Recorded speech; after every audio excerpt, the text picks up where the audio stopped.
tender heart ticking away under that metal shell. Makes you wonder, huh?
Walking with Dreams, trophy earned. Let's go.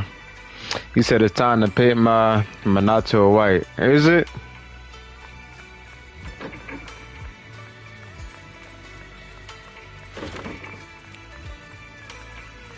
It's time to paint Minato white, man? Okay.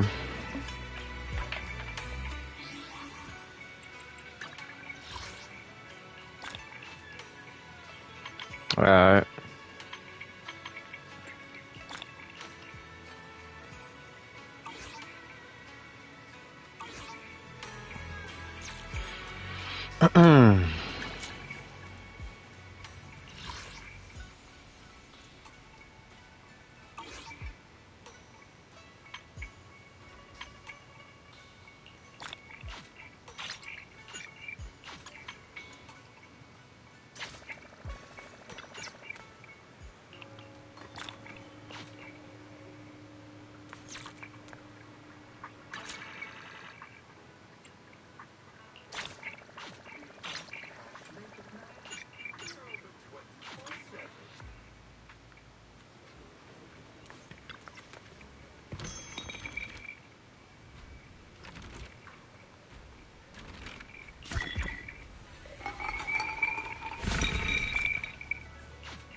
I reached Sabian Temple at level 45. I haven't even been working on my Sabian Temple really.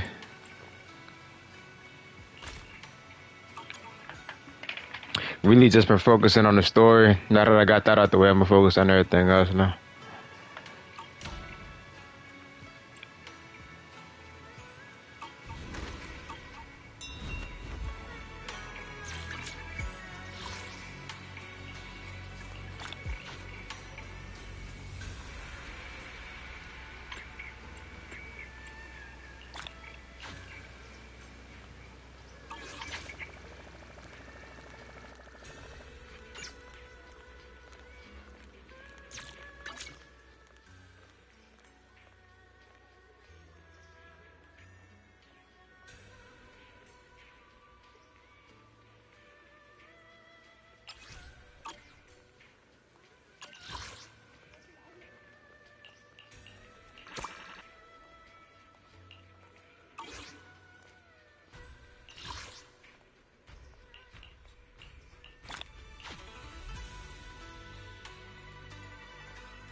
Apologies for the intrusion. I'm Hugo.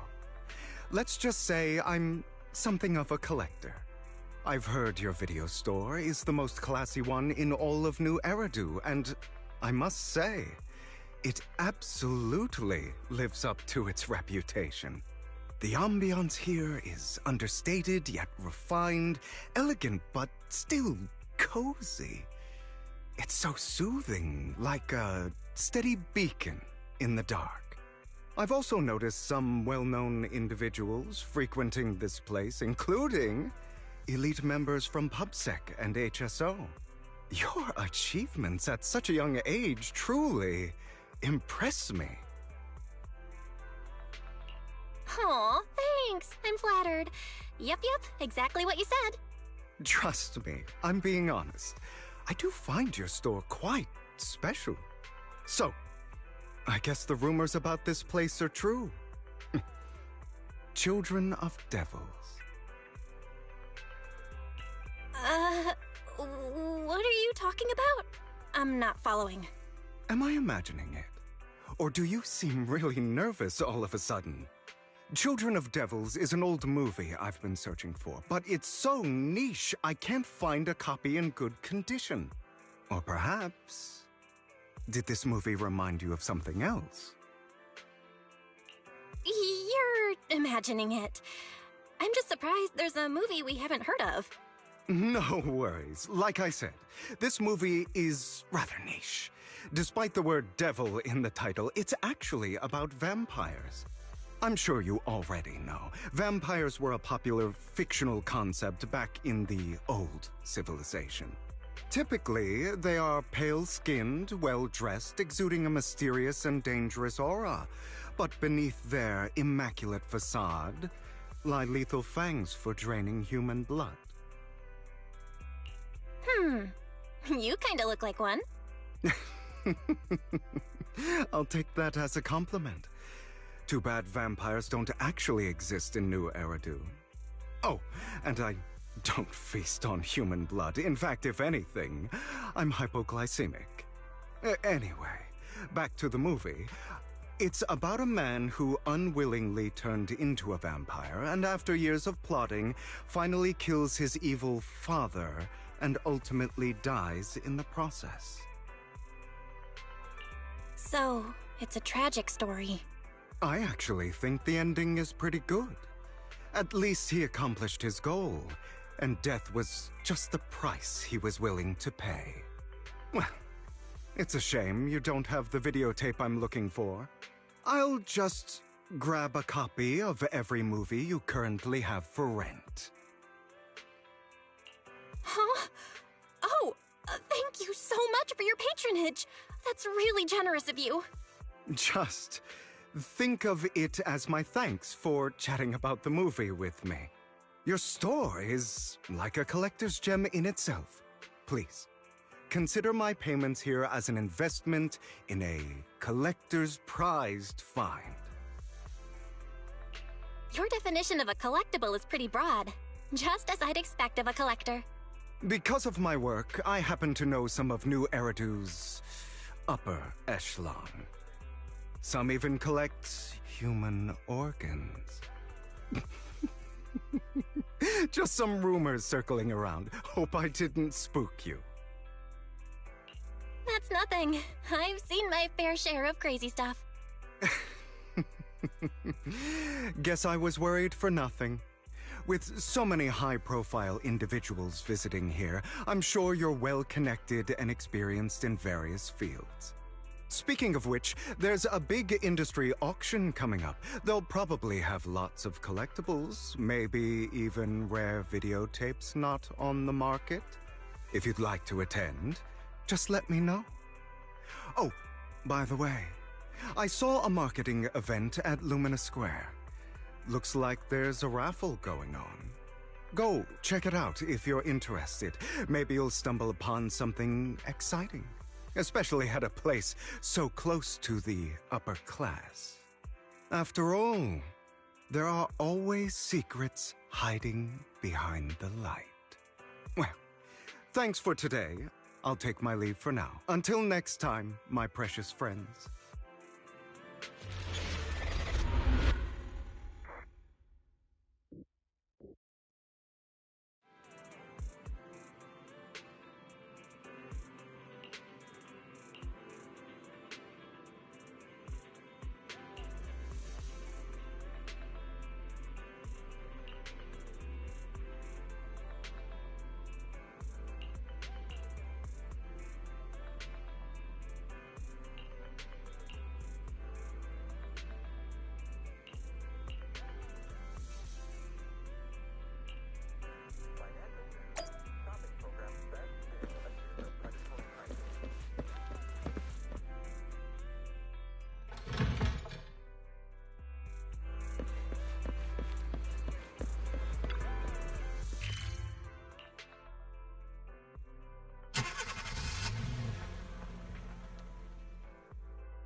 You there! Why not come try your luck? All sorts of prizes are waiting to be won!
so arrogant.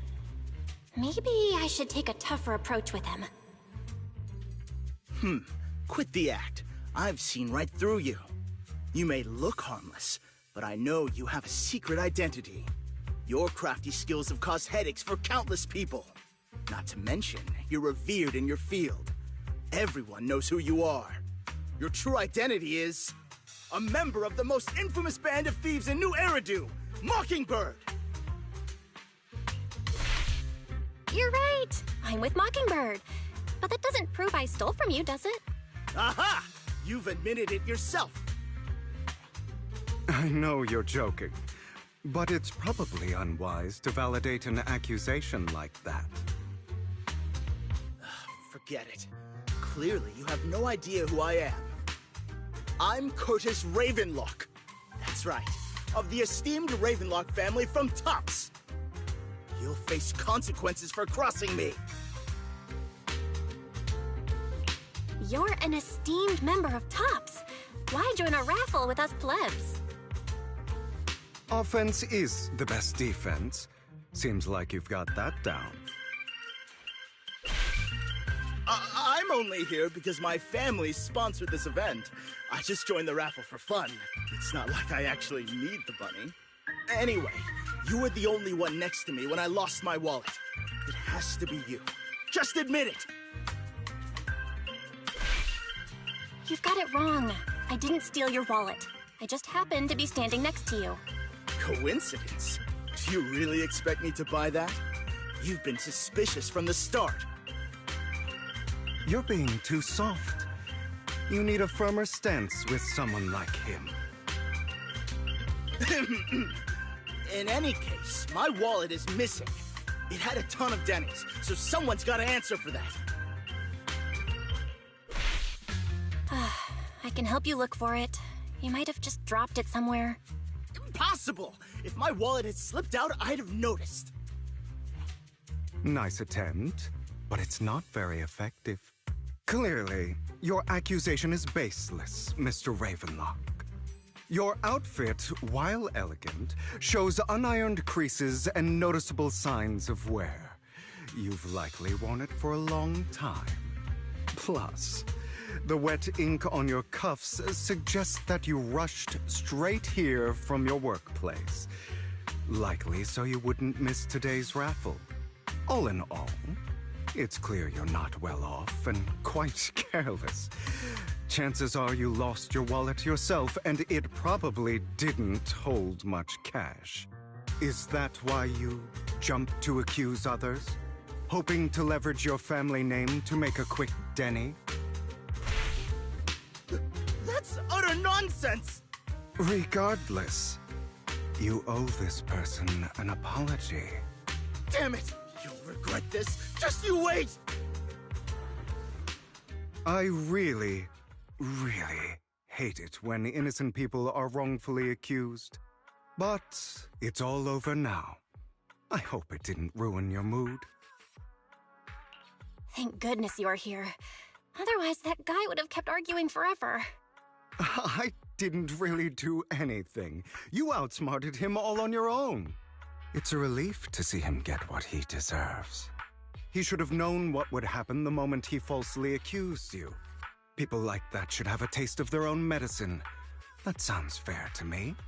Unfortunately, we don't usually see such fairness in our world, do we? That's why sometimes I don't mind resorting to unconventional methods to right the wrongs. You seem to be implying something. Don't tell me. A good movie never spoils its ending. But feel free to speculate. Anyway, it was nice running into you. Please, accept this raffle ticket to mark the occasion. May it keep you away from shady people and situations and bring you good fortune.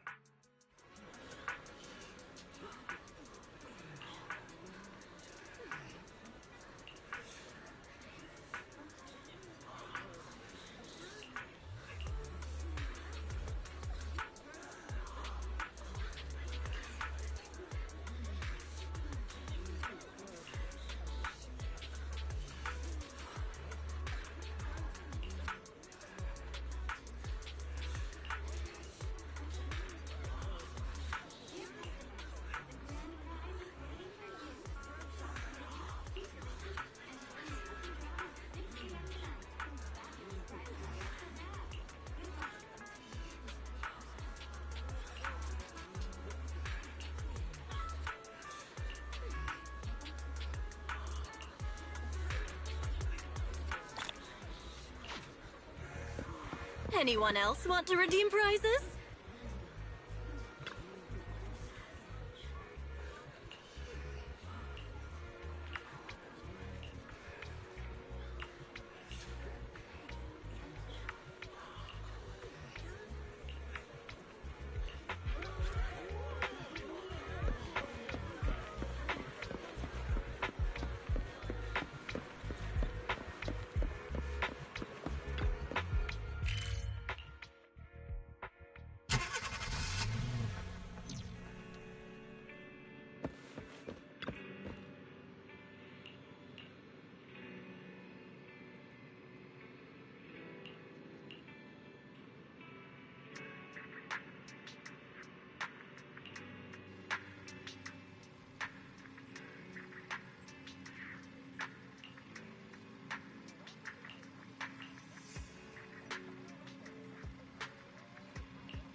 They're here with me now, sir. I'm glad to have the chance to speak with you, young'uns. Helios Academy used to be a peaceful and comforting place. You know about Helios Academy? Yes, I do. And I knew your teacher, Carol. She was a kind person. I was truly sorry to learn that she was the one held responsible for the fall of the old capital. She was innocent. There has to be more to the story. I hope so too. It's just that the fall of the old capital still weighs heavily on us all. But I believe you just got caught up in all of this. I'm sorry for what you've been through over the years. It must be tough. Sooner or later, we'll find the evidence to clear her name. Then I sincerely wish you success. The real reason I reached out to you is to tell you something very important. Something about your eyes. I stumbled upon some of the data Kara left behind. She spent much of her time studying ways to minimize the side effects of your eye implants. Teacher, she was always looking out for us. Yes, which is why I believe this was her final wish. As her friend, I want to see it through. Simply put, your eye implants are directly linked to your brain, and their functionality depends on your body's limits. As a result, the HDD system takes up a part of your body's capacity. This leads to certain issues, the most notable being that it suppresses your innate ether aptitude. I brought in a team of specialists to analyze Carol's data samples, and after some effort, they created a plan to upgrade the HDD system. After the upgrade, the HDD system will operate with significantly reduced power consumption, allowing for a substantial boost in your ether aptitude, or rather, a restoration to its original level. Do you mean that once the HDD upgrade is done, we'll be able to enter the hollows ourselves without EOS? Exactly. You'll likely experience some discomfort at first, but you'll get used to it over time. I'll have the specialists from Marcel Group continue monitoring your physical condition to reduce the burden on your body and help restore your ether aptitude more effectively. You're actually sharing such advanced technology with us? Thank you so much. No need to thank me. If anything, you should thank Carol. Furthermore, from what I've learned, the power within your eyes goes far beyond this. That's why I waited until now to tell you. Perhaps the power within you could affect all of New Eridu. But you must understand, power is a double-edged sword. It can be used against enemies or allies. As the mayor of New Eridu, I must ensure everyone's safety. So I hope you'll forgive my caution. I'd been observing you for some time. That said, I'm confident to say that everyone at Victoria Housekeeping speaks highly of you. Miss Bell and Mr. Wise are both kind and honorable individuals. I believe they'll use their power for the right cause. Yeah, they're both good people. Thank you for your kind words, even though we have no idea what this power is. You're not just saying that to get our hopes up, are you? Of course not. It's just that I don't have much information right now. I'll let you know as soon as I do. Well then, I'll let Lycon assist you with upgrading the HDD system. Rest assured he'll guide you through everything. You should be able to follow him with your knowledge. If you would follow me.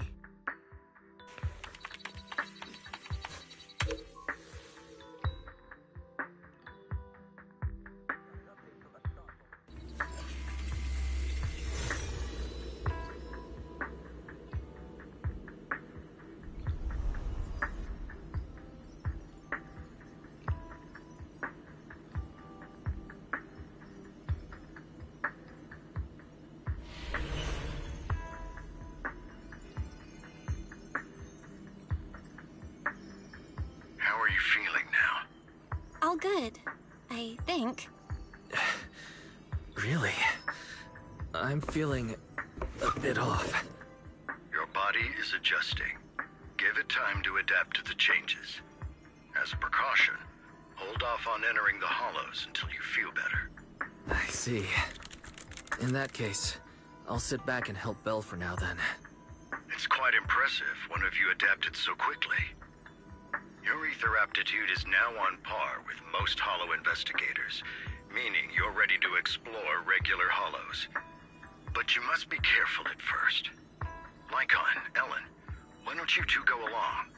One of the data piles in the hollow near the metro is malfunctioning, and we need a skilled proxy to address it. I'll assign this task to you. Of course, you'll receive fair compensation upon completion. Take your time in the journeys ahead. You've got plenty of time to uncover your full potential.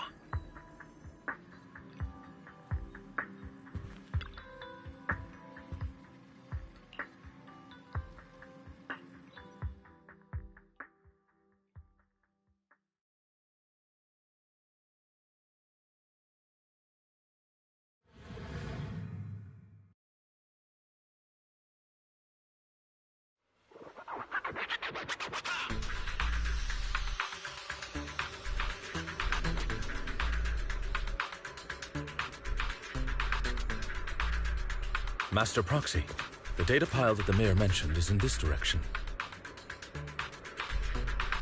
Let's keep moving.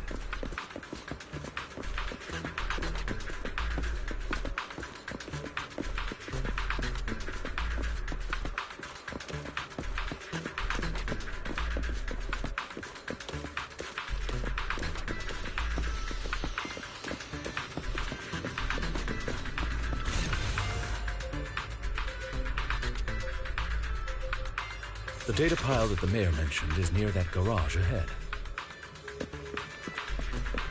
Let us make our way over.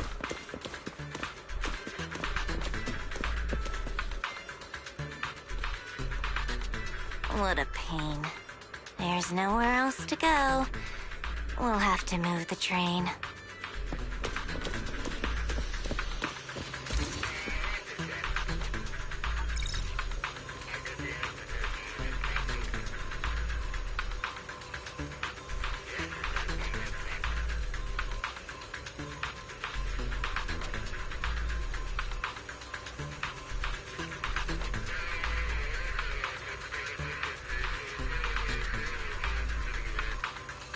We should search for the passcode nearby to disable the laser, and then move the train.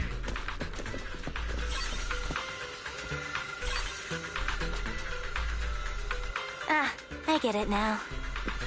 We should be able to enter the passcode now.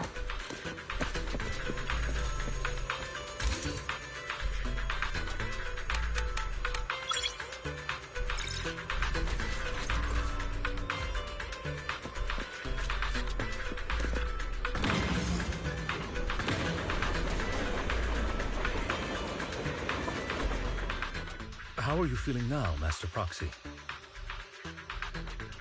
Fantastic. Never been better. I'm relieved to hear it. If you feel any discomfort, please, let us know at once. Yeah, I'll carry you on my back if needed. Well, that won't be necessary. You've always had a sharp mind, and now you've got the muscles to match. Thanks for the compliment. Oh, I was just thinking. When will you pick up some fighting skills? If you can fight, you could handle things in the hollow all on your own. That'd be pretty neat.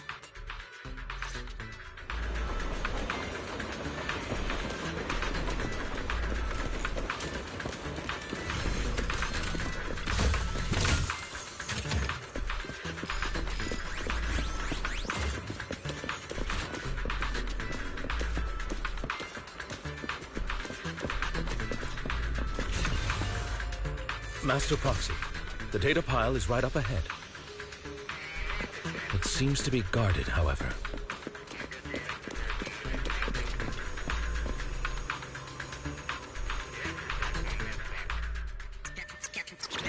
Worry not, Master Proxy. We'll ensure your safety. Thank you. Sorry, I still need you guys to protect me. Looks like I gotta buck up a little. Roxy, you don't need to push yourself so hard. You're already pretty great. Just leave the rest to us.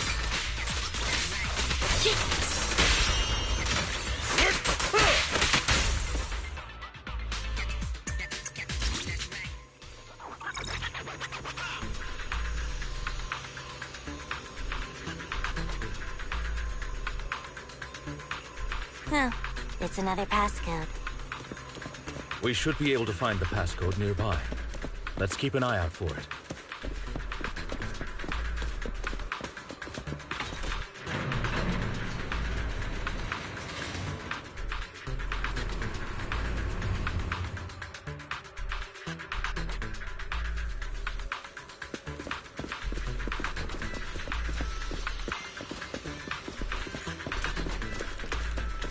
Maintaining the data piles in the hollows requires a proxy with the utmost professionalism. It is Victoria Housekeeping's honor to maintain a professional relationship with an outstanding proxy such as yourself.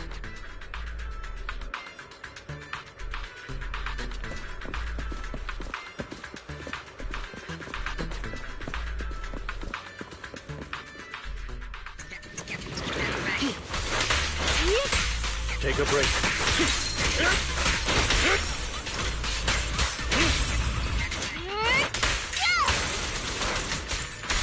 In position.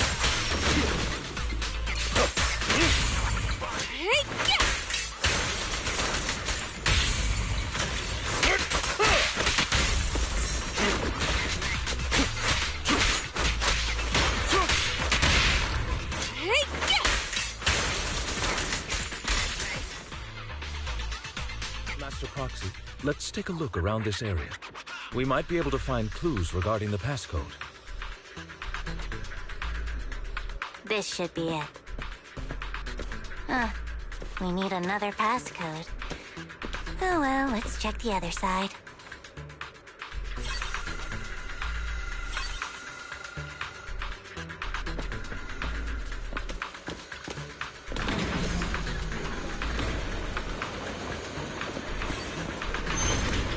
Proxy's moves seemed more fluid in that last battle.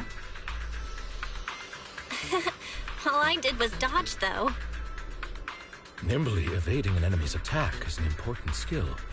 As for combat, leave that to us. Master Proxy, this should be the second passcode.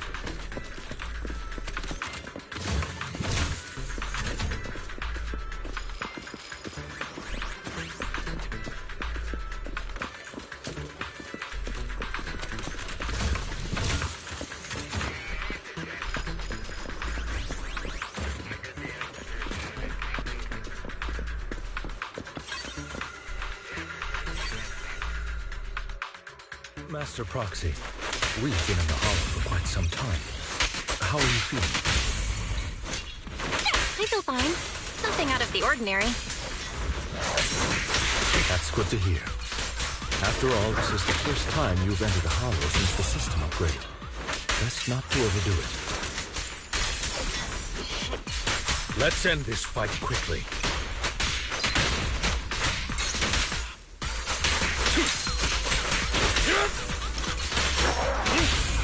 What a pain.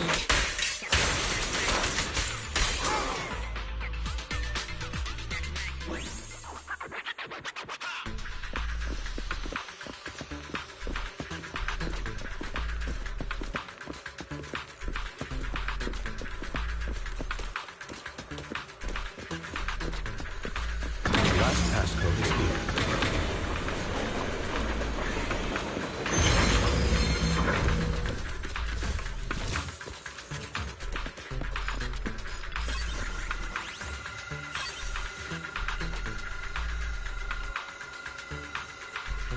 All right, that's all of them. Let us return and open that lock.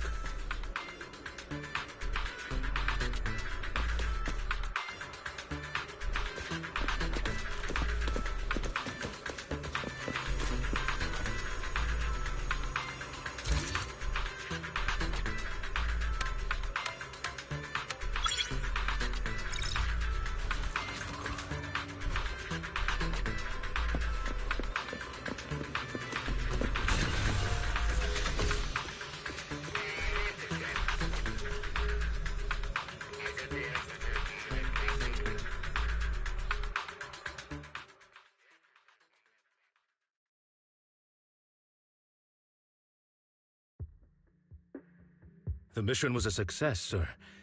Master Phaethon's performance was outstanding. Excellent. You truly are exceptional. I'll be frank. I contacted you because I need your expertise for an important task. I'd like you to participate in an auction and help me secure an item up for bid. Hold on. Is it the same auction I heard about? The one with all the high-profile attendees? Yes, that's the one. I knew asking you was the right choice. Since you're aware of it, I'll get straight to the point. It's related to the sacrifice you encountered. Sacrifice? Has it appeared again? Remember the sacrifice you took down near the construction site? Public security did some research after retrieving it. It turns out it can maintain its form outside the Hollow and carries human genes. Within it, we extracted a mysterious core.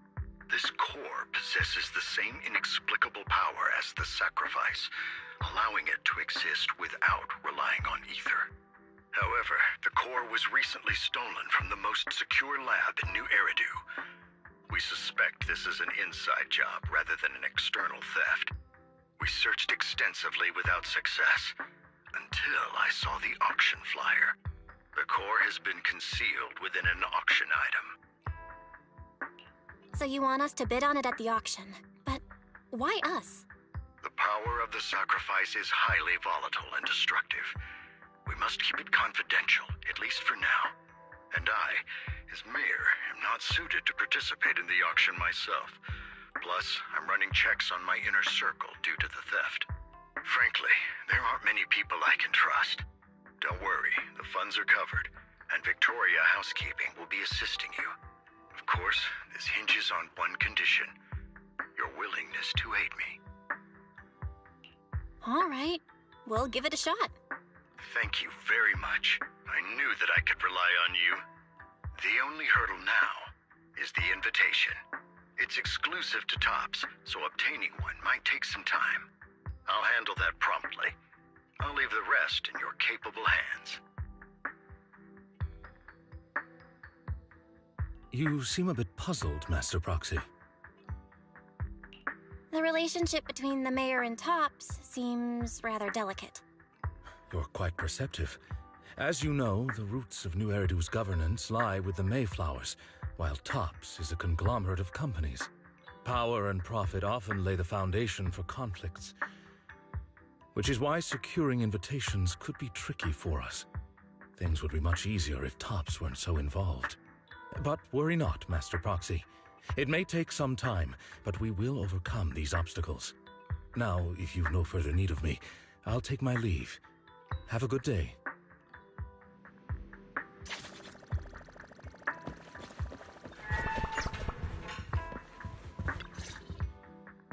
Didn't that collector Hugo mention if we wanted to attend the auction to give him a call? But he didn't leave us with his contact information. Odd, right? If he wanted us to contact him, why not leave a number? Did he just forget? Maybe he did leave us his contact, but we missed it? Come to think of it, Hugo did leave us a raffle ticket, and said something weird. He said something cringy like, there are... Wait, don't tell me.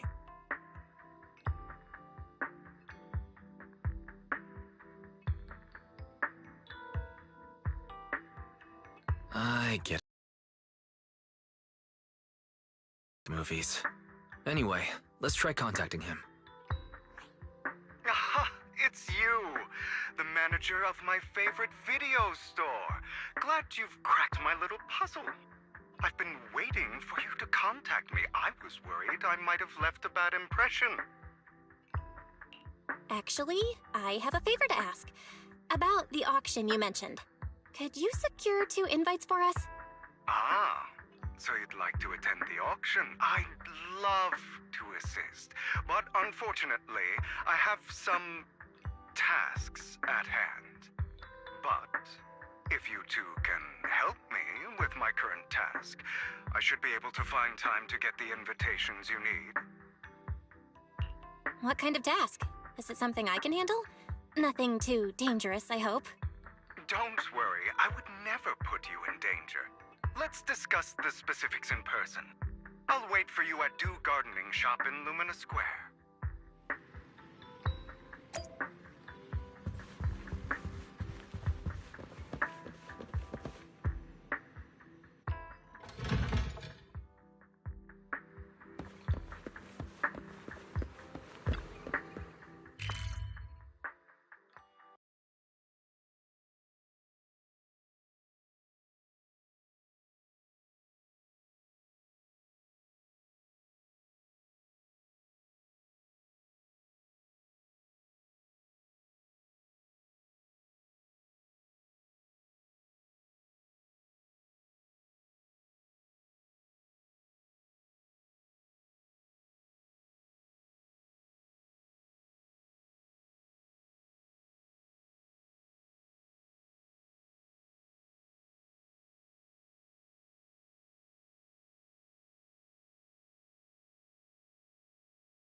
You've...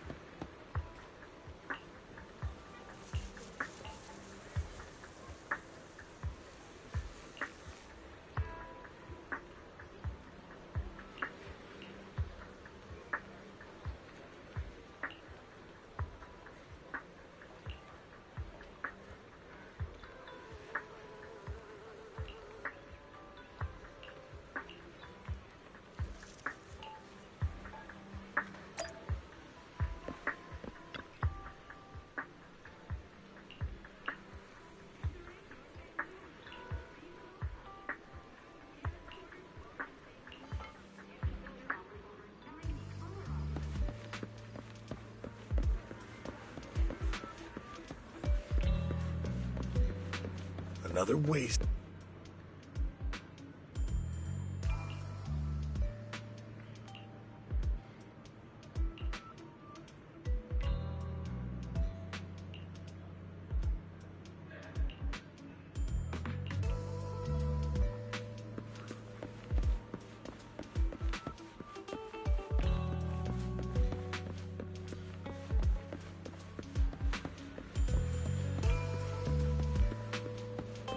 This time, I'll lead the family back to the top.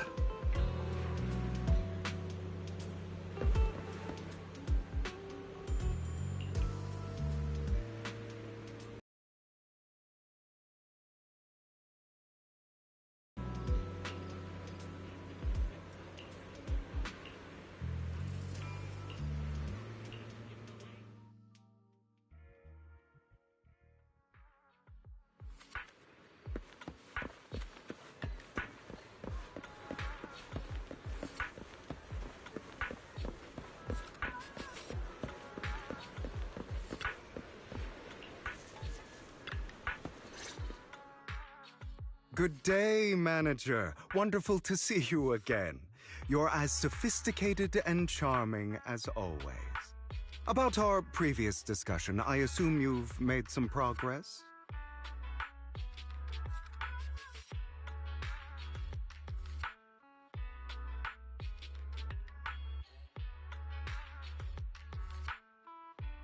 I see.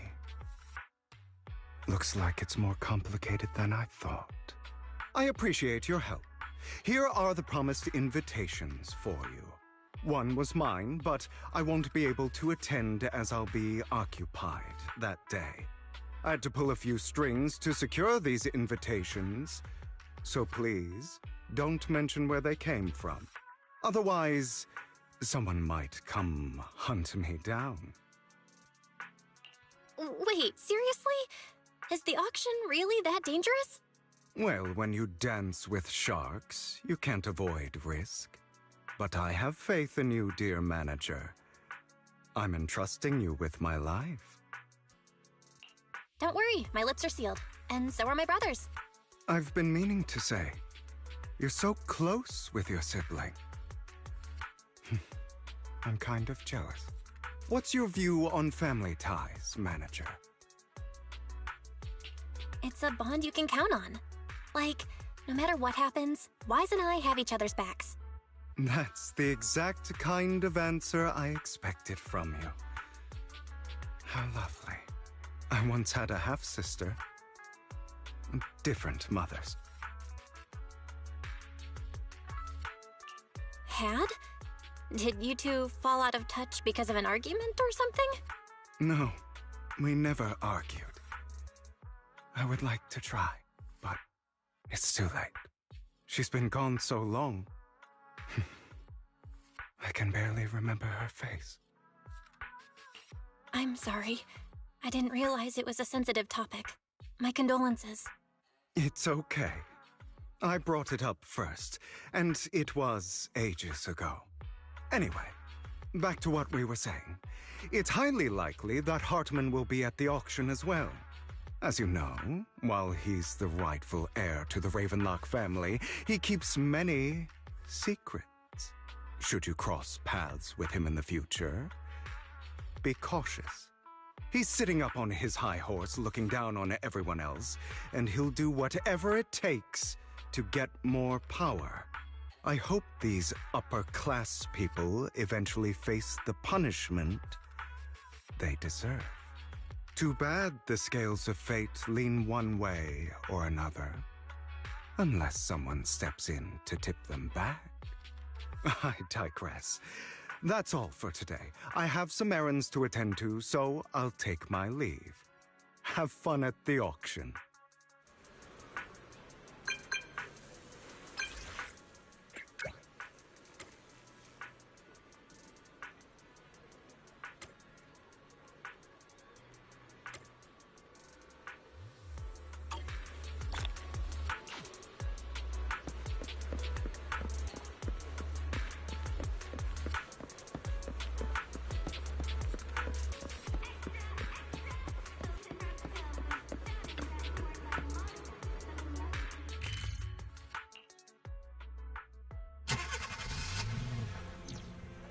It is a pleasure to see you again, Master Proxy. It's been...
Lies. Deception. Betrayal. I see swirling mist, shrouding the truth in a deep, enigmatic haze. Found you. Chosen one.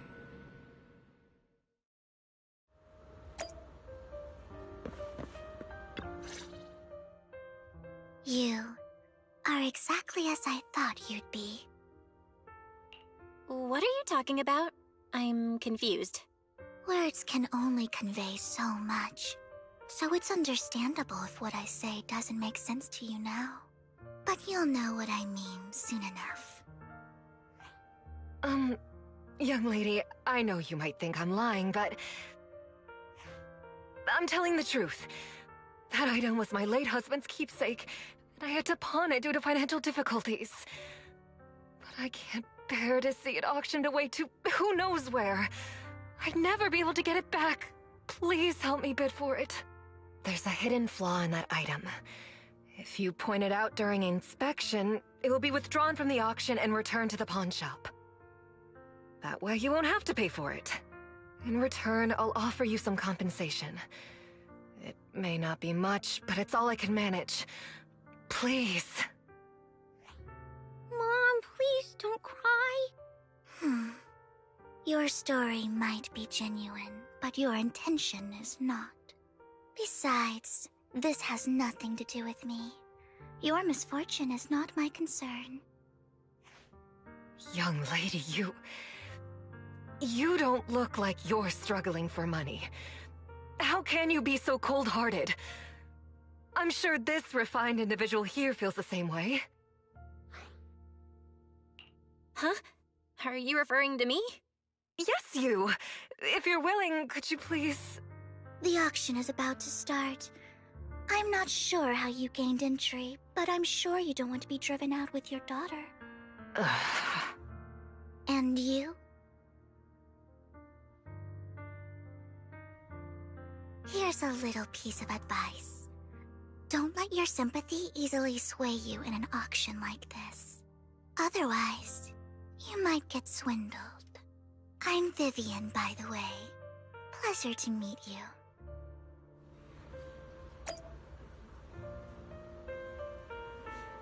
Dear guests, the auction will begin shortly.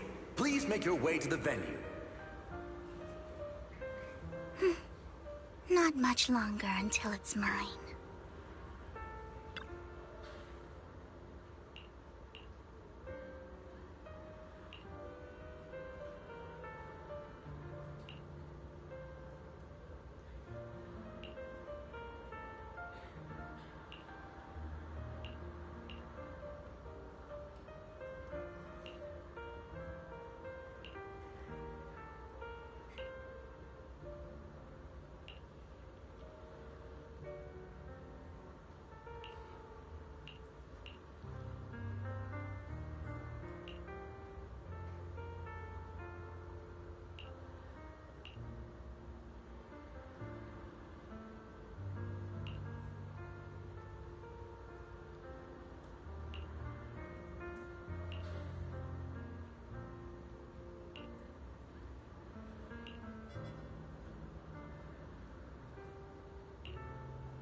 He may be from the Ravenlock family, but he's been entering the lottery in secret. Maybe he's not as well off as I thought. Ugh, what rotten luck. I didn't expect to see you here. I won't back down this time. Let's raise the bid a little. How about 10%? Such a small amount, as expected of a commoner. I'll raise the bid by 50%. The start of an auction is crucial. Your opponent is determined to win, so it's best to shake his confidence first. You should just give up already. I'm dead set on getting this item. Good luck to you. Host, I increased my bid by 20%. Where could you have gotten so many Denny's? A solid move, but perhaps a bit too costly for me. Okay. Let's not rush into inflating the price. Seems like it's just the two of us interested in the item. Why don't we discuss this in private first? No matter what, I won't back down. Ugh, I didn't expect you to be so determined. This is the perfect moment to shake your opponent. You're really stubborn, huh? Is it really worth arguing over such a small collectible? Sure is. The money in our pocket is our biggest advantage. Host, I'm raising the bid. The price is way more than it's worth. Forget it, I'm out. It's a bit overpriced, but it's still acceptable. Regardless, congratulations on your winning bid. Though in my opinion, its aesthetic style is a bit ahead of its time. But as long as you like it, that's what matters. After all, the true value of art is in the love people invest in it. The next item is truly exceptional. The final creation of a legendary artist, the only one of its kind in all of New Eridu. The artist's tale is quite fascinating. Unrecognized during his lifetime, his works were discovered by art collectors after his death and became hugely popular. Because of this, authentic works are few and far between, making each one incredibly precious. And this stunning final piece, anyone who loves his work won't want to miss it. Without further ado, let's get started! Starting bid, 200 million Denny's! If I can get it for under 500 million, I can still turn a profit. 300 million! If I'm not mistaken, Wise, isn't that the item the woman asked Vivian to bid on? Yeah, that's the one. If our budget allows, perhaps we should. 1 billion. Even if his final piece is a collectible of this quality, starting at $1 billion right off the bat, Since she doesn't have to earn her own money, any bid is just a number to her. Was that Vivian? Wow, she just said, "Don't let your sympathy sway you," then went ahead and bid anyways. Yeah, but she can literally afford not to take her own advice. Oh, this elegantly dressed lady certainly has refined taste and deep pockets. So, is anyone ready to challenge this young lady? Invest in the legacy of a talented artist who left us too soon. Its value could double in the future.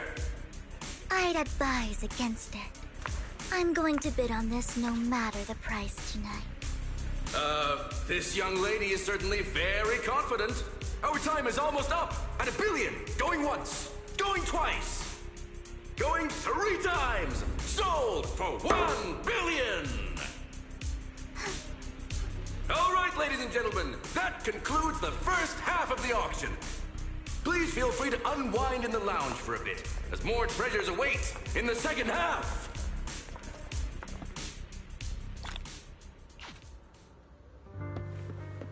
The coffee here is drinkable. Why are there so many unfamiliar faces around? I thought this was for regulars only.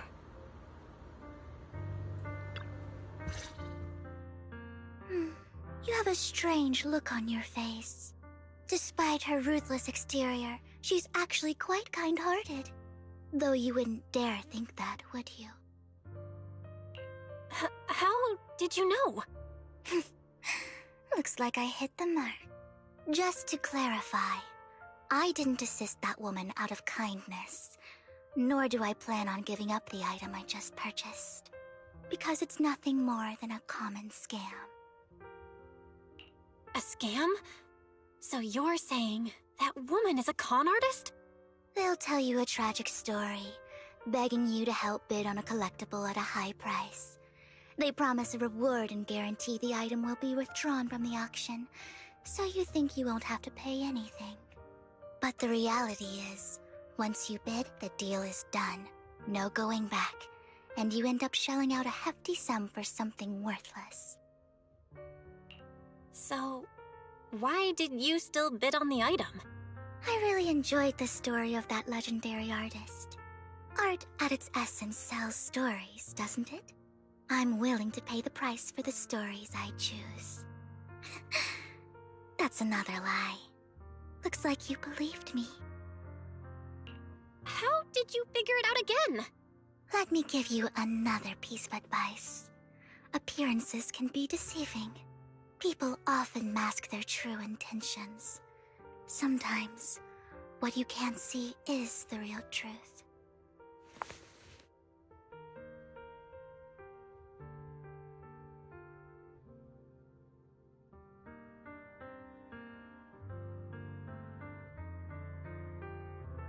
I hope next time you'll accept my invitation, and not that of these pretenders.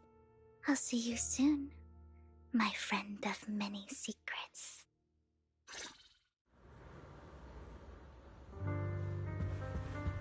The second half of the auction is about to begin. Please make your way to the venue.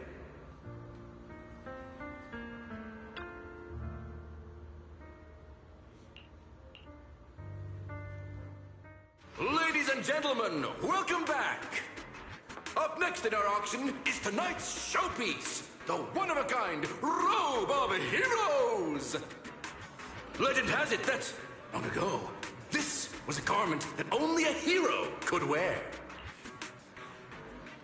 What's truly fascinating is the unique gem embedded in the collar of this robe. It's unlike any gem I've ever seen. Almost magical.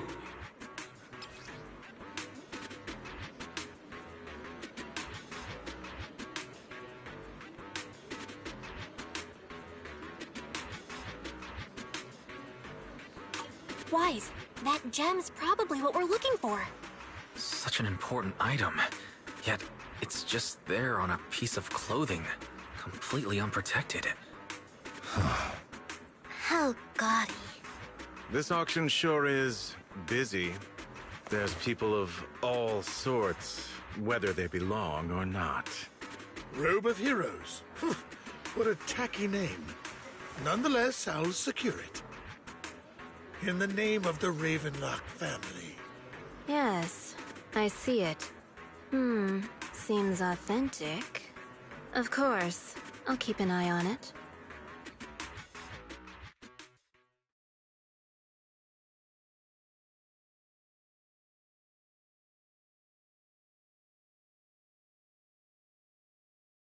I didn't expect this to drag on so long.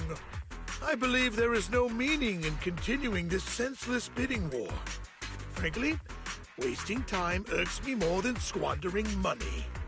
So, my friend, let's cut to the chase. What did you have in mind? This man is pretty shrewd. Maybe I should match his energy. All I want is that robe of heroes. What a pity. We both have our sights set on the same item. It seems there is no hope of us coming to an accord. I'd suggest taking a less direct approach with someone like Hartman, lest he prey on your weaknesses. There are more antiques in this auction than just the robe. Why rush into this? You might find something else you prefer. I'm not a collector, so I'm not into antiques. That robe just caught my eye. In that case, how about we strike a deal? All I want is that gem. So, if you cease bidding now, I'll take the gem and you can have the rest of the robe. How does that sound? He called our bluff. The Ravenlock family always gets what they desire. If you have any doubts, feel free to ask around. You're not threatening me, are you? In broad daylight? Is the Ravenlock family plotting against me in front of all these attendees? Of course not.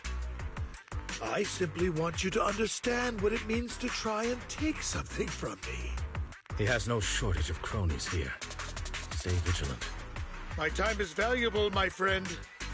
I've already lost a significant amount of Denny's talking to you. If I offer you a token of appreciation, let's say a hefty sum of Denny's, would you consider backing out of this bid? Don't try to bribe me. I don't need or want money. For once.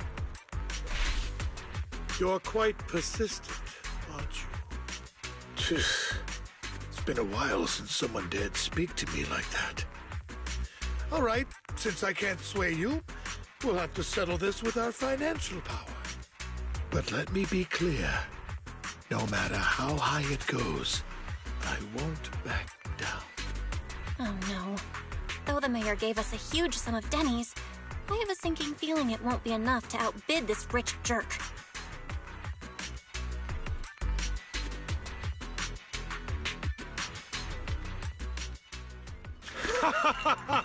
Thank you, everyone.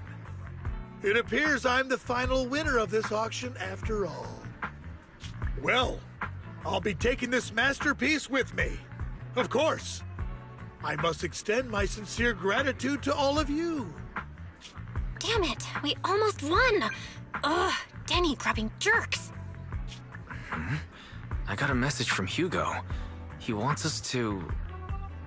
Look up? What happened? Why'd the lights go out?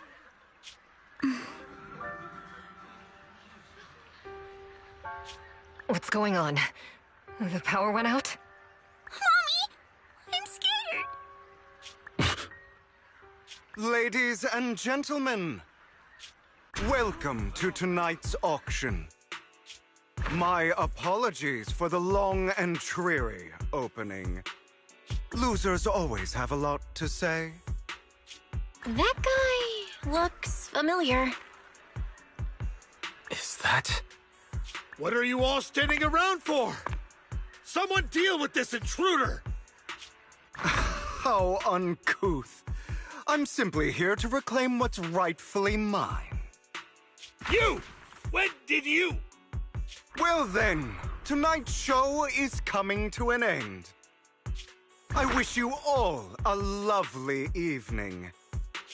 Yours truly, Mockingbird. After him! Catch that thief, or forget about getting paid tonight!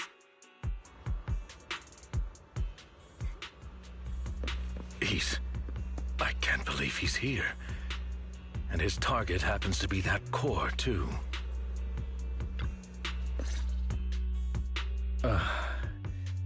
Forgive me, Master Proxy, but that...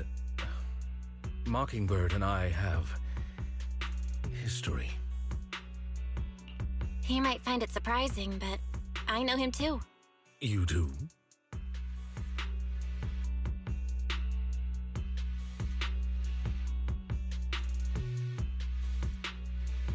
I see.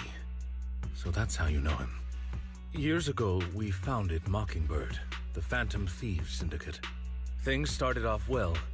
We were young, with naive ideals and lofty goals, and we pursued what we thought was right.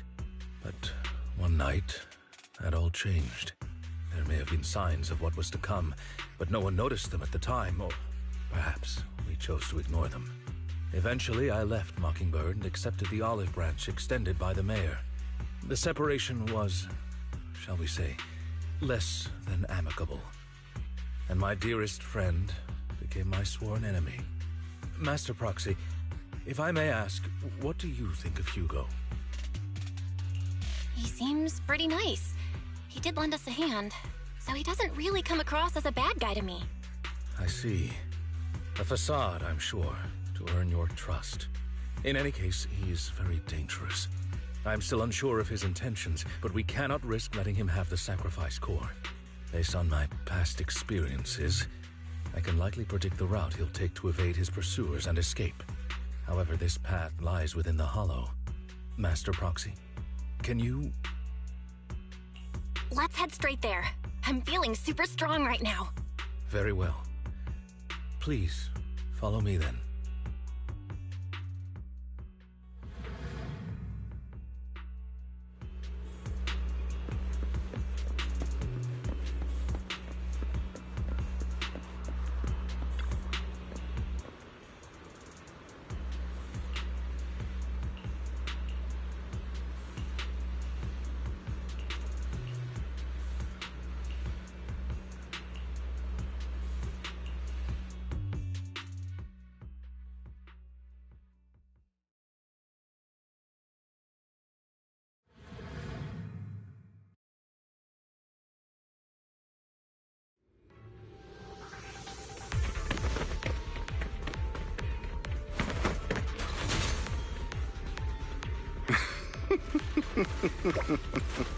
As I thought, Hugo really is here. When we were still working together, he would often choose routes that were difficult to attack, yet easy to defend. Don't worry, Master Proxy. I'll catch him. Master Proxy, the layout of the port is complex. Ethereals may jump out from any corner. Do be extra careful.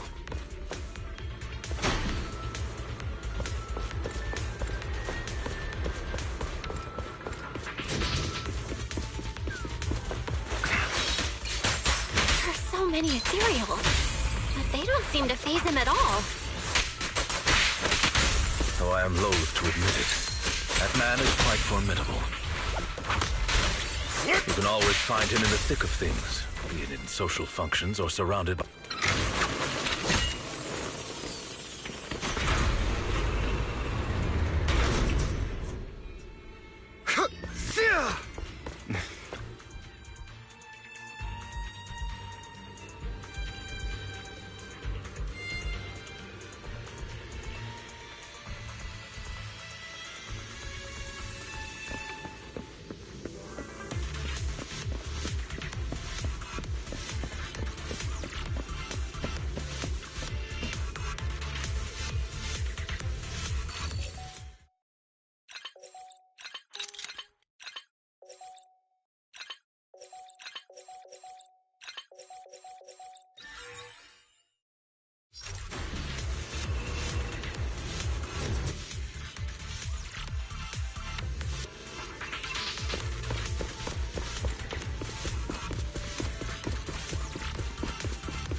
you'll get hurt. I'm not going to let you have your way. Master Proxy, that's one of Hugo's weapons. Make sure to avoid it. It may look like a coin, but it's actually a dart. He's extremely familiar with this place. Master Proxy, dragging this out will only be to our disadvantage. Let's proceed through here post-haste.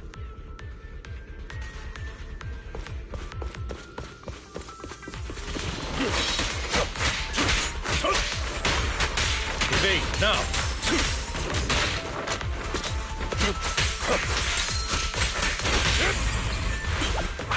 Stand still. The mechanism here isn't damaged. It's still functioning normally.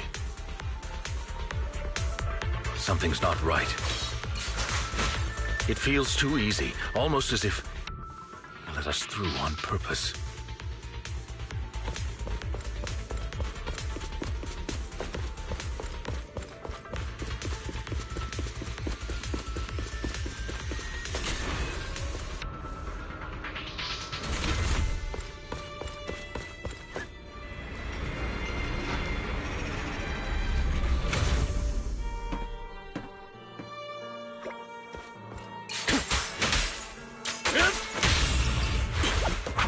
Stand still. What's the rush, my friends? We still have plenty of time. This is one crafty dude. No matter, Master Proxy.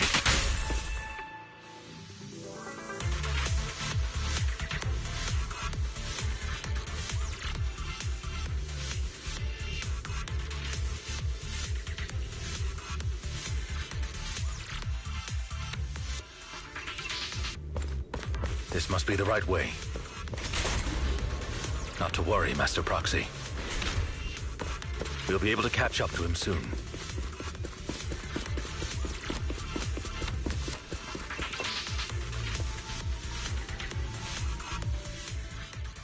It should be this way.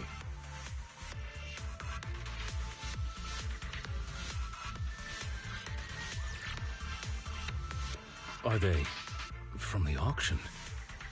No, they shouldn't be able to track Hugo here. They're likely just hollow raiders. Back then, Hugo would typically retreat into a hollow after securing the goods. And as his partner, I'd be responsible for leading the pursuers astray. I'm unsure if he has a partner now, or who they might be if he does. He was alone the entire time when he approached us before. I see. That's good. It means he must be carrying that core himself. Regardless, Master Proxy, let's steer clear of those hollow raiders for now. Although I'm confident in my ability to defeat them, a clash here might delay us and jeopardize your safety. Our main focus now is locating Hugo and retrieving the gem.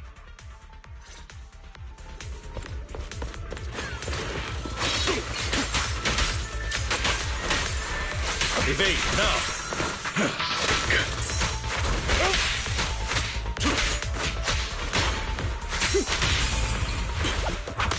Stay calm now.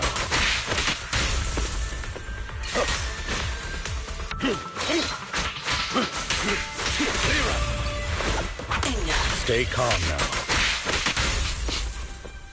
He should be nearby.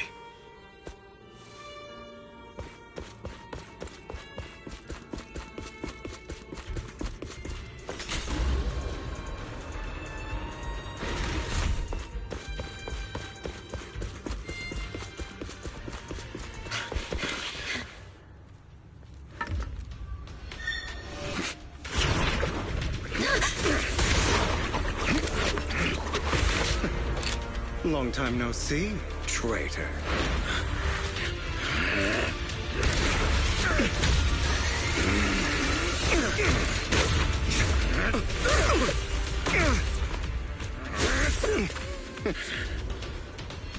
It was you who broke the oath, not me.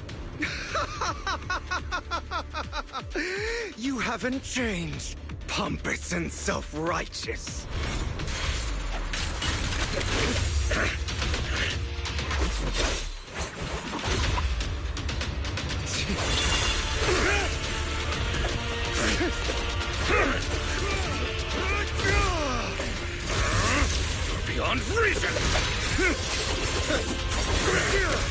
Both of you! Enough!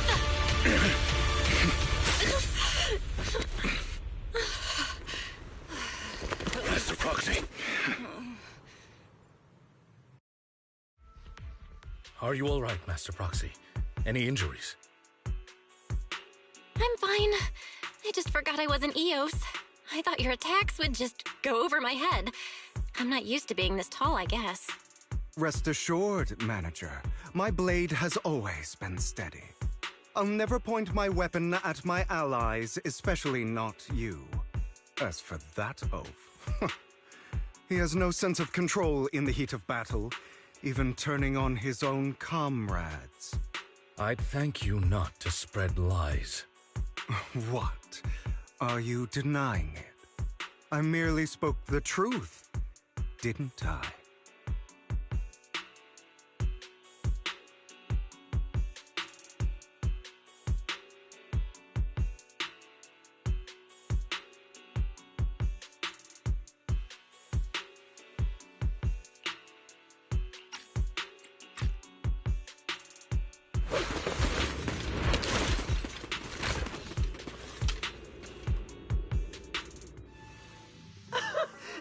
We were in for a tough day, but it seems we struck gold in the end. If you value your lives, you better hand over all your etheric resources and any other valuables you've got. I have no conflict with you, gentlemen. I'm here for personal reasons, not to mine ether resources. Cut the crap. It's been a rough day, and we need something to make it right. Whatever your business is, pay your dough or bite the dust. Pay our dough. This is the Hollow. You're not claiming this Hollow as your own, are you? Not even the current mayor of New Eridu would dare to make that assertion. Am I correct, Mr. Mayflower Watchdog? You sure have a mouth on you, pretty boy. Don't push it. We've buried idiots like you in the Hollow before, and soon you'll be joining them. I'd urge you to reconsider. Huh? Unfortunately, your kind advice has come too late. They've already worn my patience thin.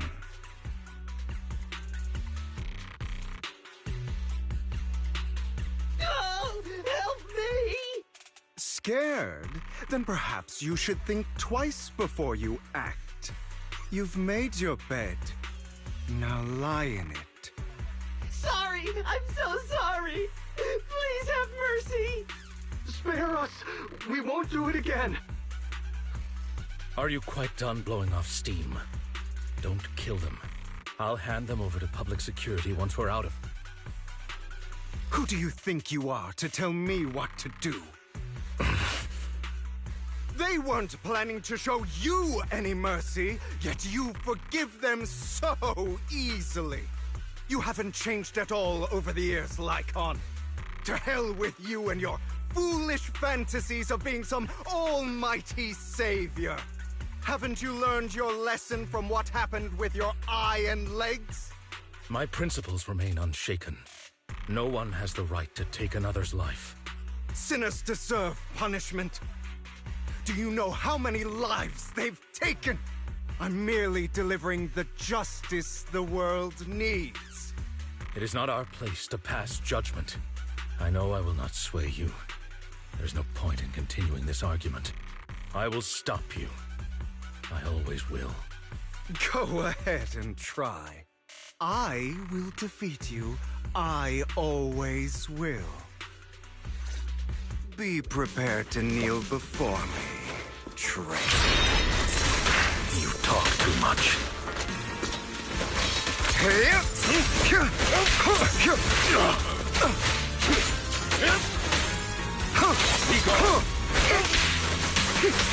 this. Beg for mercy. Amateurs.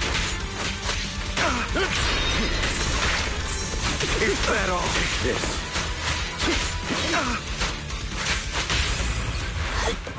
Proxy, I did not... Really? Do you two have to do this now? My apologies, dear master, but I'm itching to teach him a lesson. Shut up!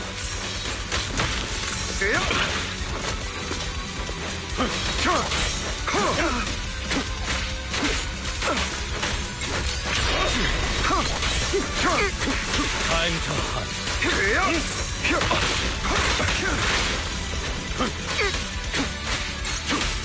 Beg for mercy.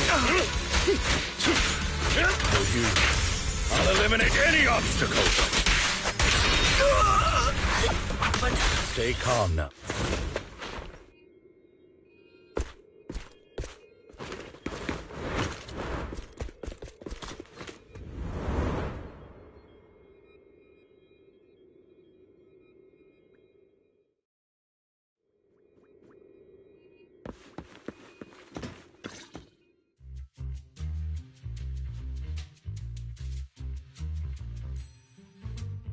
Worry not.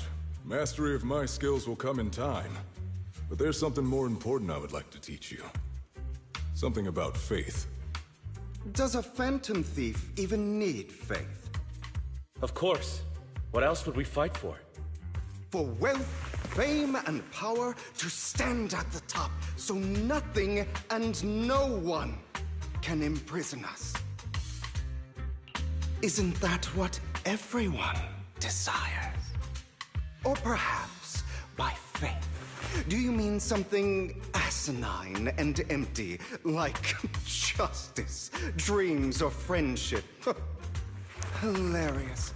Grow up, Lycon. It's time to let go of your naive fantasies of being some almighty savior. You just don't get it. All right, enough squabbling. What I'm trying to teach you is very simple. I may not walk the path of justice, but I do not walk the path of evil.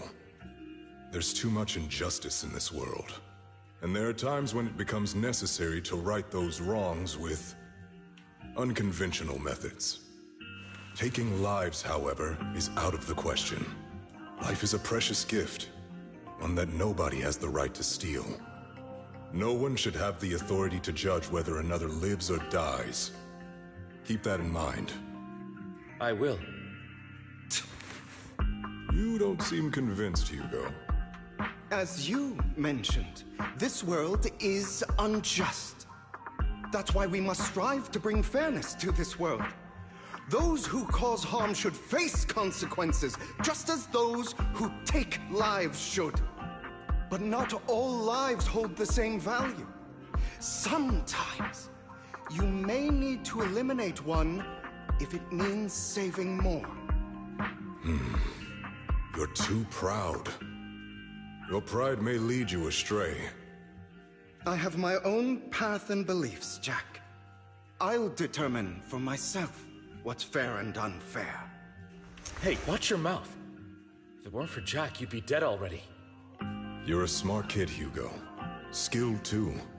You could easily take the life of a sinner. However, what if one day you found out you were wrong? What if that so-called sinner were innocent? Could you bring them back to life? I wouldn't make that mistake. To err is human. Everyone is bound to make mistakes. It's good you are open with your thoughts. I just don't want your troubled past to weigh you down. Because your hatred doesn't define you. It only eats away at you.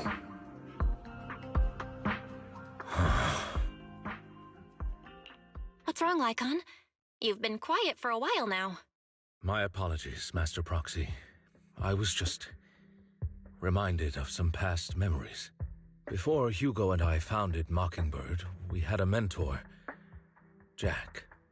He took us under his wing when we were in dire straits, imparting his skills and life lessons.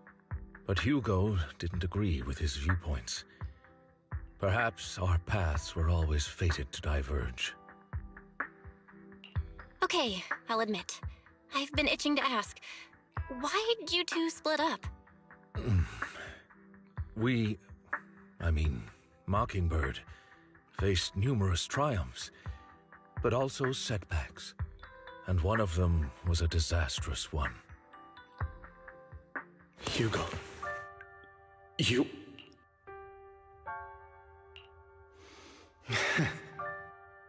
Was this you? All this? So what if it was? Have you gone crazy? Have you been planning this all along? You'd bury all these lives in the name of vengeance? They deserve to die. Especially my so-called father. I should have killed him a long time ago. A really long time ago. You know what, Lycon? There's some people whose only purpose in life is to bring more suffering into this world. Sometimes murder is what brings justice back into this world. And for that, I must stain these hands in blood. Enough! I can't trust anything you say anymore. I'm leaving Mockingbird, now! Where are you going? Anywhere. Someone from the Mayflowers got in touch with me before. Are you mad? You know what those hypocrites in city administration are like. They're no different from tops. We fought them together all this time, and now you're leaving to serve as their lapdog. Are you going to turn your back on Mockingbird? Turn your back on me? The mayor is different from the others. But it doesn't matter. I'm not going to even try convincing you. As your friend, I'll give you one last piece of advice. Please, stop here. Otherwise, the day will come where your hatred and ambition will consume you.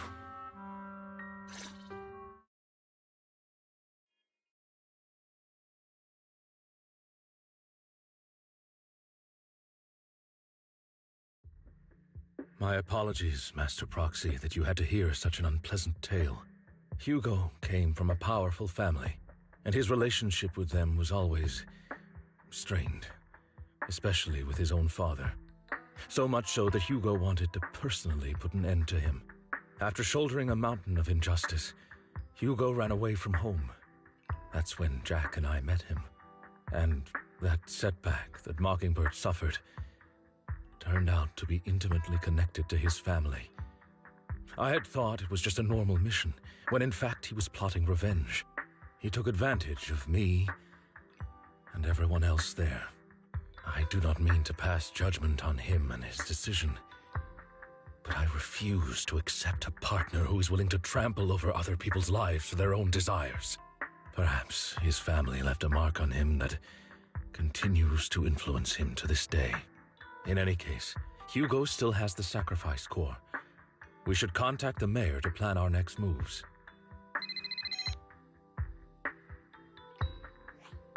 A pleasure to speak with you again. Lycon has already filled me in on Mockingbird stealing the sacrifice core. I'll deal with it. Anything else we can do to help? I mean, we didn't manage to complete our mission. No. You've done well. It's just not appropriate for you to get involved in what's to come. We've been through far more dangerous situations. Plus, we've dealt with Mr. Mockingbird before. So maybe we could help you. Really, I appreciate your kindness. It's just... Very well. Seeing as you're all people I know I can trust, I'm going to be frank. Not long ago, I received a letter declaring criminal intent. Sir. Lycon, I know you don't want to place them in danger. I feel the same way. However, I believe they deserve to know the truth. That letter threatened to use a sacrifice to take vengeance against the entire city of New Eridu. What do you mean by vengeance? I believe the person, or the organization, who sent the letter is planning to use the sacrifice to mount a large-scale attack against the city. Everything we've uncovered so far seems to support this hypothesis. As you know, The sacrifice's true power is a mystery and cannot be controlled if anyone attempts to use it as a weapon. This is no small issue. If this gets out, it'll send the public into a panic. Please promise me you'll keep things confidential. Then let us help out. We can do our part too. But it's like I said before, it'll be too dangerous for you. Whichever way you look at it, you're still citizens of New Eridu, and as mayor, it's my duty to protect you. Plus, Carol would be furious with me if I put you in danger. If she were still around. Anyway, I'm not at liberty to discuss this matter any further. Please rest assured that we will handle things properly as the administrative authority of New Eridu. That's right, Master Proxy. Please trust us. So that'll be all for today. Goodbye for now.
I'll have to work overtime to finish this mission report. You're here! Public security reminds you to set up mobile hollow disaster alerts for you and your family to avoid getting caught in any disaster.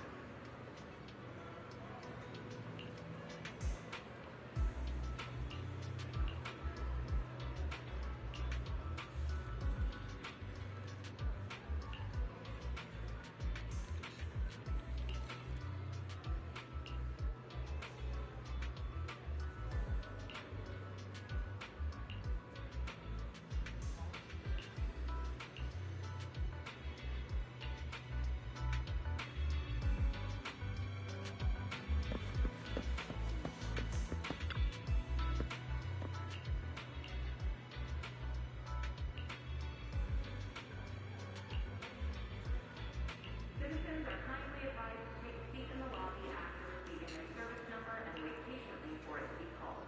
Thank you for your cooperation.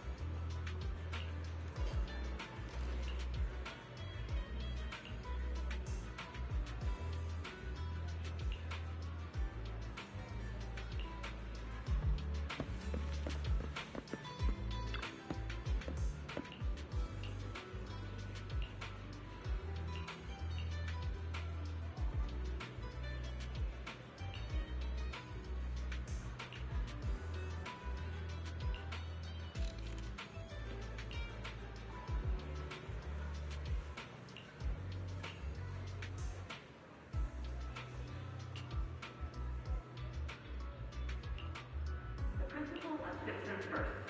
No matter what challenge, security will be dedicated to serving you.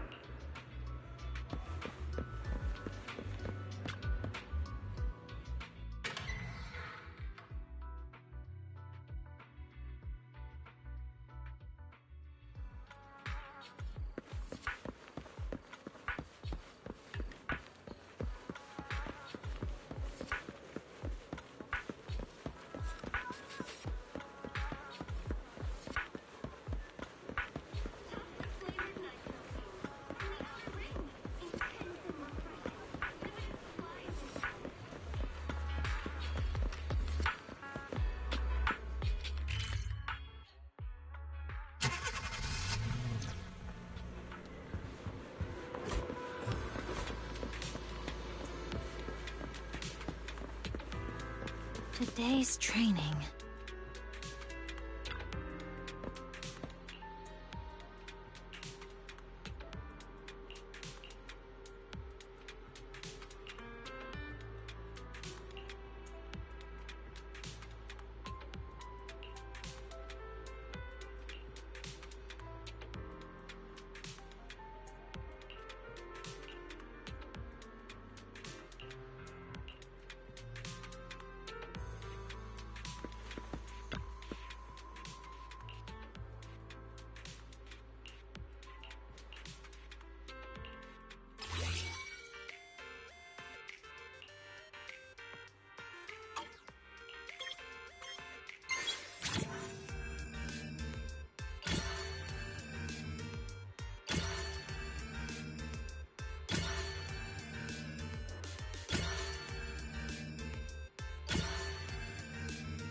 All right, let's get started.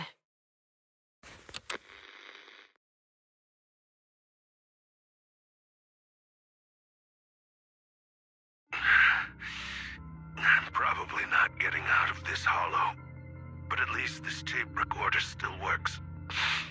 Let's say these are my last words. I gave away my anti-corruption equipment to save those civilians, so I'm not in good shape. Unfortunately, we came up against a horde of ethereals right after that. I rushed over to fight them off and tried to save the civilians, but in the thick of all the fighting, I turned back and realized that I was somehow alone. Nobody was behind me. Luckily, I managed to defeat the ethereals, but the wounds and corruption I sustained in doing so should be fatal. I don't mean to cast the blame at all here, and if any of my colleagues ever pick up this cassette, I hope that nobody is ever held accountable. It's just human nature. It's normal. I just have a few regrets. Oh, what's that over there?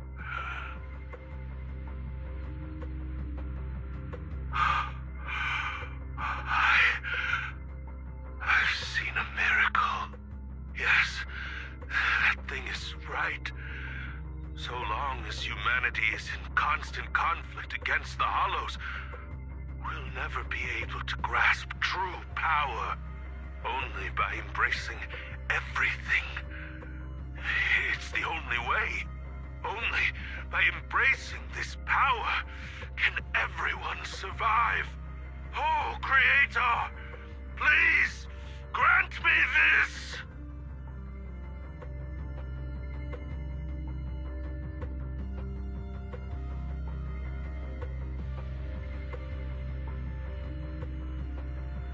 Are you okay, Jiyuan? Don't be so sad.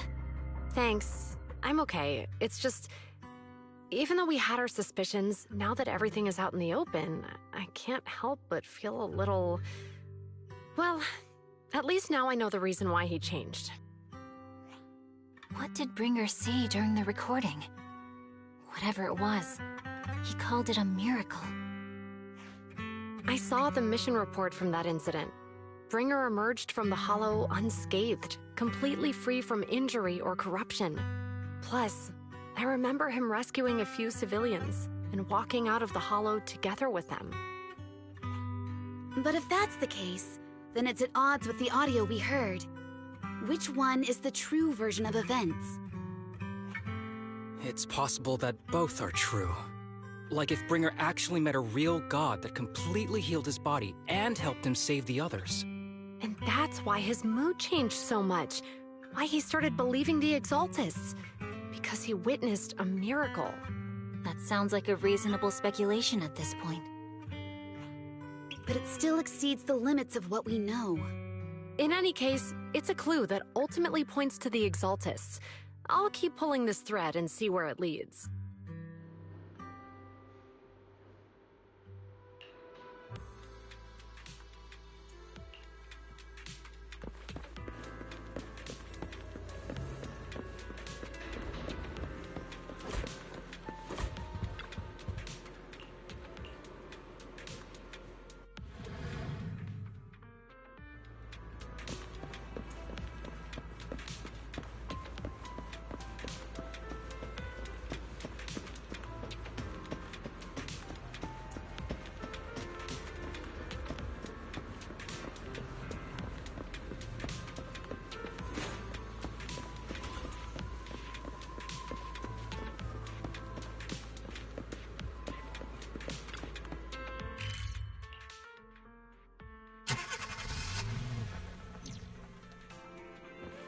I've been waiting for you for quite some time.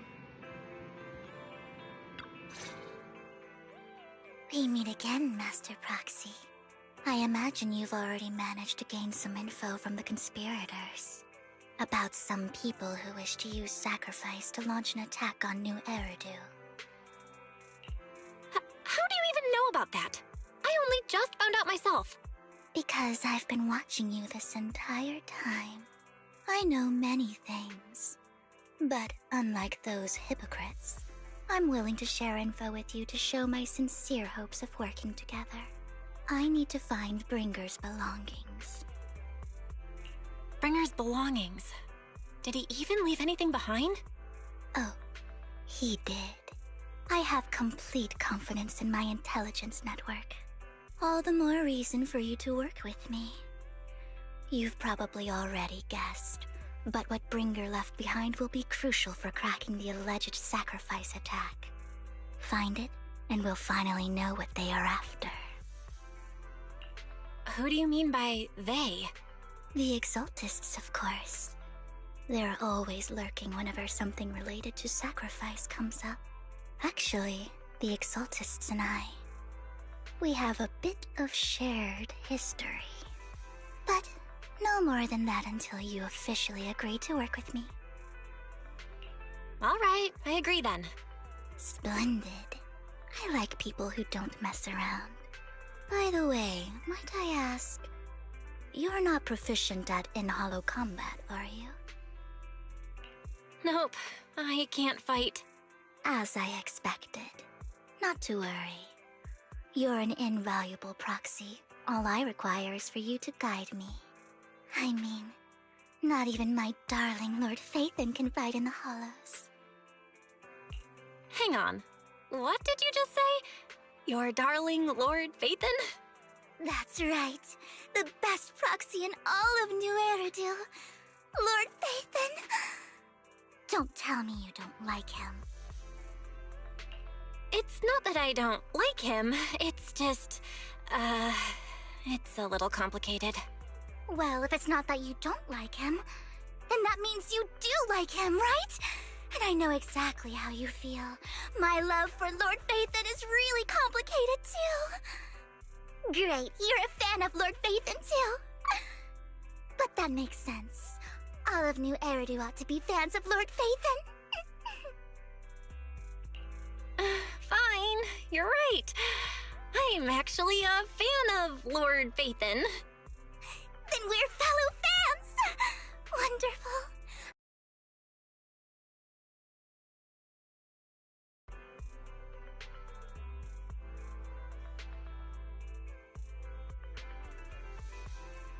Oh my! Once I start talking about Lord Phaethon, I just can't help myself! Look at the time! I suppose that's all for today, then. I'll be in touch with more news.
Proxy, you're here too. I didn't expect to run into you here. What are you two doing here? And still in that outfit, Ambi? I'm here to investigate that incident.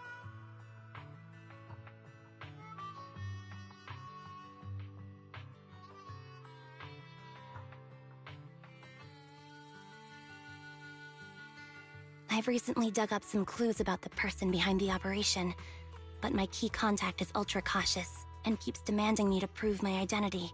So, to gain her trust, I decided to meet her dressed like this. Now that everything is completely finished, this uniform doesn't really represent anything in particular. For me, it's just another outfit now. We all have to move on someday. I'm helping her. I want to make sure whoever's behind all this is caught. And who's this young lady? Her name's Vivian. She's my friend. We're here investigating a few things ourselves. Ambi, one of the Cunning Hair's most powerful members. And Trigger, an Opal Squad sniper. It's an honor to make your acquaintance.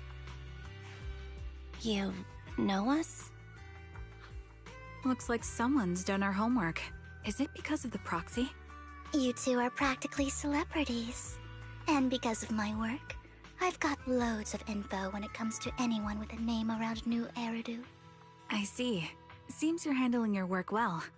Let's prepare to enter the Hollow. Unless you have any further questions, we'll be taking our leave now.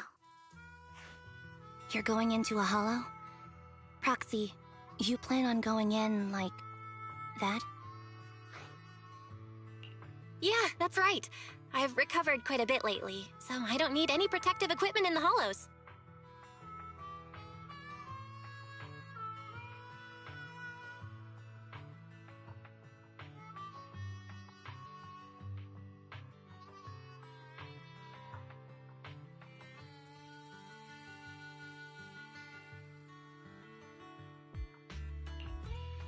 Huh. Aren't you that lady from before at the auction? Hello. I didn't expect to see you again, young lady.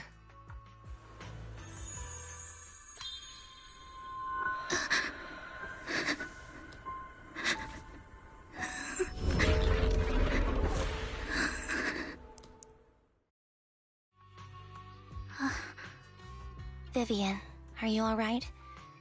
You look depressed. What's wrong, Vivian? Are you feeling okay? It's nothing. I just drifted off for a moment there. So then, what are you doing here? Don't worry. I'm not here to scam you. I'm waiting to meet someone. Don't tell me. You're my contact for intel? That's me. Ambi from Silver Squad, I presume? Pleasure to meet you. All right. I'm going to exchange some information with Miss Ambi here. So if you'll excuse me.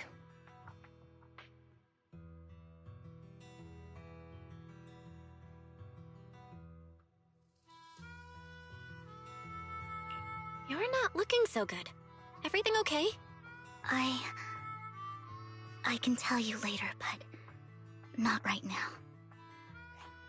Okay, that's all the information I got for you. In return, I want you to do something for me. Take me into the Hollow. I left something very valuable inside. I have to find it.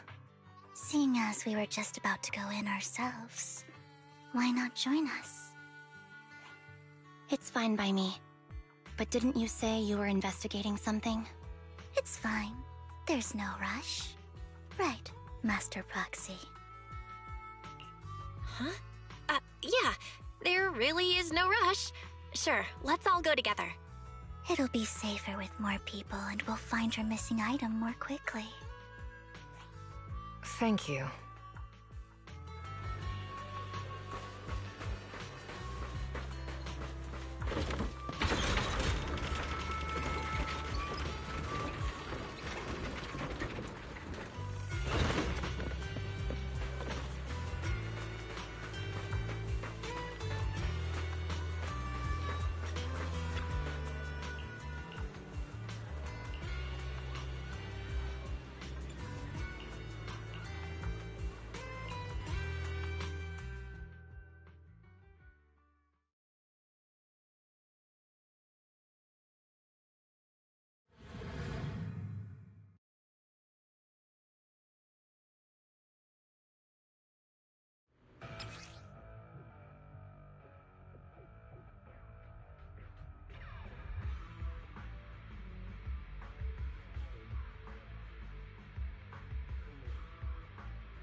So, what is it that you all plan to do here?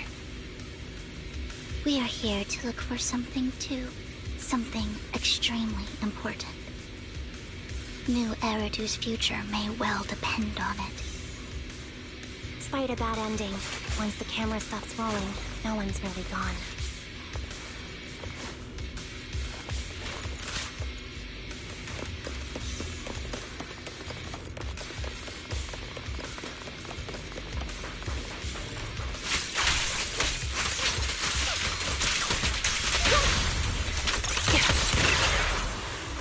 Adjusting for wind.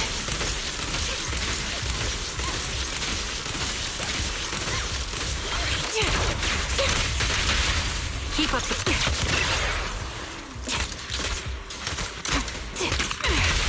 Light him off.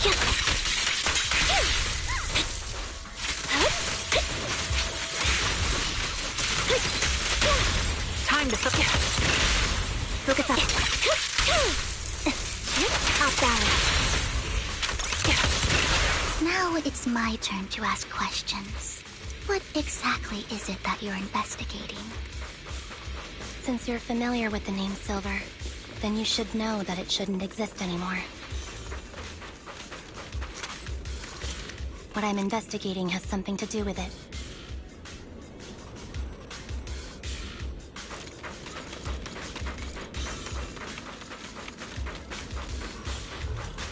Ether vision activate.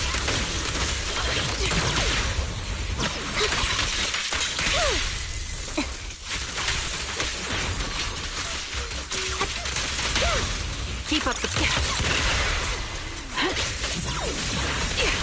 Right on cue. Time to pin them down. Resolve.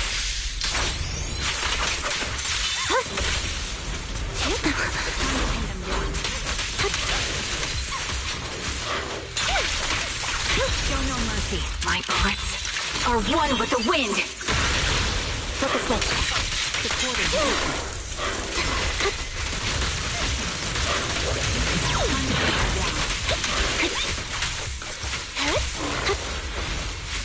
Time to focus fire. Light him off. Let's use that fissure to head to the next location.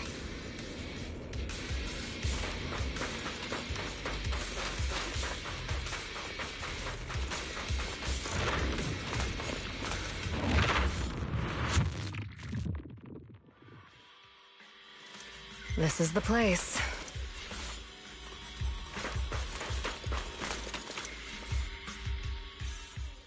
So, what is it that you're looking for? A ring. I was excavating ether here before and accidentally lost it somewhere. Please, could you all help me find it? It has to be somewhere among all this stuff here. Sure, I'll start looking. I'll go with you. I'll stay here with her then. Thanks, but you don't have to worry about me. Go ahead and accompany the others. I'm sure it'll be faster that way. And sorry for wasting your time like this. I know it might sound strange, but I'll be so happy if my daughter grows up to be capable like you.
There's leftover food here.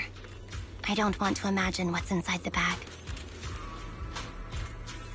Neither do I.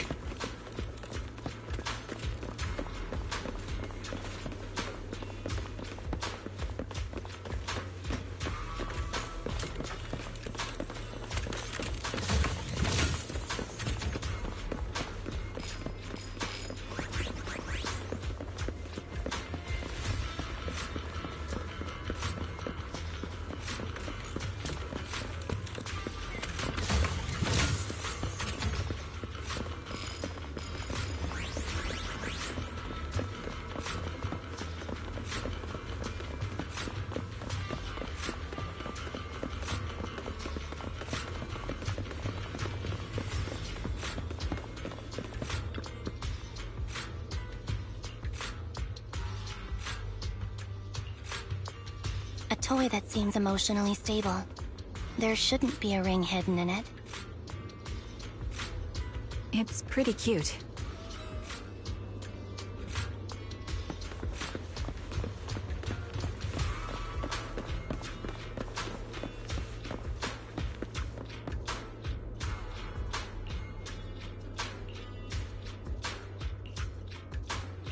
It's a fancy lunchbox?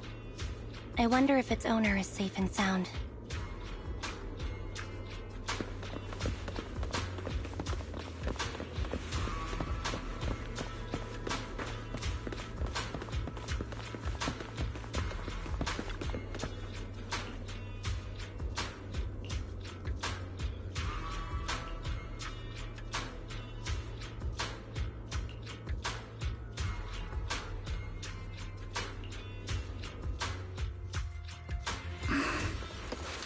What's wrong, Vivian? You seemed worried for a while now.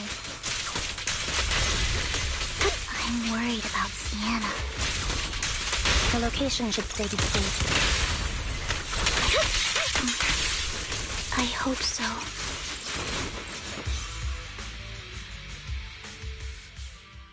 Could the ring be in that gas tank?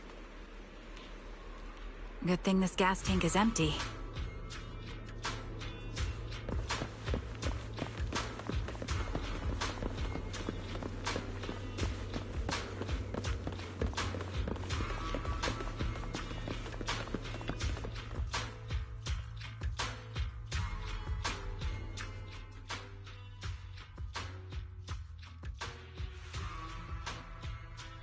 Her vital signs are gone. What happened? I guess this was her final scam. There's one thing I must remind you. Your time is running out. I'm not sure how you can tell, but you're right. I'm going to die in here. That's my plan.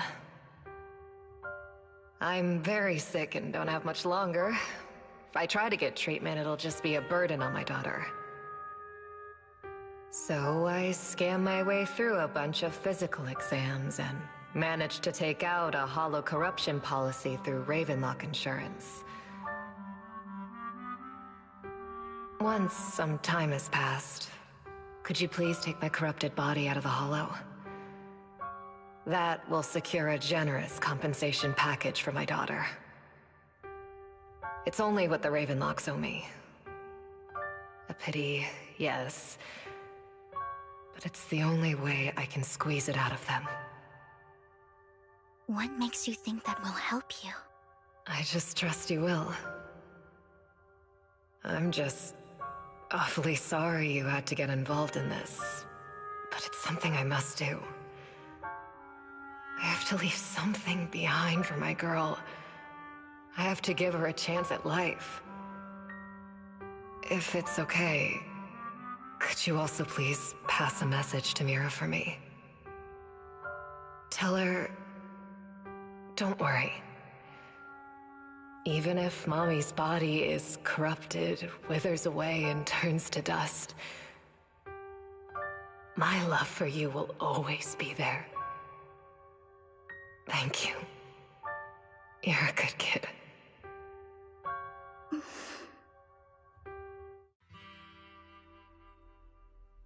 She was betting that we'd help her. So, you were aware of this the whole time? Yes. Because I saw it.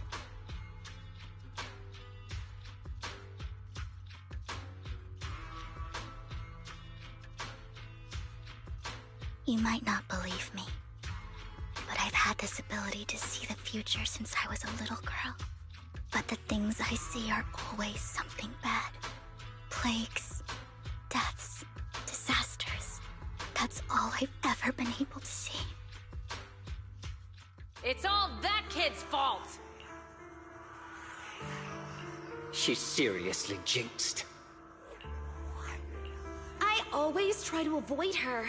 Otherwise, she'll say something rotten that ends up coming true again. Prophecies, she says. Like she's not the one bringing the bad luck upon us. It wasn't me. I didn't do anything. Sorry.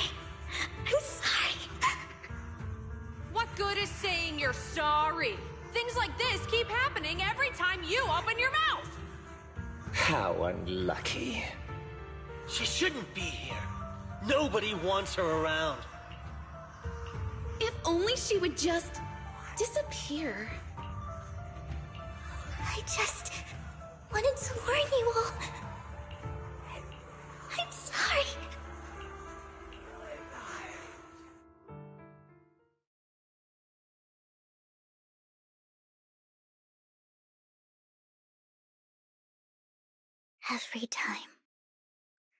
Every time it's the same. In the end, there's nothing I can change. Sometimes I even wonder whether it's me predicting these things, or if my very existence is manifesting these calamities. Vivian, it's not your fault. You were just trying to be kind and warn them about impending disasters. I can tell it's never been easy for you. Thank you. No matter what. I just hope she finally gets to rest in peace. I hope no misfortune, whether I foresee it or not, ever happens to anyone.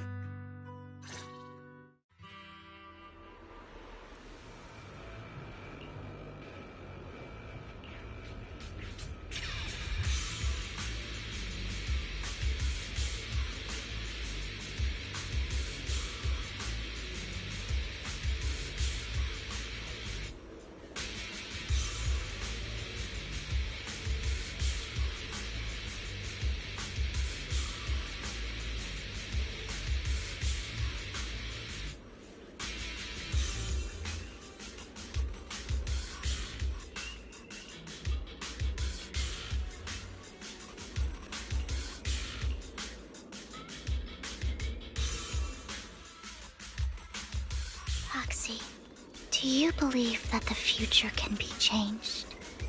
Whoa, that's kind of an out-of-the-blue question. Let me think. I think it can. Is that so? Battlefield was just another scene in the movie.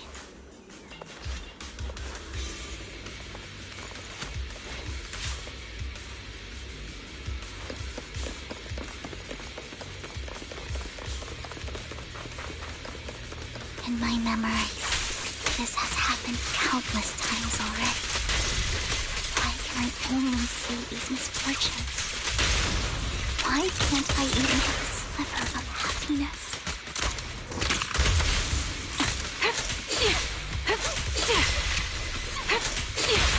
Light him up!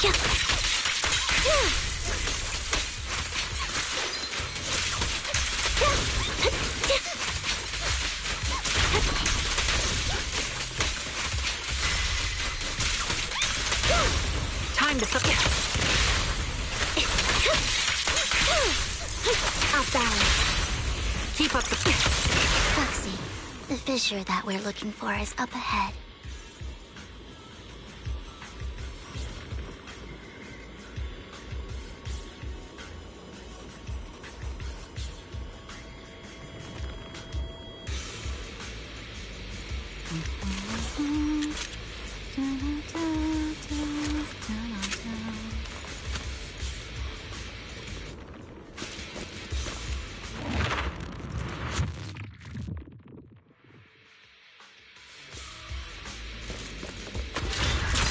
bracing for wind.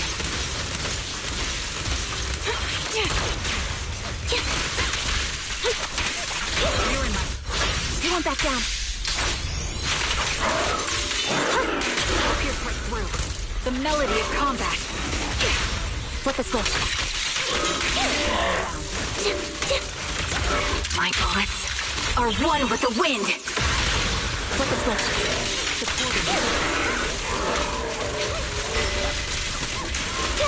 Time to pin them down. Right over. I'll pierce right through. I think it's about time. We should take that lady out of the hollow.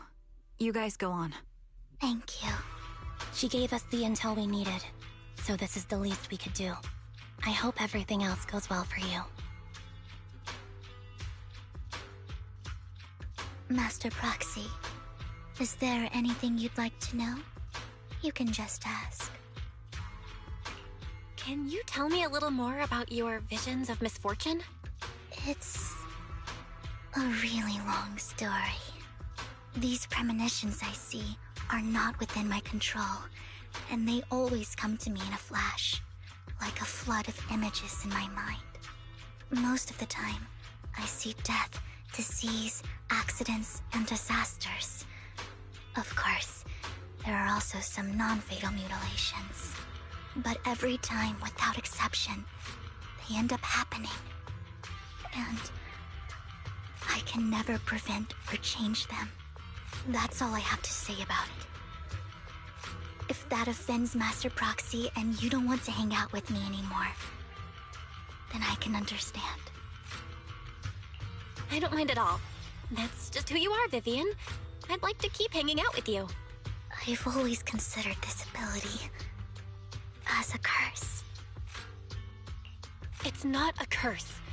If anything, I think you've been given a gift. Thank you. Really. Well, it's getting late. Bringer's belongings ought to be around here somewhere. Let's take a closer look. To the previous clues, what Bringer left behind is hidden inside a vending machine.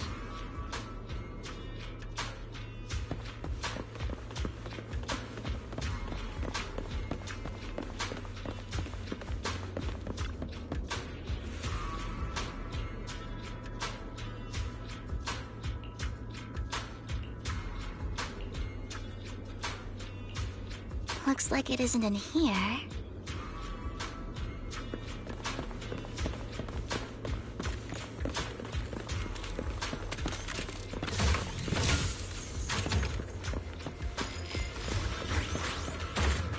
Let's try this vending machine.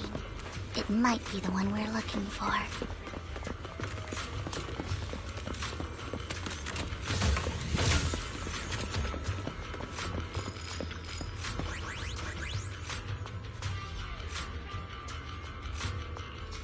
Strange, there's nothing in here.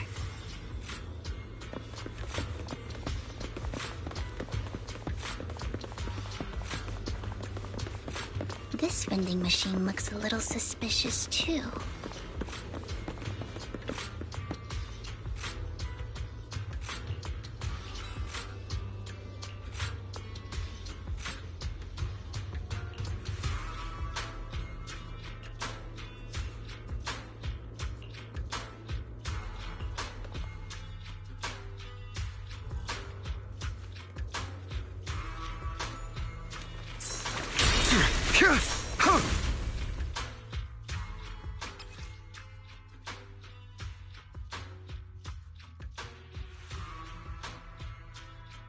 This is it. This notebook is what Bringer left behind. But I don't know what these markings on it mean.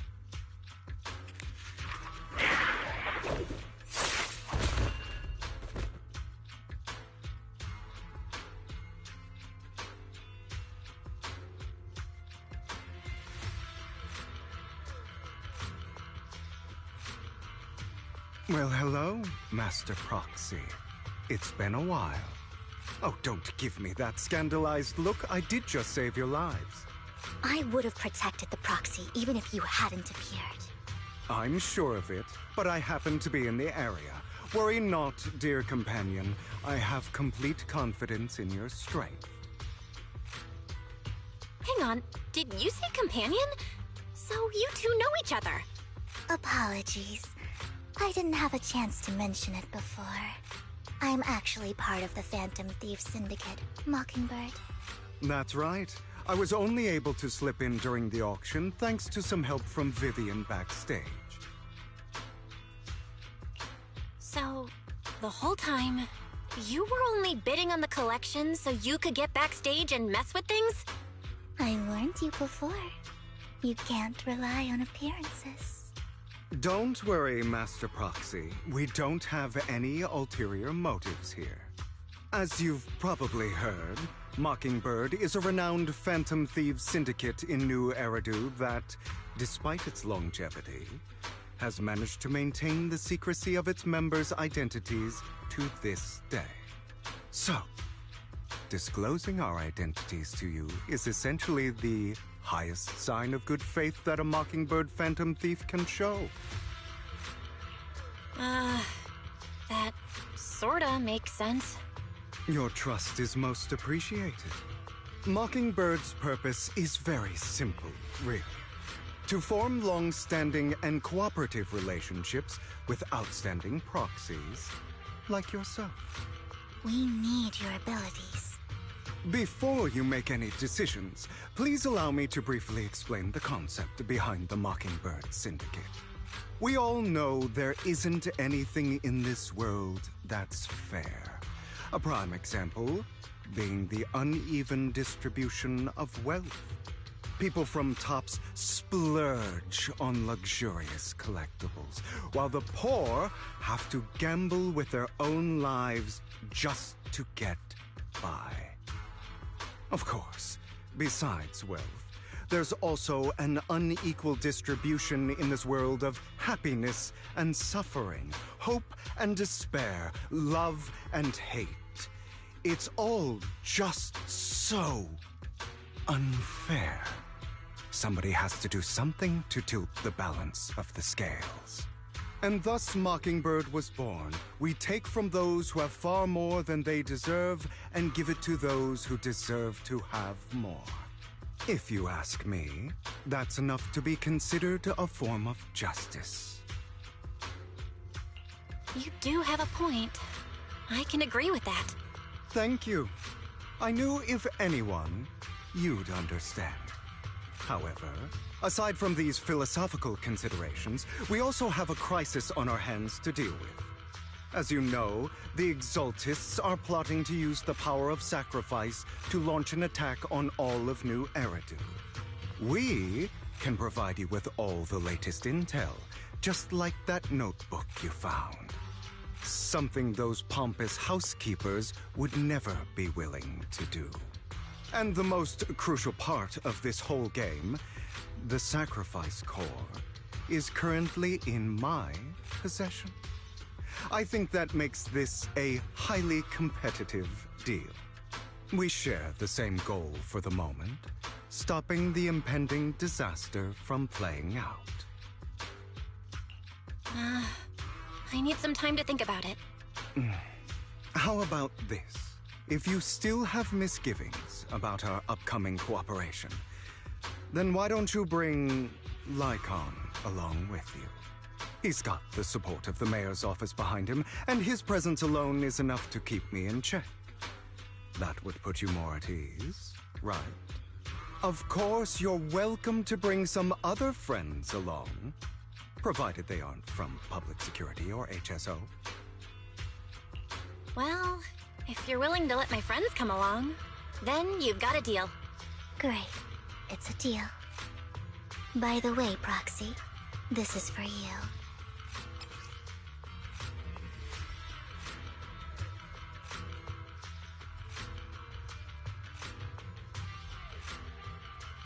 Consider it a souvenir commemorating our first time working together. For now, we'll carefully look through the contents of that notebook. I'll contact you if anything comes up.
How about it?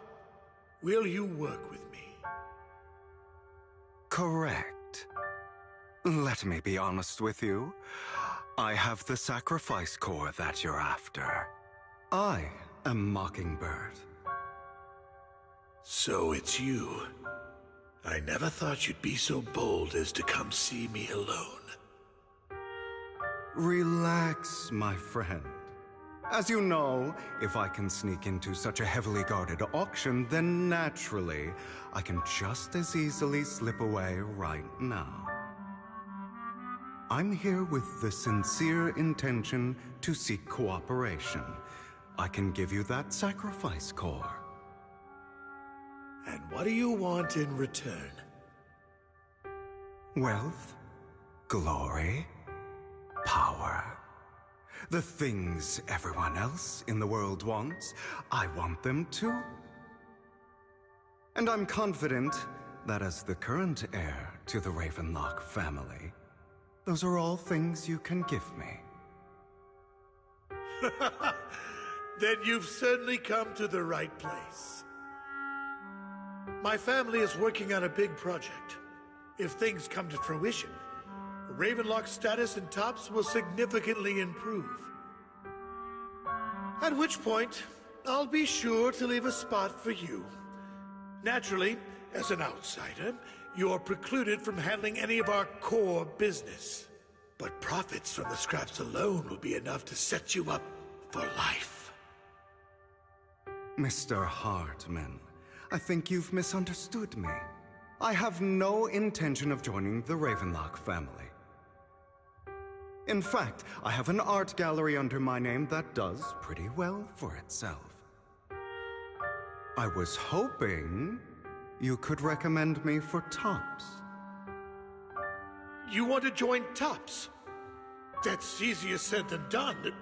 Even for a family like ours, it would still require significant effort and... Just answer me yes or no. I don't think either of us can afford to waste time.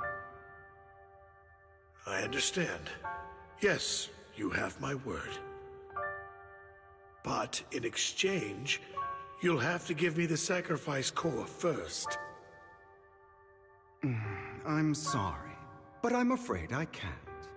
I've already hidden it somewhere safe, a place nobody else but me knows. You don't want to put all your chips on the table when dealing with Tops. I know that far too well. Then that means I also need to keep an eye out when working with the infamous Mockingbird, right? Mr. Hartman, I should remind you that I stand before you undisguised. Coming from a phantom thief who's never publicly revealed his identity, shouldn't that be sufficient assurance? If I betray you, then you merely need to lift a finger to wipe me from the face of this world. You do make a valid point there. In that case, you have a deal. I appreciate your trust. Why don't we celebrate our new partnership with a toast?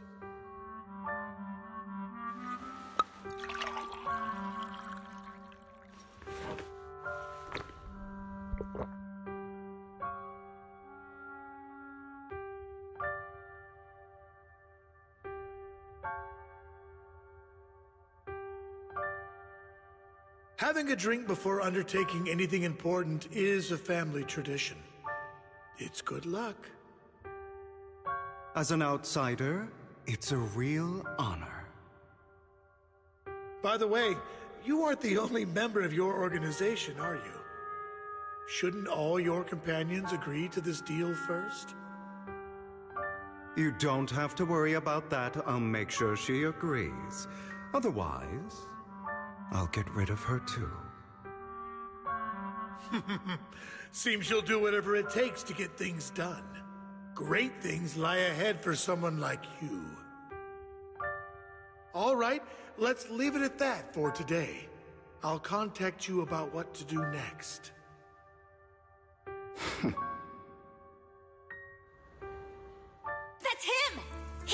who killed Serena!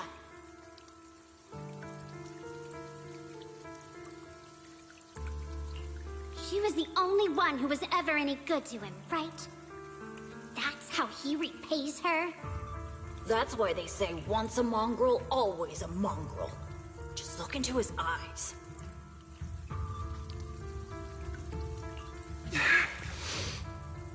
Father! We have to punish him! Serena had been ranking ahead of him. Hugo must have poisoned her water so he could pass her. Pure evil. Typical for an impure bloodline. You should have been kicked out ages ago. Hugo, did you do all this? Yes, it was me. I killed her. He admitted it! Father, he must be expelled. He has no right to live under the same roof as us. Why don't we reunite him with Serena then? Nobody would ever know. Hugo, well done. My children, how many times have I told you before? In this world, only the most ruthless, cruel, and unscrupulous of people ever make it to the top. Like Hugo here, who was willing to murder his only true loved one without a second thought. Only someone with the means and the gumption to do that is qualified to be my heir. But I... It's all over now, and the results are obvious. The winner of this month's assessment is Hugo. As for the rest of you, go to the usual place for the punishment you deserve. But Father, before this, I was #1. As I've told you before, there's only room for one winner in this family. You're still a loser, even if it's by the smallest margin. And there's no reason for a loser to exist. This is all for your own good. Do you understand? Go on now. Receive your punishment for the sake of the family. Yes, I understand. I'm sorry.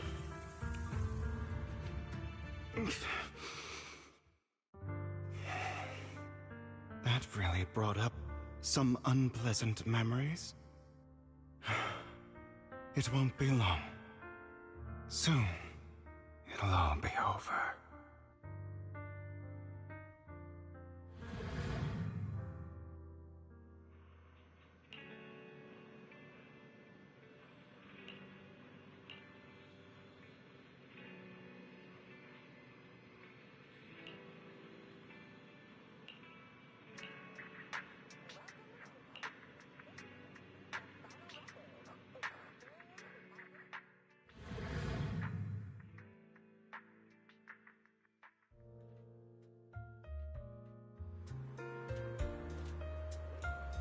Thank you for escorting me here, Proxy.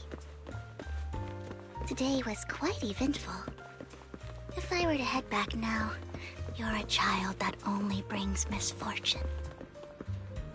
People have been saying that about me for a long time. I used to feel hurt and resentful. But now that I think about it, it's perfectly normal for people to react that way.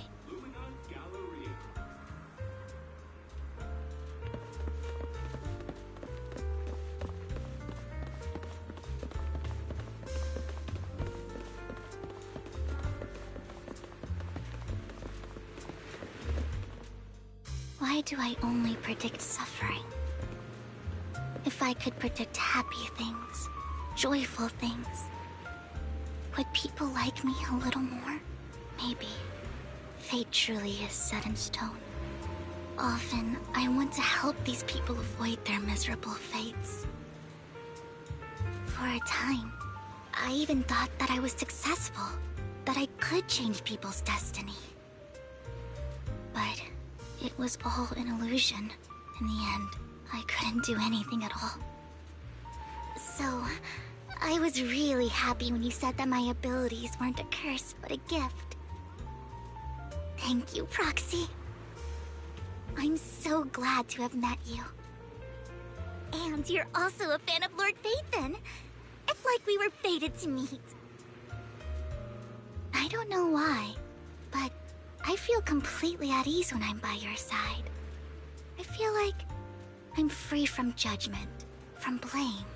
Like, I don't need to worry about anything, and can just be my own true self.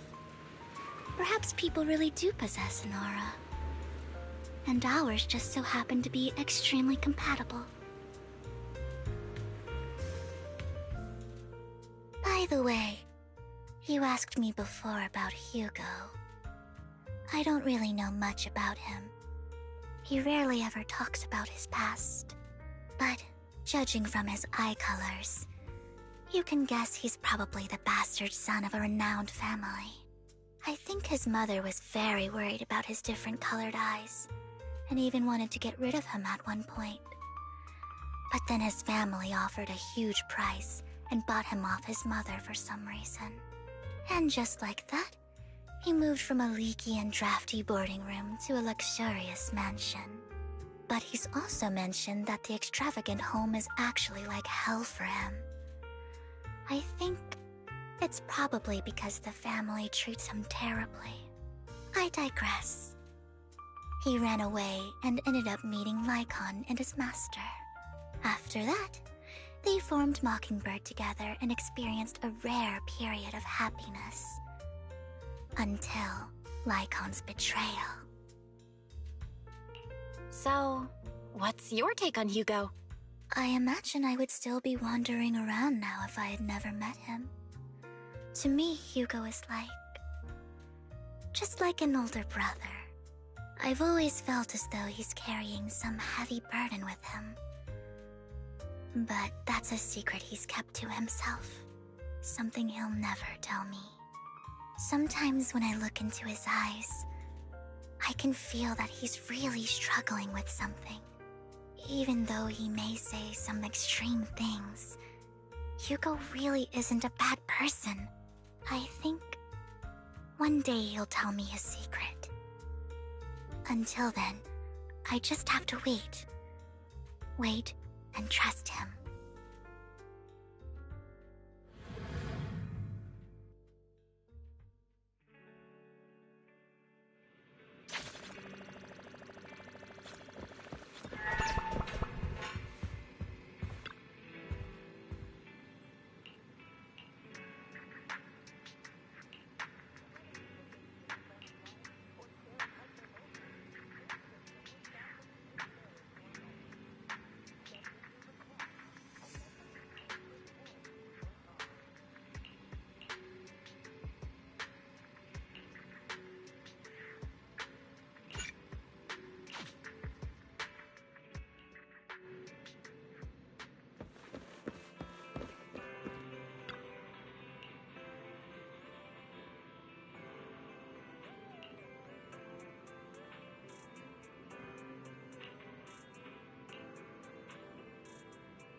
It appears we're the first to arrive. I thought we were running late.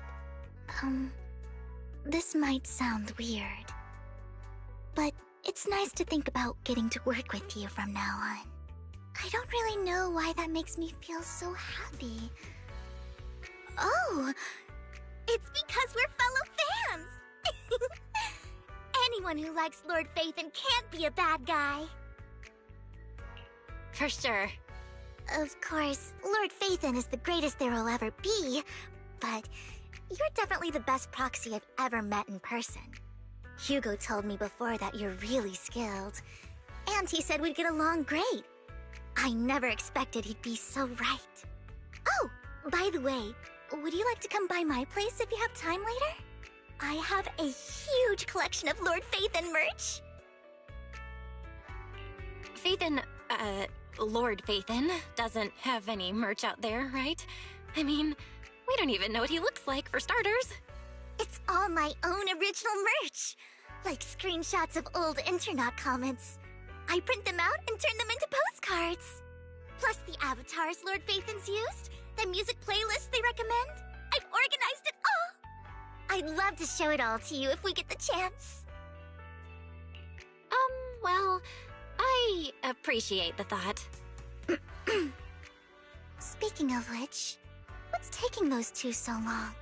Hugo said he had some preparations to do before entering the Hollow. I wonder how that's coming along.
This is getting to be more than just a coincidence, don't you think? Or perhaps you are actually stalking me. If I was stalking you, you wouldn't ever know. Overconfident as always. You haven't changed at all. We just make it a habit to check the state of our weapons prior to combat. Thanks for that little reminder. I almost forgot. I didn't expect you to let me join. What else could I do? Master Proxy would have insisted on having you join us. I never expected for us to have a chance to enjoy some pleasant conversation like this. Without our weapons drawn, that is. It really has been too long. I still remember when we first established Mockingbird. Indeed. That was a long time ago. Thankfully, Jack went in peace. He must have known about his condition for some time. He even left us with instructions. Passing peacefully in your sleep is the most natural way to go. I'm happy for him.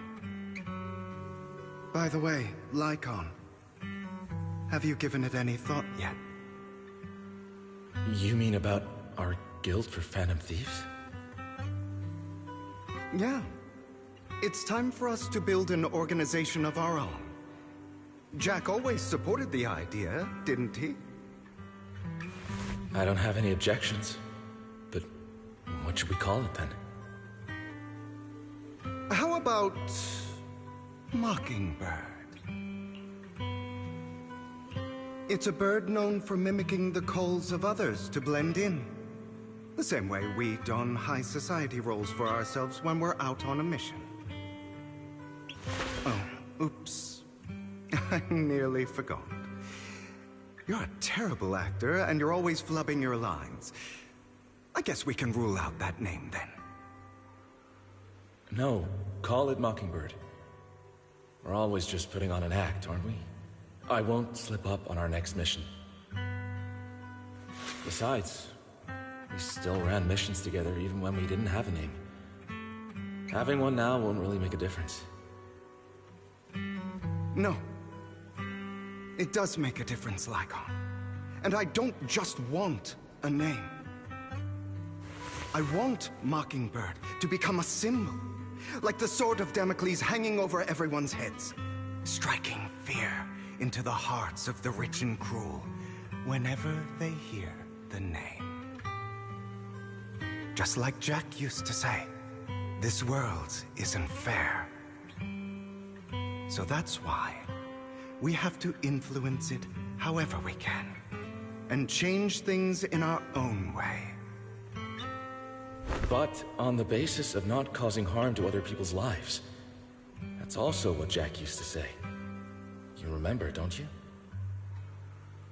Of course I remember. All right. I promise. That sounded pretty forced. Don't forget, things don't end well for people who break their oaths. I'm good for my word. You must trust your fellow companions. That's also something Jack would say. Well then, today's the day that Mockingbird will officially start flying. Our first order of business, deciding on our symbol.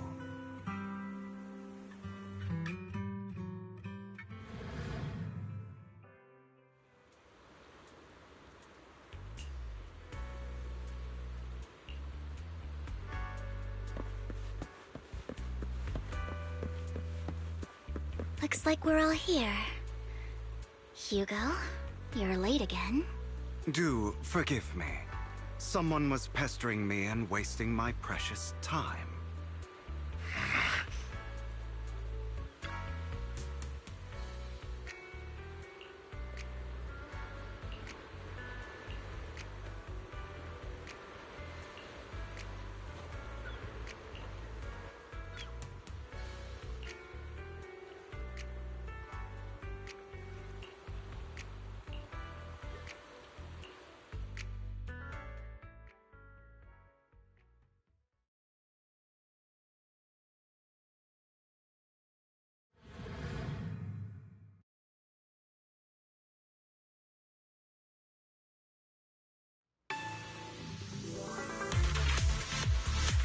I didn't expect the coordinates in Bringer's notes to lead here.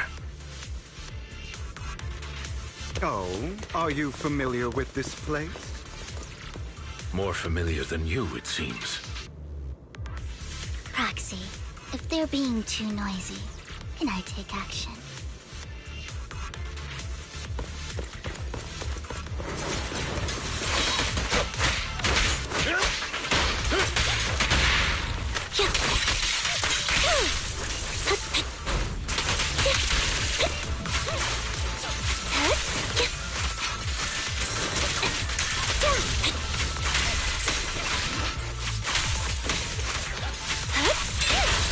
Thank you.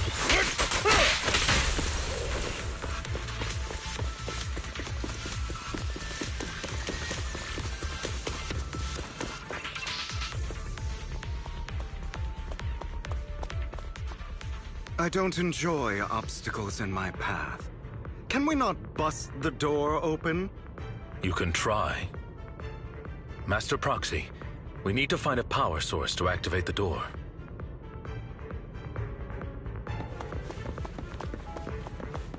The generator room should be nearby. Over here. Wow, you really know this place like the back of your paw.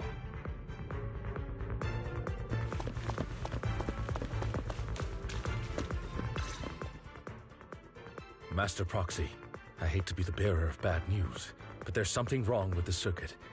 It seems to be blocked. Don't tell me. Victoria Housekeeping's high and mighty attendants can't even fix a simple circuit. I can fix it, but I'll need a circuit diagram before I can do anything. I've seen diagrams for this type of circuit before. It's a pity that we're unable to connect to the outside world from inside the hollow. Just leave that problem to me. Vel, I just sent an image of a circuit diagram to your phone. Check if you received it. Thank you very much, Master Proxy. Now then, let's start repairing this circuit.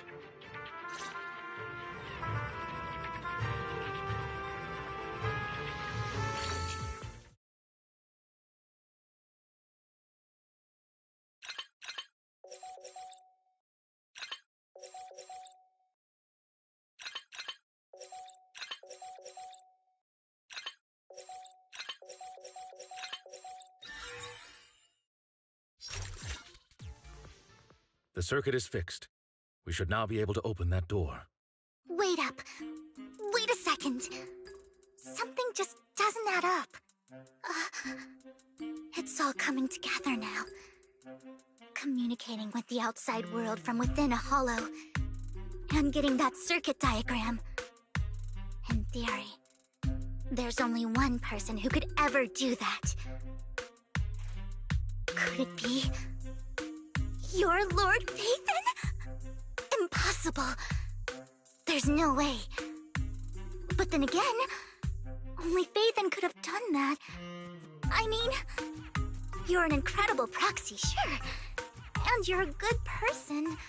But could you really be Lord Phaethon? That's me. I'm Phaethon. Sorry, I just never had the chance to tell you. Unbelievable. Lord Phaethon! I've been your biggest fan for years now! Goodness me, Lord Phaethon was right in front of me all along, and I had no idea. This is like a dream. Could you...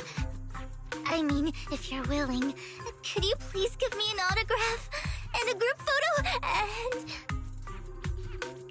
Anything you want. We just gotta get out of the hollow first.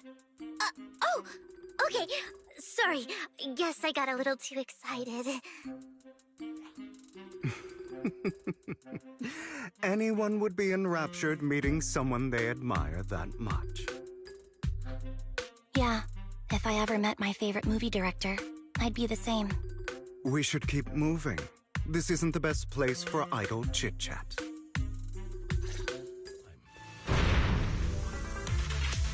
The door's finally open.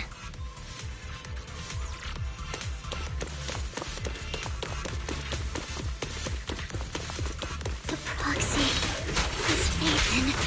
Phaethon is the proxy. This is a dream. I never went to wake up.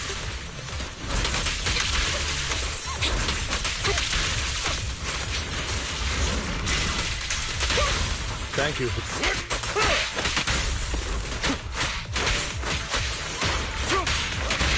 Light him off. The fissure over there should lead to our destination.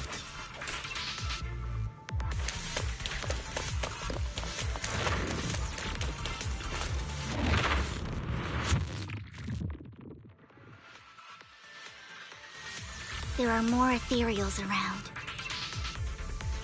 Please be careful, Lord Phaethon.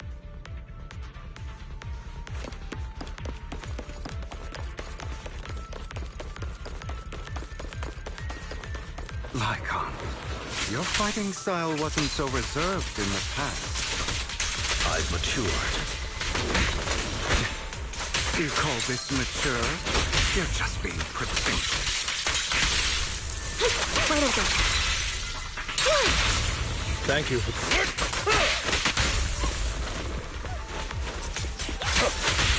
Focus up.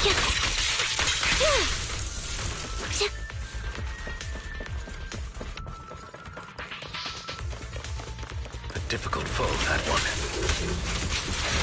Let us leave this place at once. Ensuring Master Proxy's safety is our highest priority. I won't let anything happen to you, Lord Phaethon. Dissolve.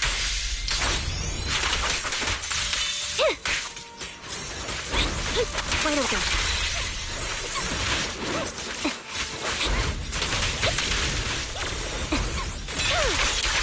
What you deserve.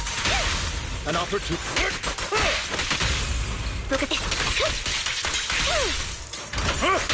This power.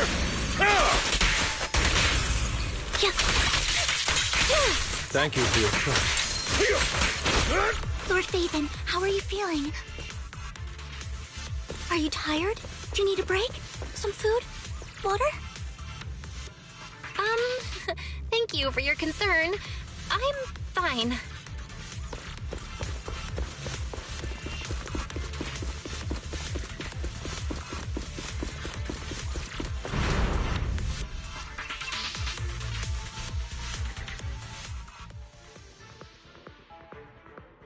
Master, a complex mechanism has been detected ahead. To pass through, you need to activate all 3 smaller mechanisms. Suggestion: split up and handle them simultaneously to save time. So, we have to head to 3 different places to crack this thing.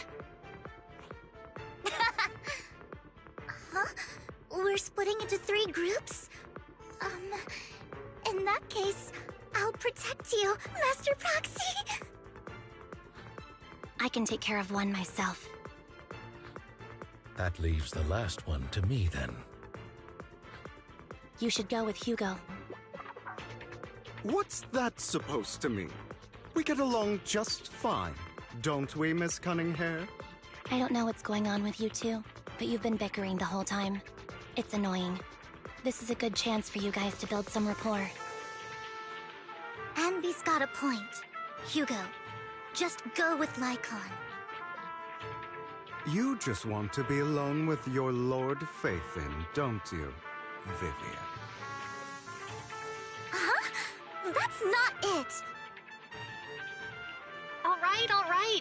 Sounds like a plan. It's all decided then. If Master Proxy says so, then sure. But, Lycon, you better not slow me down. I really want to recommend you two some movies for a crash course on teamwork.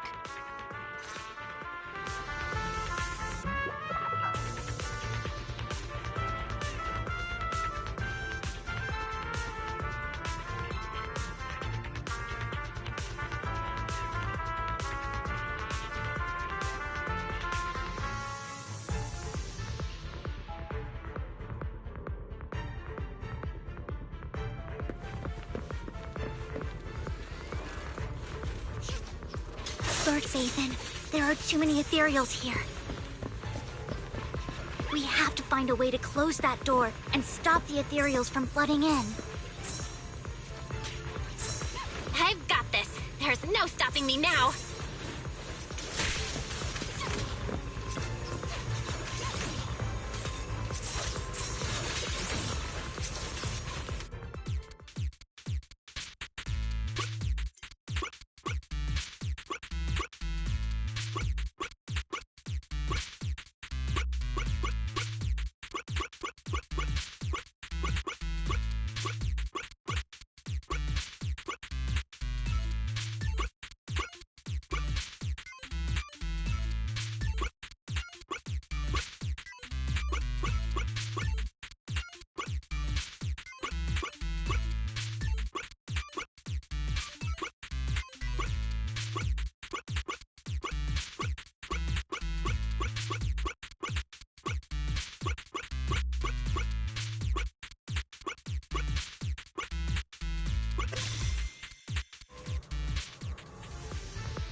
Lord Faithin, seems like we both need to press down on these mechanisms at the same time.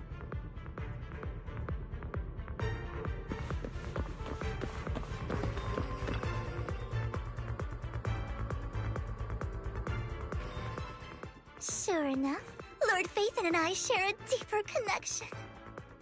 Sorry, I hope I'm not being too forward. Goodness me, somehow I'm fighting alongside Lord Faithin. It's like all my dreams are coming true. I'm going to wake up any second now, aren't I? No, this isn't a dream. I'm real, see? You can even hold my hand. Not only is Lord Faithin incredible, but super kind. That's it. I pledge to be a die-hard Lord Faithin fan until my very last breath. I'm happy to hear that, don't get me wrong. But why do you like Faithin so much, Vivian? Lord Faithin is my light. The one who saved me in my darkest, most desperate times. Like a deity who rescued me. You probably don't remember, but you really did save me that day. Wow, it's so embarrassing to say all this in front of you. Sorry, I hope I'm I'm not bothering you too much. Of course not. Thank you for your loyal support. I should be the one thanking you. Just being able to see Lord Phaethon makes me the luckiest person in the whole world. Sorry to keep babbling like this. I wonder how the others are doing. I'm sure Anby will be able to manage. She's great at this kind of stuff. But as for Hugo and Lycon, let's just hope they don't get into a fight with each other. There are too many ethereals here. Though, it's not a huge problem.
So, we have to cooperate to solve this problem.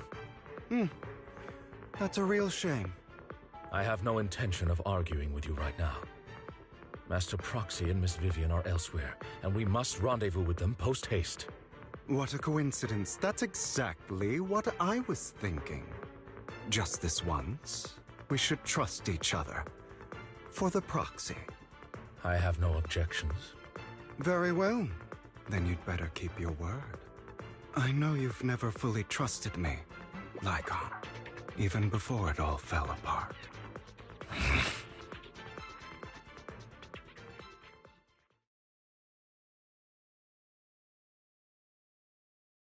You wanted to speak to me alone? I know you and Hugo are as thick as thieves and don't hide anything from one another. But you can't tell him what I'm about to tell you. Did something happen with him? Hugo is an intelligent and gifted child. He learns everything I teach with ease. In time, he'll grow beyond me. Reach a place where people will marvel and look up to him as a beacon. Yeah. As much as I hate to admit it, he always picks things up just a teeny bit quicker than me. But none of that matters, because I can overpower him easy. I don't think being gifted is a good thing for him. What do you mean? He bears a dark and painful past. What he was taught, the hatred he was faced with, everything he picked up. It's all become an integral, inseparable part of him. I believe that beautiful flowers can blossom even in the darkest abyss. But the roots of that flower would draw from evil instead of good. Hatred instead of love. It's a curse that flows through his lineage. A curse that fate branded him with. I've seen far too many people like that throughout this long life of mine. They struggle with this curse their whole lives. But they all end up failing in the end. The path of light is narrow and fleeting. And the darkness is filled with such temptation that dropping your guard for even just a moment can send you spiraling straight into the abyss. Do you mean Hugo's going to be a bad guy? I don't know. I hope he'll always stay true to his heart. That he won't give in to hatred and ambition. That he won't become the dragon that must be slain. But he has inherited the seed of evil. You cannot let it take root. I'm afraid I won't be there to help you. There's not much life left in this old body of mine. So then, Lycon, promise me now. You must hold his chain tight, to restrain him, to stop him, and when necessary, to choke him.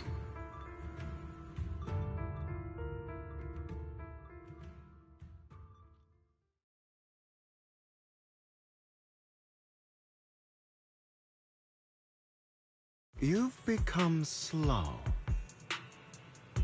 Or maybe you've been on guard against me this whole time, and that's what's slowing you down.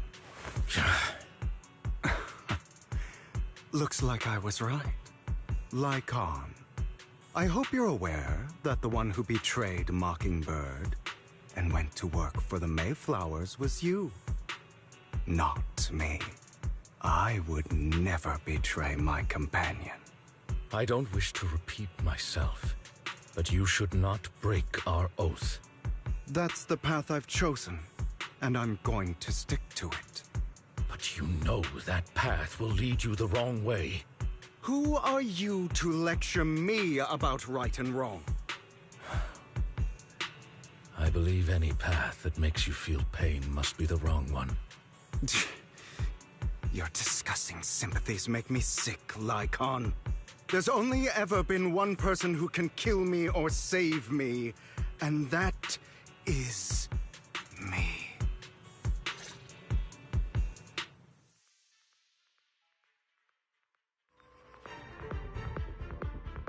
Great, it worked!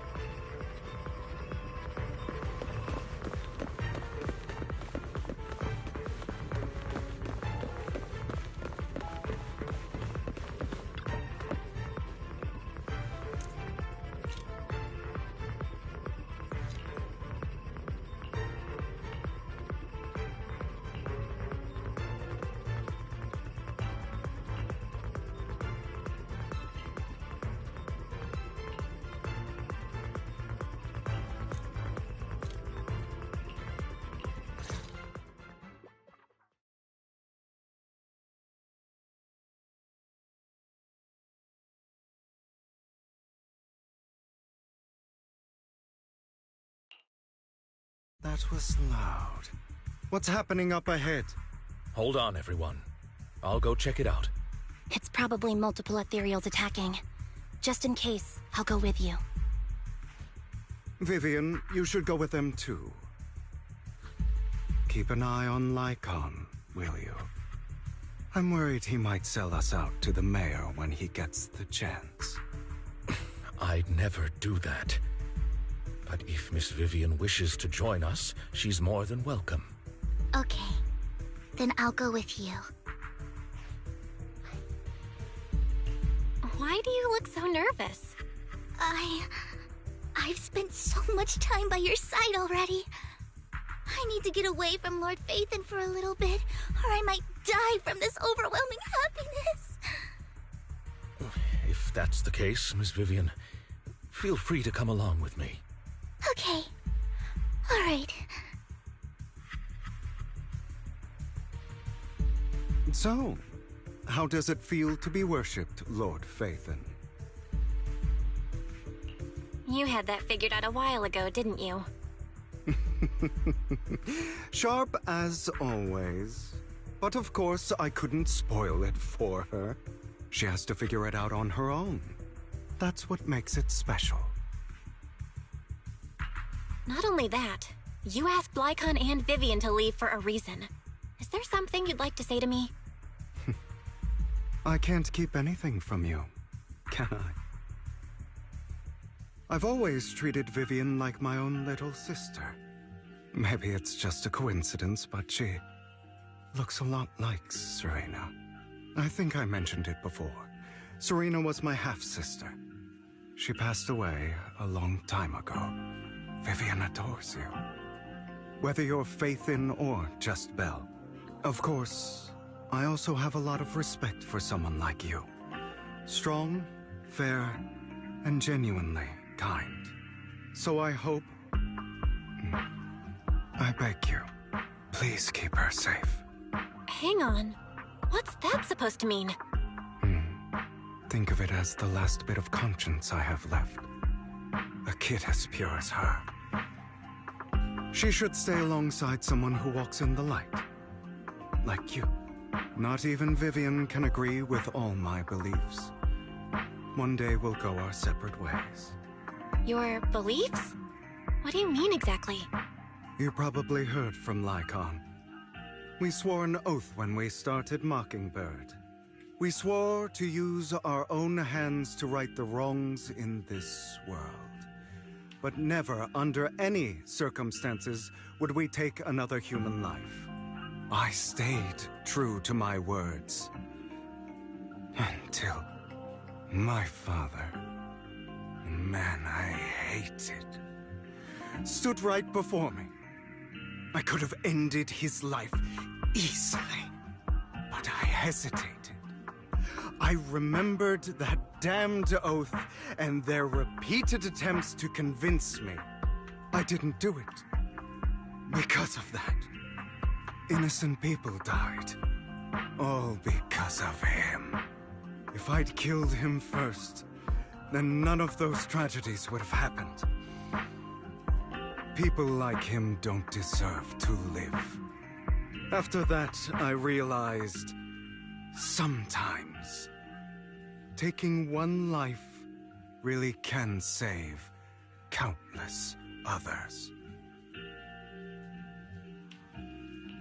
I understand where you're coming from. I knew you'd understand. Vivian has a good heart. I don't want her to get her hands dirty. But you know how it is. In this world, someone has to be the bad guy.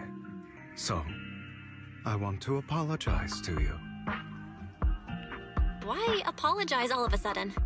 You're incredibly strong, kind, capable, and really, really lucky. The world needs more people like you. Remember that revenge movie I told you about, Children of Devils? I still haven't found it, but I came across another videotape with the same name. Turns out, in that story, the Children of Devils are actually the children of gods.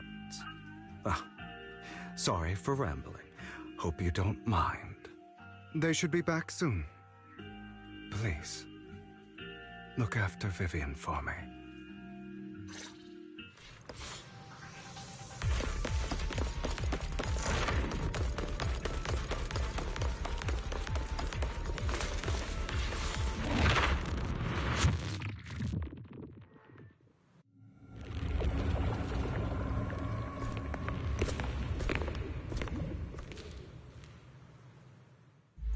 What is this? It looks like a cocoon. Careful, everyone. If I'm not mistaken, that's a sacrifice in there. It appears to be in hibernation. We don't know when it'll wake up. If it does wake up, we'll be in serious trouble. Wait, those spots Bringer marked in his notebook. Are you saying each one might have a sacrifice like this? That means there must be at least a dozen of them. And that's only counting the ones we know so far. These sacrifices may still be hibernating, but the fact that there are so many of them out there is terrifying. The Exaltists must have a way to revive them. And that's not all. These sacrifices can exist outside the Hollows. If they make their way into populated areas, I'm afraid it will lead to a catastrophic disaster likened to the fall of the old capital. That's almost certainly what they meant by vengeance against all New Eridu. Let's find a way to get rid of these sacrifices. We can't let the Exaltists have them. Thank you for helping me find this sacrifice. But sorry, kids. You won't be the ones to keep it. it's that annoying old man. Why is he here? I'd advise you to choose your words wisely, young lady. You are from the Ravenlock family. So it was you. That face. Oh, I know you. I heard about what happened to your friend. Truly unfortunate. If only she'd been smarter. It seems your goal was this sacrifice all along. You've been tailing us, haven't you? Keeping your distance so that I wouldn't notice. As expected of a wolf Thyran, you are very perceptive. That's right. All thanks to your ex-partner, we were able to carry out our plan smoothly. My ex-partner? I'm not exactly happy being called that, but what he said is true.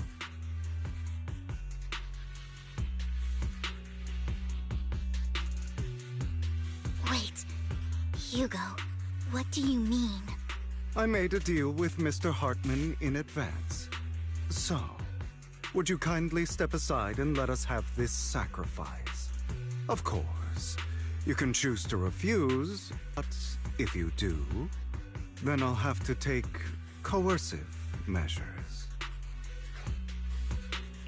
What did you offer him? Everything we know about the sacrifices plus the core itself. But why? It's simple. I want to climb higher. Mr. Hartman offered me a chance to join Tops. Who could say no to that?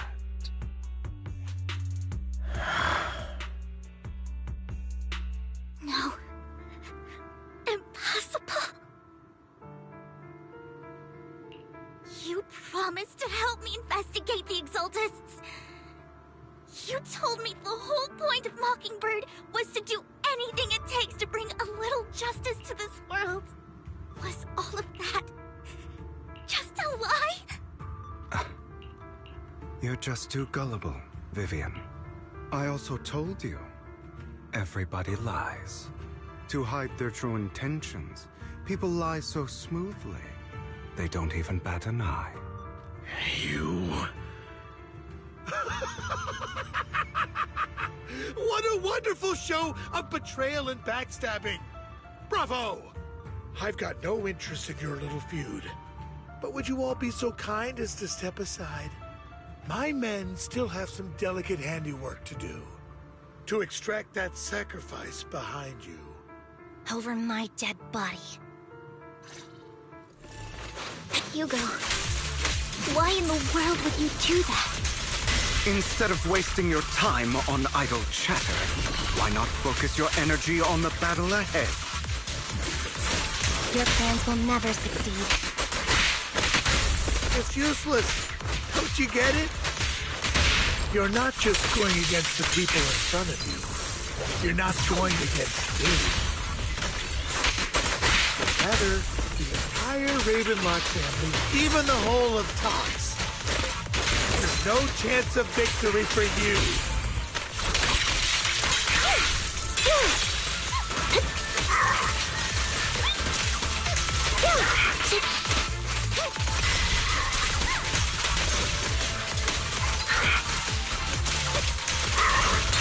Outbound.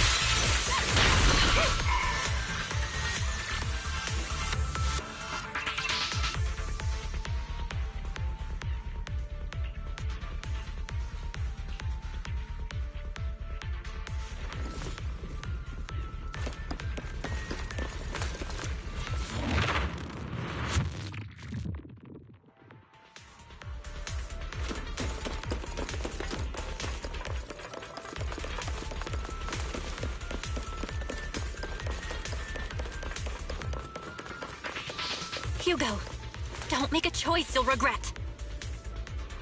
There's no turning back from me.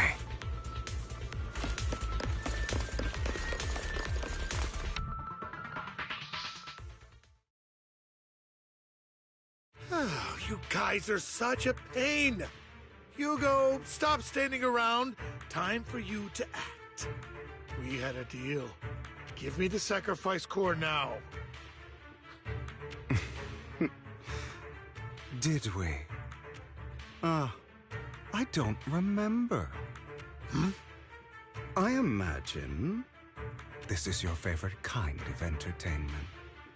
Watching allies betray each other, suspicion festering until it all turns to bitter hatred. Seeing people tear each other apart like wild beasts, just like your decaying family. Does it comfort that dead conscience of yours? You. What's that supposed to mean?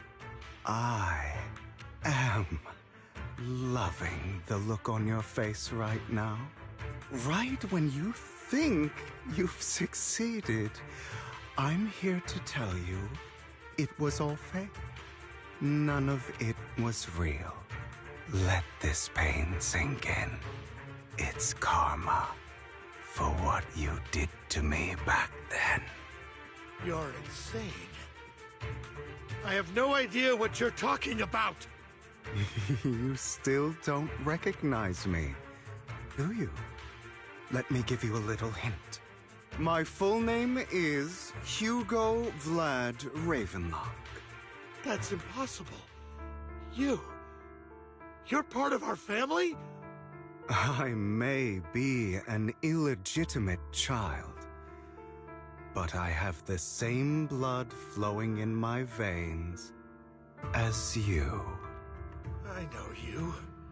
You're that bastard of his. Damn it. I could have sworn you were already. My dear uncle, you were never worthy of your position. You have no claim to the Ravenlock lineage. You may have killed all of my father's other children, but sorry to disappoint. I'm still alive. I am the true heir to the Ravenlock family. You're a bastard. You have no right to inherit the family. That's not for you to decide. Master Edmund is very supportive of my claim. Edmund? That's impossible. You weaseled your way into Top's inner circle? Master Edmund doesn't care who achieves his goal. In other words, he'd happily let me take over the Ravenlock family, as long as I'm more competent than you. This can't be! You don't know the family's real secret! I know a lot more than you think, including everything that you've done. Just give up. You never even stood a chance.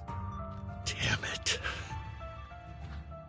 This was all fake, right? You were just putting on an act to fool this old man, right? I actually fell for it. Don't do that again. At least give us a heads up next time. Vivian, everything I did was to rightfully inherit the Ravenlock family. That part is true. Now, I'm going to kill this man who stole what was never his. I'll make sure he can never be a threat again. You can't kill him. We still need information from him on the sacrifices and the Exaltists. You must be misunderstanding something, Lycon. Just like you chose the mayor, I chose Tops. At least for now, Tops has the same interests as me. I'm not going to harm my own self-interests. Be it intel on the sacrifices or the core itself. I'm handing everything over to Master Edmund. Why?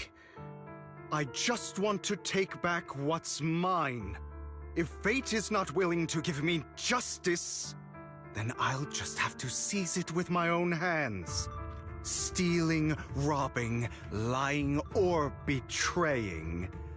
I'll do whatever it takes. Even if it means selling your soul to the devil? You know about the power struggle between Tops and City Hall. Those elites at Tops would be only too happy to see the Exaltists plotting a grand attack on New Eridu using sacrifices. That would severely harm the Mayflower's reputation and approval rating in New Eridu. And that's exactly what Tops wants to see. If that happens, countless people will die. I'm sorry it has to be this way, but I have to do this.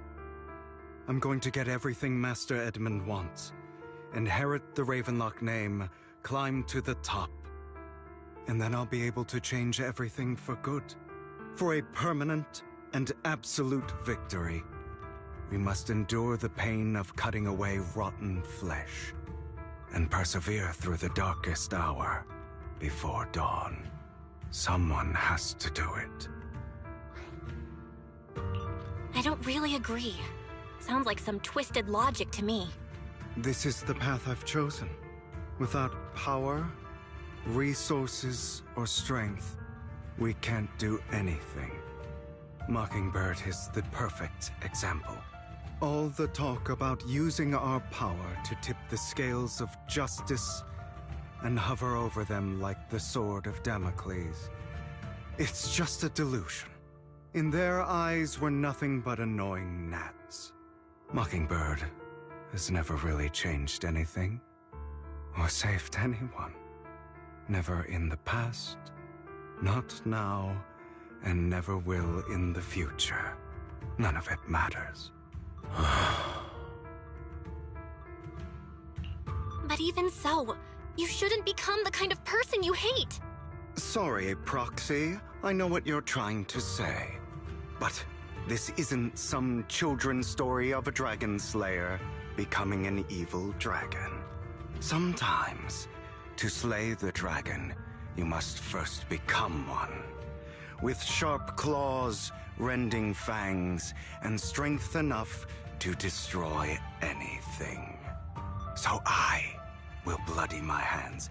I will carry the weight of my sins.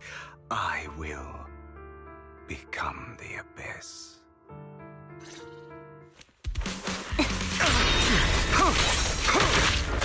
What's this?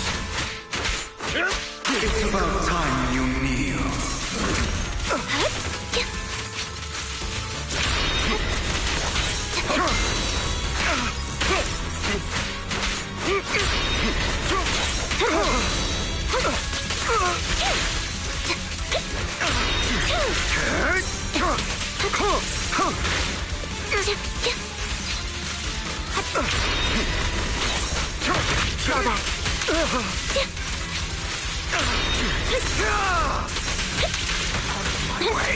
Everything you just said. Is that what you truly believe? Of course. Are you surprised? I have never once thought that Mockingbird was... I don't want it to end like this. There must be another way. There isn't, Vivian. This is the final lesson I'll impart to you. Those who cannot, truth be told, Proxy. I envy you. The world needs people like you.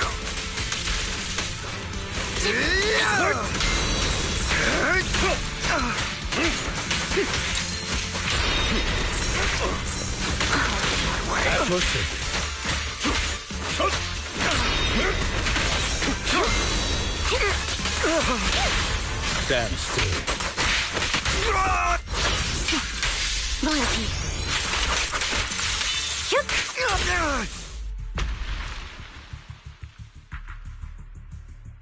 All right, you got me.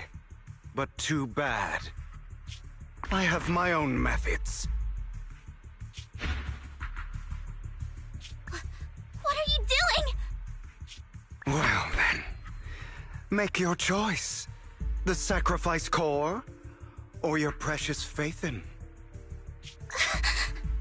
I know you took it. Don't forget, I'm the one who taught you that. Okay, the core is yours. Just leave Lord Faithin alone. What a shame. Did you really think I'd keep my promise? That's right. This is the real me. What's the matter? Thinking of killing me? Didn't you say all life is precious? Drop your foolish facade. I knew it. You... He has inherited the seed of evil. Do not let it take root. When the time comes, you must be the one.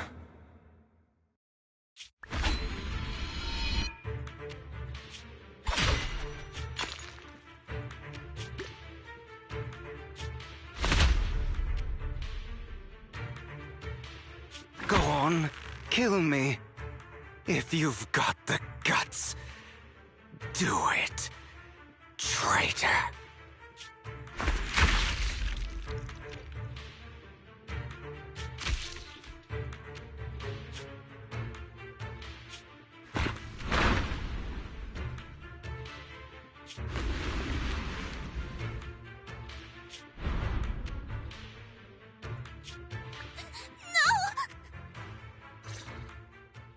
Master Proxy, are you okay?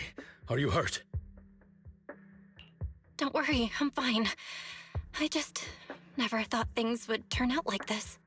Lord Phaethon, I'm sorry. I had no idea Hugo would do that to you. I'm so sorry. It's all right. No matter what, this isn't your fault, Vivian. If only I'd noticed sooner. I should have realized earlier.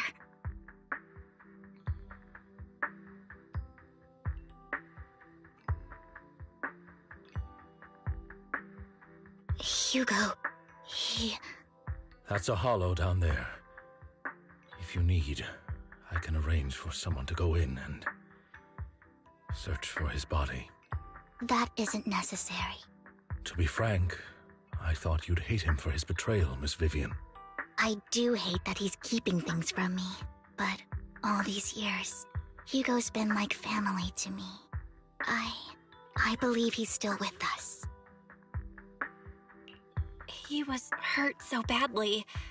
I'm afraid, even before he fell into that hollow, he might have already... I'm terribly sorry, but I must tell you, it is impossible for Hugo to be alive. My hand went through his heart. Sorry to interrupt, everyone.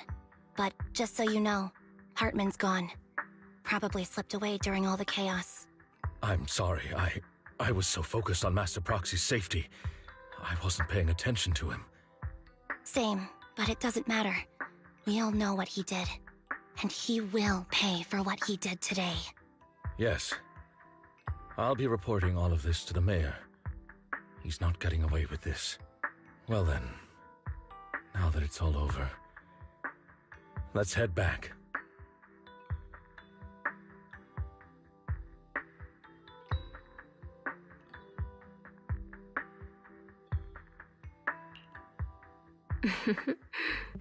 Another obstacle out of the way. She's going to be pleased about this. May the Creator guide us.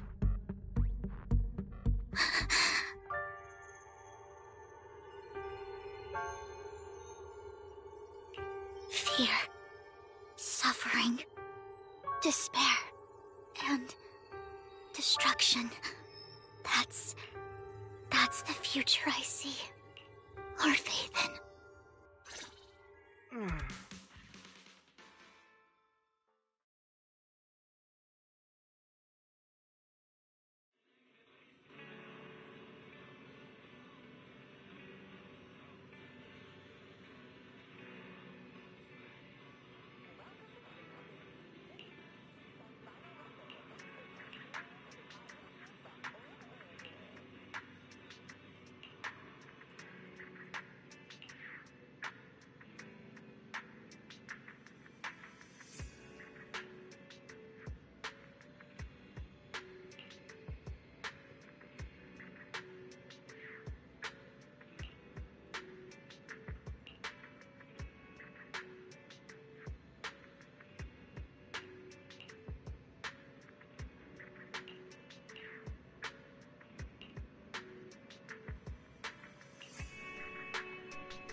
Precioso. Oh, that's 4 minutes. I don't got time for that. I'm just locking on this man. Alright. Alright.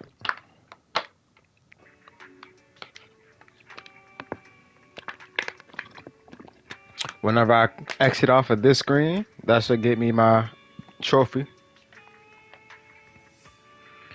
for completing this mission. Or this chapter, I guess I should say. Let's get it.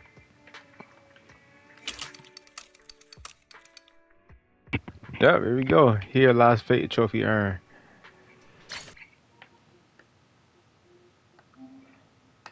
Here lies fate, trophy earned. Complete, bury your tears with the past. Parentheses A. That faith and story. Total trophy progress 84%. Let's go.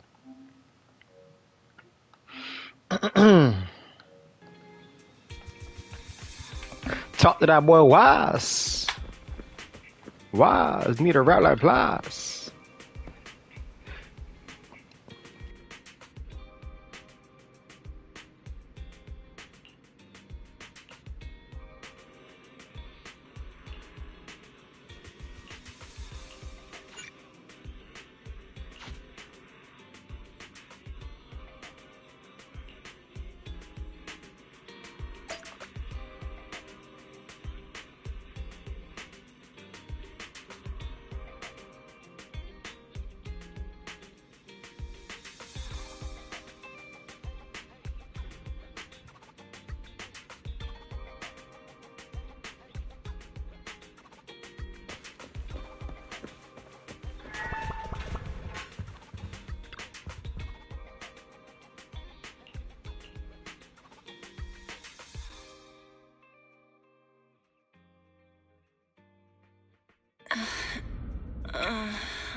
Lord Phaethon, this time let me.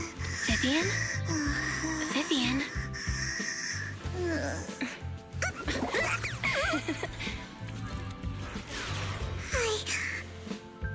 I didn't disturb your sleep, did I?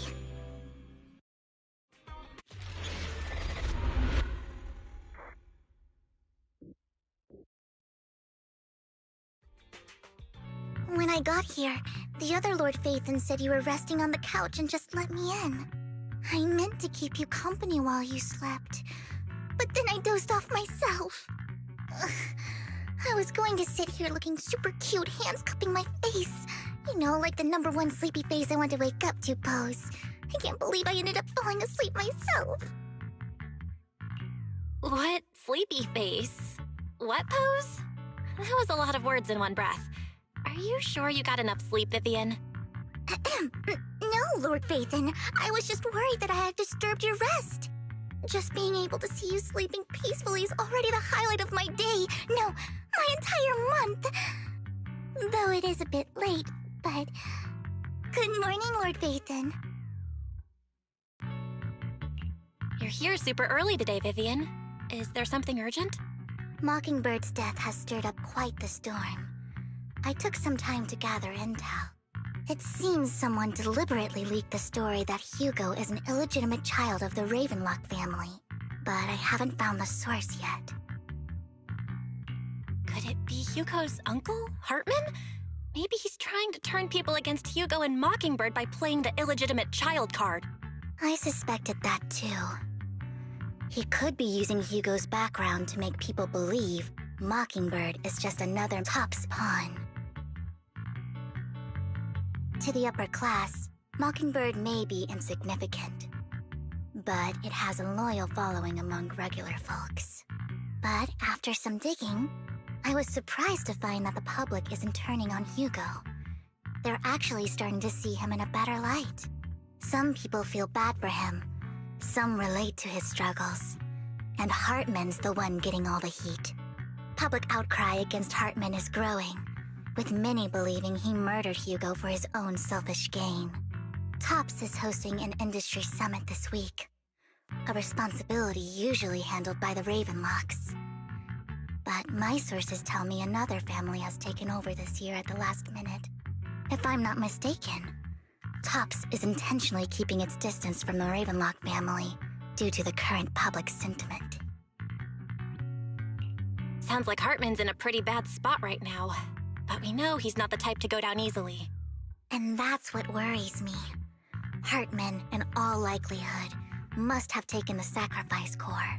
And now that he has this bargaining chip, who knows what kind of deal he'll strike with the Exaltists. Sorry for interrupting, Vivian, but I need a quick word with Belle. Oh, no problem at all. I'm sure you have important faith in matters to discuss. Take your time. I'll just be waiting outside. We can't make our guest wait outside. Belle and I will step out instead. Oh, don't mind me, Lord Phaethon. I wanted to browse the videotapes anyway. I'll be right here. Just let me know when you're done. Belle, Lycon's outside the video store. He knows Vivian is with us, so he's hesitant about coming in. He's stressing over what he did to Hugo in front of Vivian, but he really needs to talk to us. Maybe you should go speak with him first. I'll go talk to Lycon. Honestly, neither he nor Vivian is at fault. As proxies, it's our job to be the bridge between them.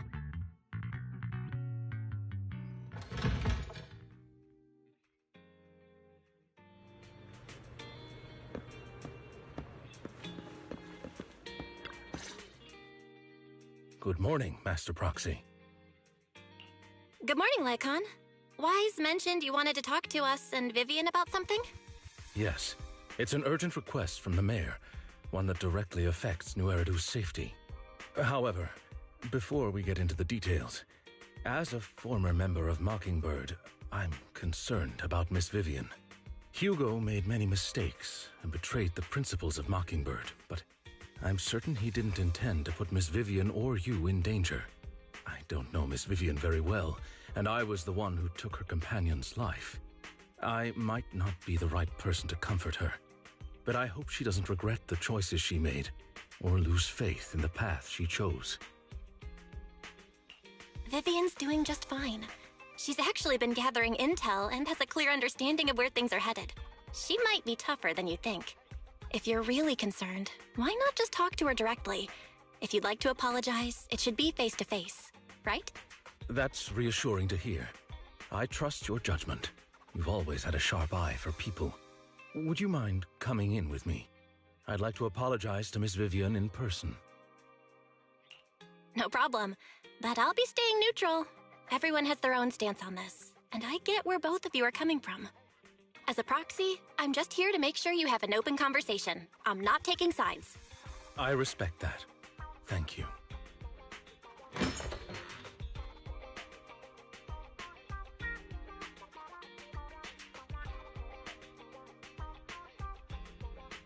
Miss Vivian, I'm very sorry about Hugo. You don't have to explain anything.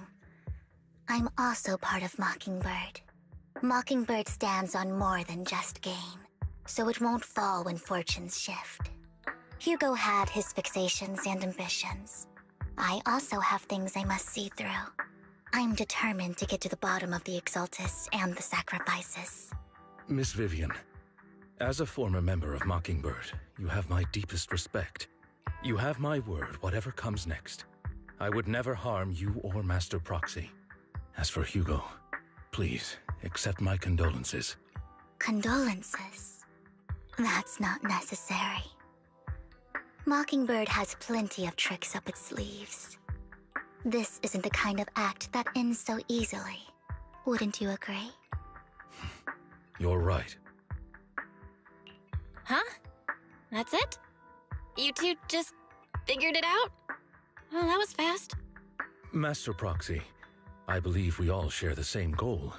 Uncover the truth of the Exaltists and the sacrifices. The mayor has tasked me with inviting you to take on this mission, and hopes we can work together moving forward. If the mayor wants to work with us, I trust he will demonstrate his sincerity in kind. Mockingbird will not serve as a pawn for the powerful. That will never change. Of course. While the mayor cannot handle this personally, He will make sure we have all the intel and support we need. Miss Vivian, I know you have your own intelligence network, but for some high-profile shady dealings, perhaps the mayor can provide you a different perspective. Please, take your time to discuss. If you're open to collaborating, I'll set up a call with the mayor so he can speak with you both directly. I need to discuss this with Wise and Vivian. With so many people involved in this, we need to be very careful. Of course, I completely understand. When you've made up your minds, you can find me at the Ballet Twins.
I'll connect the call to the mayor now.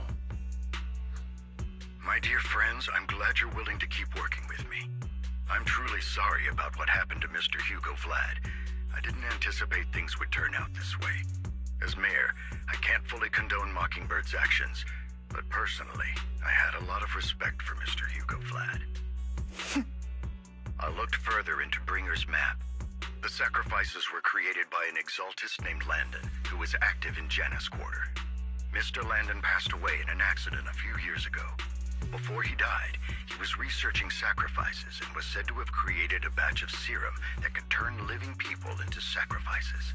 The problem was, the serum wasn't stable, and after his death, the recipe was lost. No one knows what happened to the exaltist in Janus Quarter back then. But it's clear that after the leader died, there haven't been major exaltist activities in the area. Bringer's map marks the locations where the exaltists' most successful attempts at creating sacrifices were. Since this person has already passed away, and the exaltists haven't been active around here for a while, then could it be that this is just Hartman acting on his own? Unfortunately, that's not the case.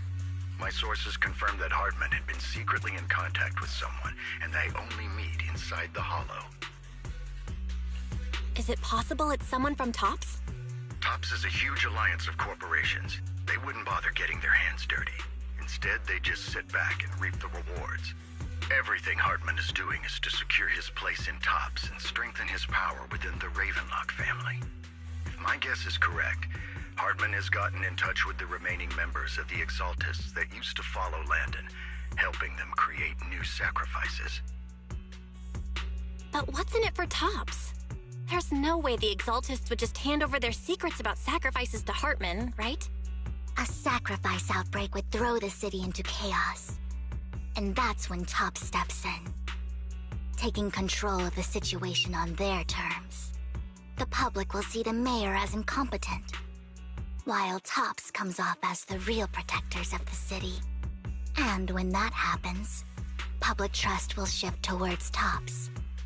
And Mr. Mayor, you might find yourself in an unfavorable situation. Still sharp as ever, Miss Vivian. So, what exactly do we stand to gain from partnering with you?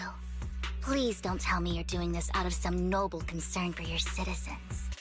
I'm not some hero of justice, and I don't believe in lofty ideals or empty promises.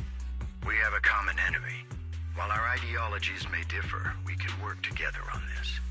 And as proof of good faith, I may not know exactly where Hartman is, but I can fan the flames over Mockingbird's death and escalate conflicts within the Ravenlock family. So it was you behind the rumors. No wonder I couldn't trace the source of the public outcry. I'm not the one who started the rumors. I just helped them spread faster after they leaked. And I pulled a few strings to make sure the story painted Mr. Hugo Vlad as a heroic figure who was unfairly persecuted. As I said before, I had a lot of respect for him, and I'd be happy to clear his name.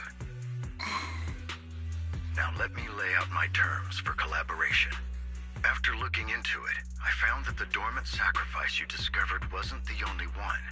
There are more places where sacrifices might be lying dormant. Too many eyes are on me right now, so I can't send my own men to deal with it. I'd like to ask you to retrieve the sacrifices from those locations. I'll make sure to dispose of them once you do, so no one will be able to use them again. On top of that, I've asked a friend to help monitor your physical condition, and maybe even uncover more of your potential. Her research overlaps with your teacher's work. You don't need to worry about her capabilities. She's a Void Hunter rank special investigator. Really? A Void Hunter rank special investigator is going to be assisting us? And she's involved in our teacher's research? That's right. She's heading to Janna's quarter for some business. I wanted to set up a formal meeting, but she declined. She prefers to assess things on her own, and will reach out when the time is right. She'll let you know the details then. So it looks like you both are on board with this commission and ready to help recover the sacrifices? Okay. We don't want New Eridu falling into chaos either. We'll do what we can. I know you won't let me down. Given our positions, we might not be friends, but we're definitely not enemies. I'll leave the rest to you then. I've got to go. Goodbye.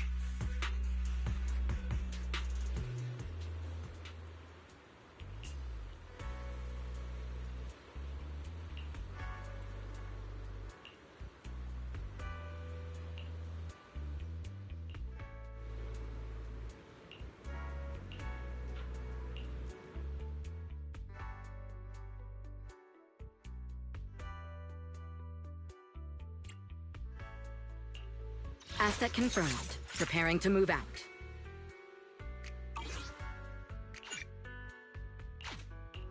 I'll protect you from any danger.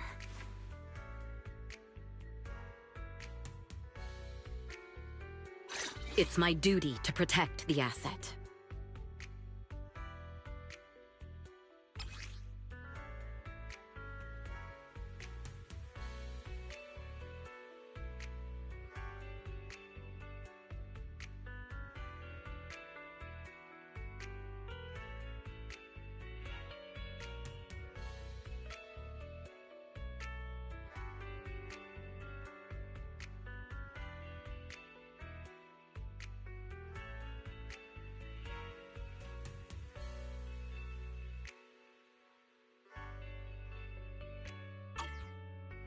Asset confirmed. Pick me, and I promise you'll earn big.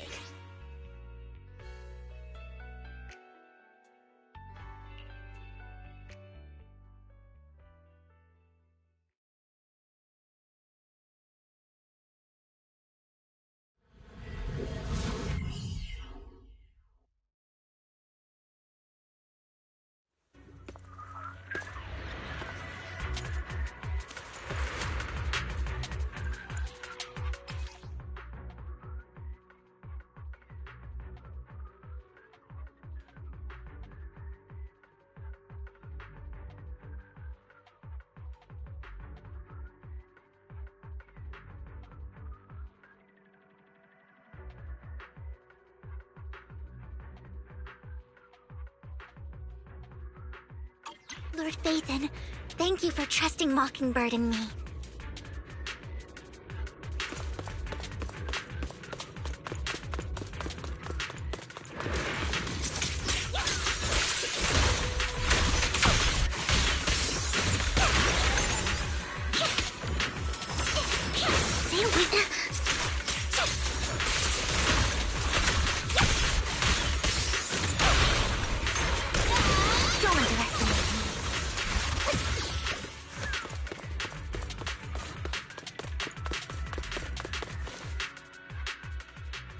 Already taken the dormant sacrifice from here? Or did the Exaltus decide to relocate it? No. If these dormant sacrifices aren't handled carefully, they could awaken and turn against anyone nearby. She wouldn't risk moving them unless it was absolutely necessary. Did she realize the mayor was looking into this?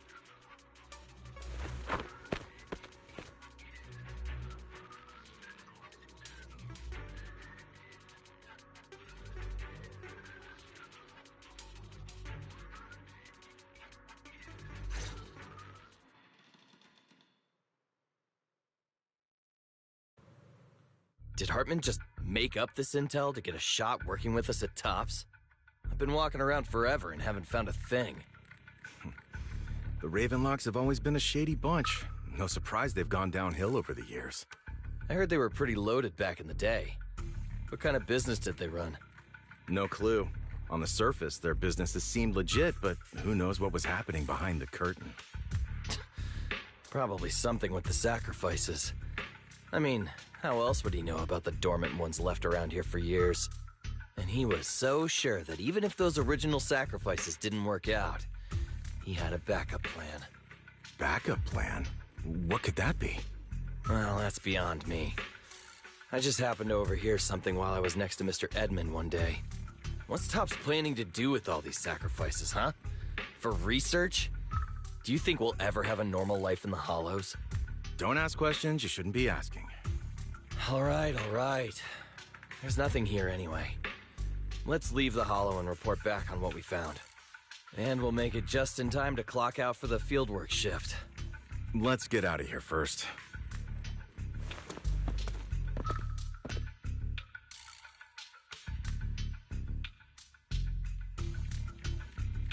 Hartman, that fool. He'll do anything to get into Tops, even if it means playing with fire. She's an exaltist. Human lives have never mattered to her. The more people get dragged in, the greater the danger. Vivian, I've been dying to know, who's this she you keep mentioning? I apologize for losing my composure. Please don't mind me. The she I'm referring to is with the Exaltists. Someone I have a history with. That's why the moment I heard about the sacrifices, I felt compelled to uncover the truth. I never meant to hide anything from you. It's just that, for me, the Exaltists bring back painful memories. And I'm not ready to face them yet. So, Lord Phaethon, please give me a little more time. Once I've gathered my thoughts, I promise I'll tell you everything. Sure, I won't pry anymore. Everyone's got a past, and you don't have to dig up old wounds if you don't want to. I can see the Vivian I know now is super brave and kind. I believe you've really put in the work. Lord Phaethon, if we weren't in such a hurry, I'd spend 3 whole hours singing your praises. I'll make note of this and make sure to get it done before bedtime. First things first, let's track down those dormant sacrifices. The Exaltists have probably realized someone's after them by now. I wish we knew what Hartman's backup plan is. I just can't shake the feeling that something bad is about to happen.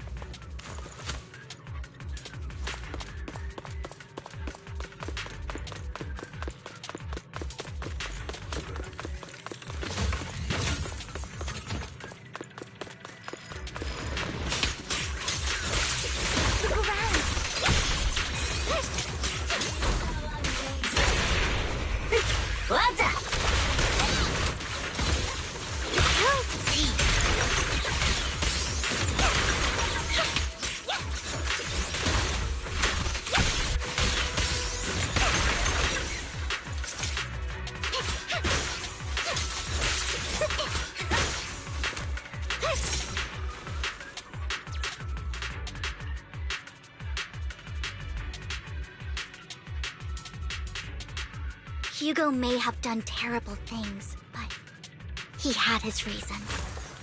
Mockingbird might be seen as the bad guys by a lot of people, but ironically, joining Mockingbird is what put me on the right path.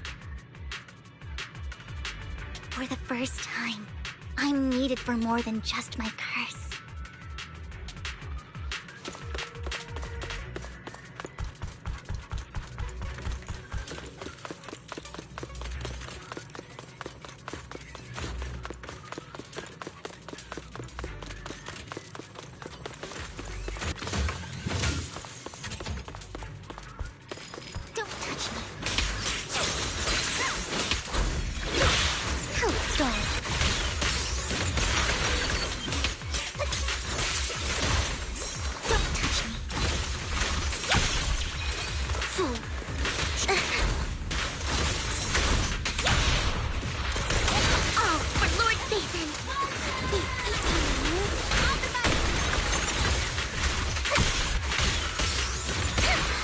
Nothing here either.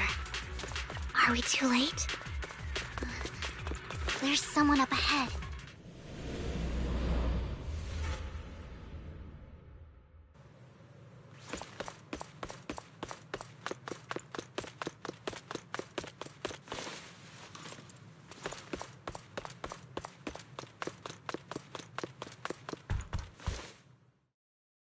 I knew it was you, Vivian. Camille! What are you doing here, sis? Are you destroying the dormant sacrifice? Vivian, don't call me sis. I'm not your sister. Are you trying to stop the Exaltists? I never left the Exaltists. You know what Landon did back then! Lord Landon did it for the Creator. His methods may have been extreme, but they were necessary. Back then, you walked away. You should do the same now. We didn't meet today. Take your friends and leave. What's wrong? Are you being forced into this? I can help you. Help me? Like how you helped her? Vivian, you're crying. You see me, don't you? No, You haven't changed a bit, Vivian. No need to hide your tears. I know exactly what's ahead for me. You've made your choice, and I've made mine. One last piece of advice. Stay out of this. She loathes you. I won't tell her we met today. Don't show yourself around us again. Camille!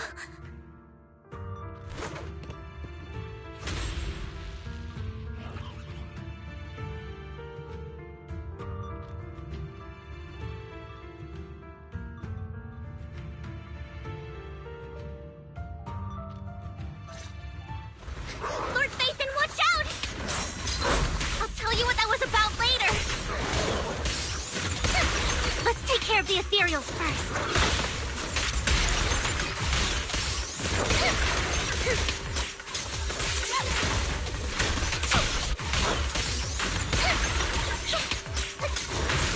I'm here.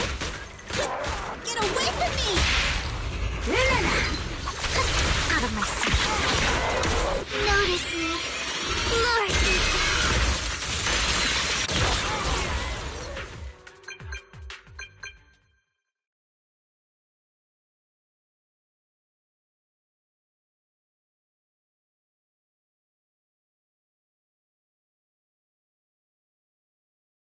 You two took longer than I expected. Did something happen? We searched the coordinates the mayor provided. Most of them were already empty. No dormant sacrifices. Camille, the Exaltists have been actively destroying the dormant sacrifices. The Exaltists? There's no reason for them to go after the sacrifices, right? Vivian is telling the truth. I saw it too. And one of them is someone I once knew. I thought she would leave the Exaltists after Landon's death, but she stayed. Do you have a history with the Exaltists, Vivian? When I was a child, I stayed with the Exaltists for a while. Back then, Landon was one of the most respected figures among the Exaltists in this region. A lot happened, and after Landon died, I left. I can't turn a blind eye to the sacrifices. I know all too well how many lives have been lost bringing them into existence. Ever since I learned a sacrifice had appeared in Janus Quarter, I haven't been able to stop worrying. I won't let history repeat itself. That's why I asked Hugo to investigate, starting with the Sacrifice Corps. Vivian. Please stop. I'm not looking for comfort. I'm just recounting the story for you to understand the situation. We've got bigger things to focus on. But when I do need comforting, I'll come straight to you. I hope you'll make time for me, Lord Phaethon. Just so you know, I'm not the easiest to console. No worries. I'll totally have your back until you're feeling better. Okay. Back to the matter at hand. That conversation between those two TOPS employees back in the Hollow is still bothering me. They said Hartman had a backup plan, and that got me thinking about some news that was quietly swept under the rug. Lately, there have been mining accidents in Ravenlock-controlled areas. Many workers have died. The families were paid off with huge settlements, way more than usual. No protests, no controversy, and the issue was buried. But considering the Ravenlock's financial position, why would they be so generous with payouts? That sounds sketchy. Are you saying they made up the accidents and the workers' deaths? Precisely. I don't think those workers died in mining accidents.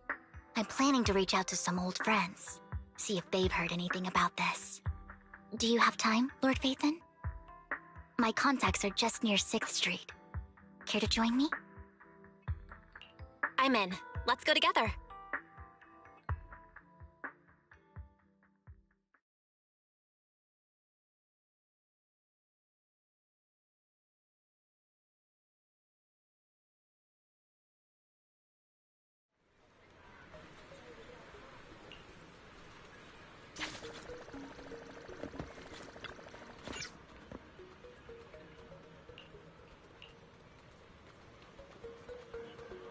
An old friend of mine said she has some new intel. She's like a mentor to me. I learned a lot about data scraping on the internet thanks to her. Baby, you just gonna leave me? Wow. That's crazy. Oh, okay, she waiting on me. What to say, bro? Rain! Long time no see. Yeah, it's been a while. Rain? You two knew each other? Yeah, Phaethon. Long time no see. Rain, you actually know that Lord Phaethon is Lord Phaethon? No, I mean, you actually know Belle is Lord Phaethon. I didn't know right away. One time, I needed a favor from Nicole. I only found out after meeting them. I mean, who would expect a legendary proxy to be running a video store for a living? Oh, by the way, your idol... Rain, let's not bring up old stuff. Lord Phaethon wouldn't be interested in that. Why are you all tense? Right! Lord Phaethon lives on 6th Street too, and might know your idol. Remember when you traced that post on Internet to 6th Street and actually went to check it out? And you came back all bummed, spouting nonsense. Like there was only a black cat at the location, and maybe your idol is actually a talking cat. Or something like that. I know that black cat. I'm always sneaking its snacks. Lord Phaethon, please, let's drop this topic. Come on, Vivian. It's been years, and you still won't say who your idol is. If you'd just let me, I'd have tracked them down ages ago. I get it. You want to find the person who's important to you on your own. But you've tried so hard already. It's okay to lean on me a little, you know. I'm sure your idol won't hold it against you. I shouldn't have come to see you. Huh? What's wrong? Hey, Rain. Vivian said you might have some new intel. So let's get to the important stuff first. All right, let's get down to business. Here's something I'm pretty sure about. The Ravenlock family's claim that those missing workers died in an accident? Don't buy it. The last signal from those workers was near the Hollow, then communication went dark. I think they were taken into the Hollow. And yesterday, I picked up that the Ravenlock family secretly hired some people to search the Hollow's perimeter. I caught a weird distress signal from someone and managed to track down the source. When I tried to reach out, the signal cut out completely. The last trace of the signal was near Lumina Square. Finding someone in real life isn't really my thing, so that's where you come in. Okay, we'll check things out. You just said this is something you're sure of. Do you have anything you are unsure about? I dug up some info online, and one thing stood out. A few days ago, there were some creepy sounds coming from an abandoned warehouse by the port. The place was locked up, so no one could see what was happening inside. Not sure if it's related to your search. If you don't find anything useful around here, it might be worth checking out. Well, that's all I have for you. Thank you, Rain. Don't get all emotional on me now. I'm just helping out a friend. This one's on the house. Consider it payback for the favor you did me last time. But if you still want to find your idol, hit me up. I've been curious for what... Alright, don't worry about it. I'll manage it myself. Stop being so nosy, Rain. Nosy? Nah, just professionally curious. What kind of person is worth all this searching, huh? But honestly, whoever they are in real life, they've become a part of you. You've come a long way in this search, Vivian. I much prefer the person you are now. So if you find this person, don't chicken out. Go meet them. People will appreciate you for who you are. Rain... I might not care about the real world or what it'll be like, but I hope everyone I know can live a good life. I'm counting on you to save the world, guys. All right, I have other business to take care of, so I'll leave the rest to you.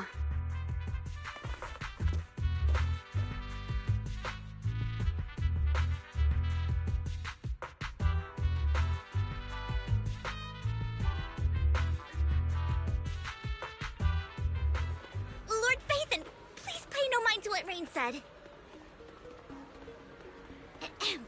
That big guy's up ahead. Let's hurry.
Don't take me back, please.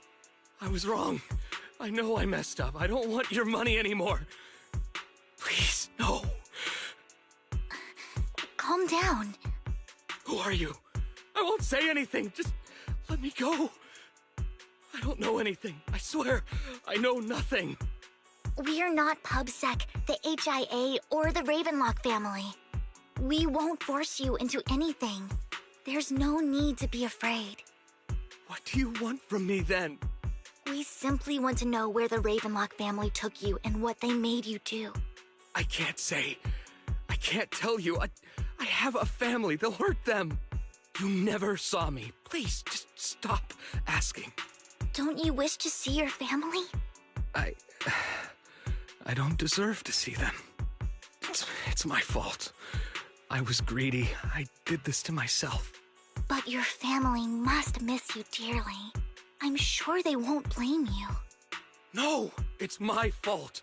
It's all on me. I don't want to drag them into this. If the whole ship is sinking, no one on board can escape. I'm just a nobody. And right now, there's nothing I can do to change anything. If you care about your family and friends, now is your chance to stop the disaster before it's too late. Even a butterfly flapping its wings can send a tsunami surging across the ocean. No one knows how this will turn out. But if you do nothing now, the only thing waiting for you at the end will be regret. We're not here to turn you in, and we won't force you to confront them. You'll be safe with us. I'll help you return to your family. But you must tell us precisely what happened.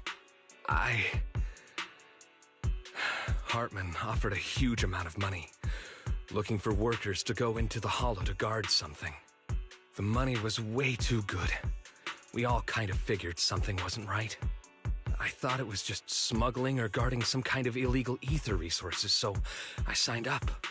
After we sent in our applications, Hartman's men took us into the hollow. The first place we went, there was a strange box. When we got there, they handed us some pills, saying they'd improve our aptitude for ether, for us to last longer in the hollow. But after I took them, everything went fuzzy.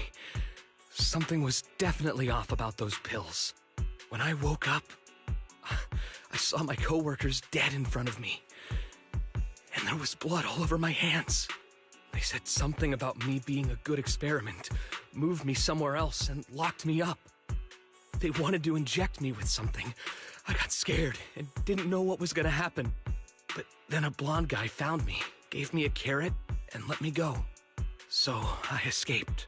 I didn't want to kill anyone. I don't know. It wasn't your fault that your coworkers died. You were just a tool in their hands. Do you remember the place they first took you? Do you know what was in that box? I only remember the first place was like a rooftop. I think it was on top of a tall building. What exactly was in that box? I can't remember. I'm not lying. Those pills they gave us, they make you hallucinate. I took just one and my mind felt like it wasn't my own. My memories turned into a blur. I'm telling the truth. I'm not trying to run from my mistakes. I just really can't remember what happened. I know you're not lying. We'll arrange for your protection. You can rest easy and recover, and your family won't be dragged into this. Once this is all over, you will be able to reunite with them.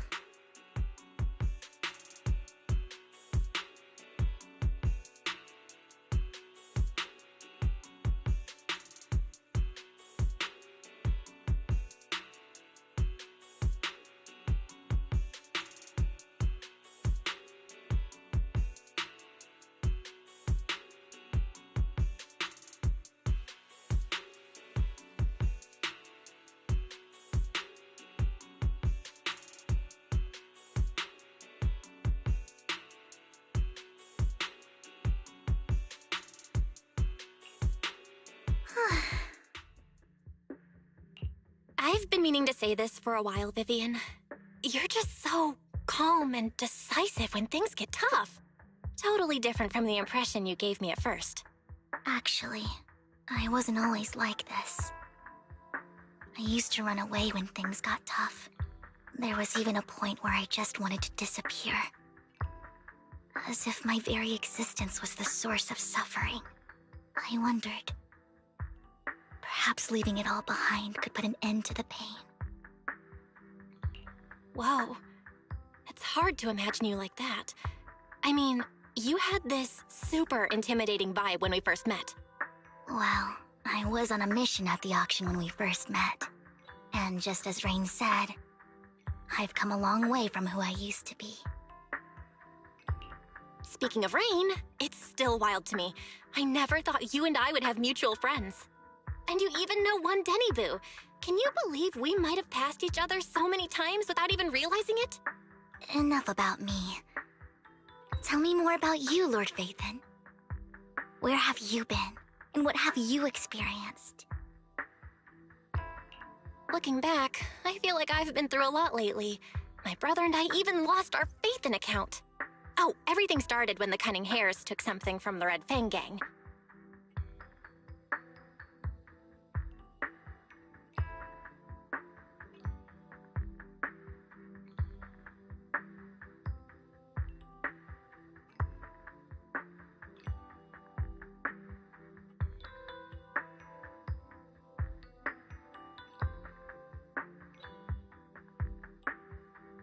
I remember it should be around here. That store's been sitting in my favorites for ages.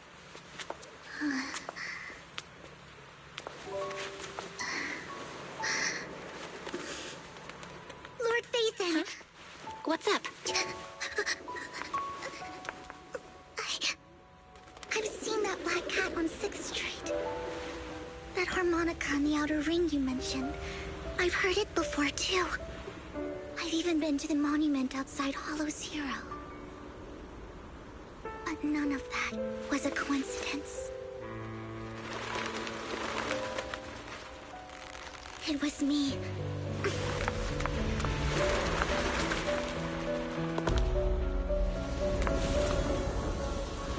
Following you, and now I've finally made it to your side. Ever since I was little, I had been seen as the bringer of bad fortune. I had traveled to many places and witnessed far too much misfortune. Every tear I shed brought disaster. I've heard too many curses to count. I loathed my tears as much as I despised my own existence. Wherever I stayed, tragedy followed. I had roamed too many places, and each time, it ended the same way. I didn't know where I could go anymore. One night, I stumbled upon a post discussing me. Whether they knew me or not, everyone seemed convinced that I was the source of the curse. Some mocked me with cruel intent. Some wished I would vanish, and others speculated maliciously. It really seemed that my very existence was a disaster.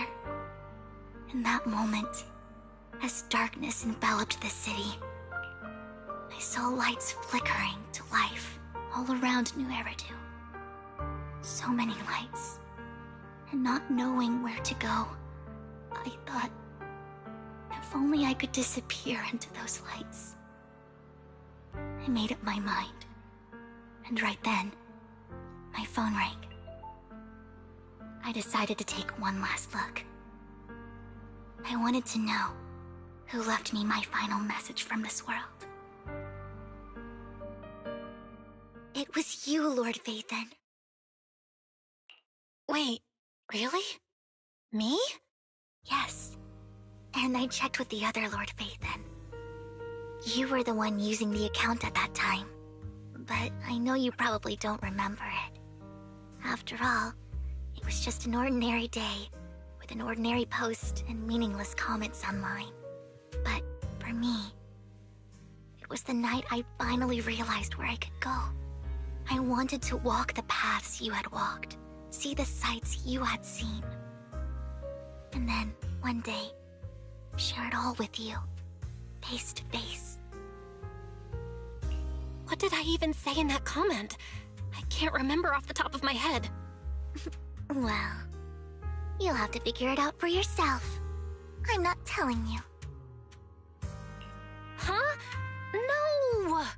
So, Lord Vathan, thank you. Not only for that comment you made that day, which was a silver lining for me, but also for giving me the courage to become who I am today.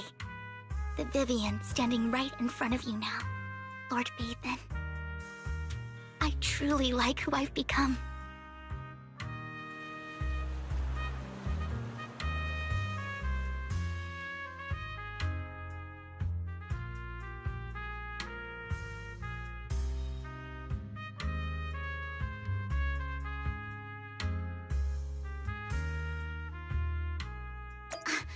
Lycon just sent a message. There's an update. Let's head back to the video store and go over the details together.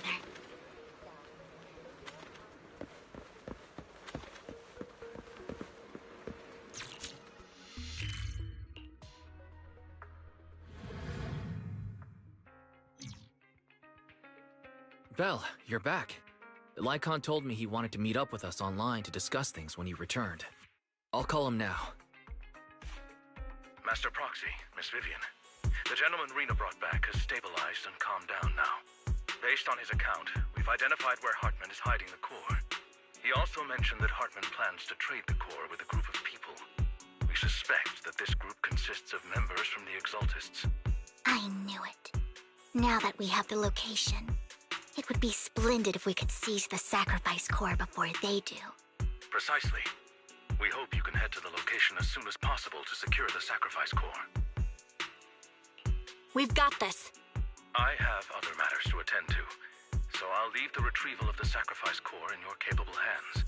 The mayor's friend that he mentioned before will also be assisting you this time. The target coordinates have been shared with her, and she'll meet you there. Please ensure your safety, and I wish you all the best.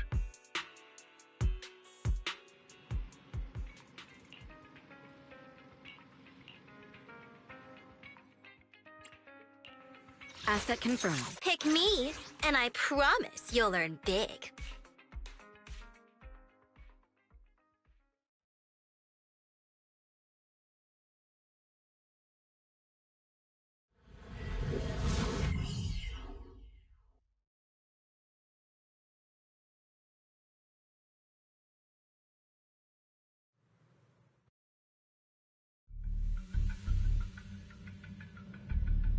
Where's the sacrifice core?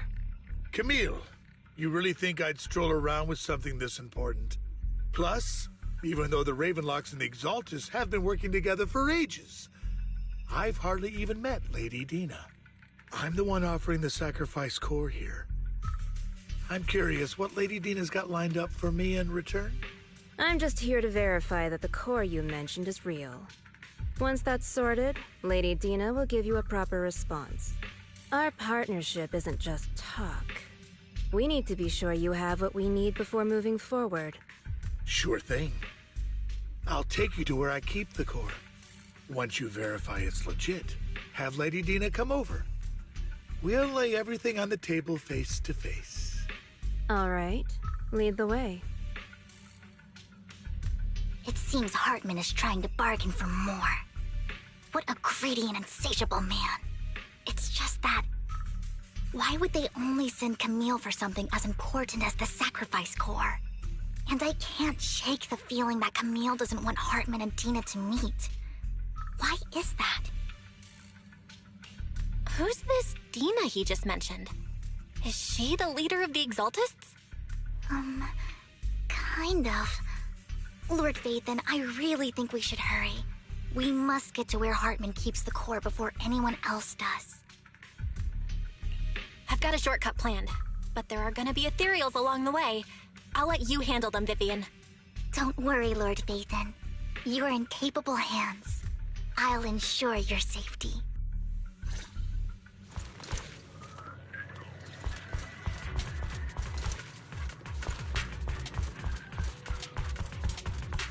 Ethereal! Stay away from Lord Vathan!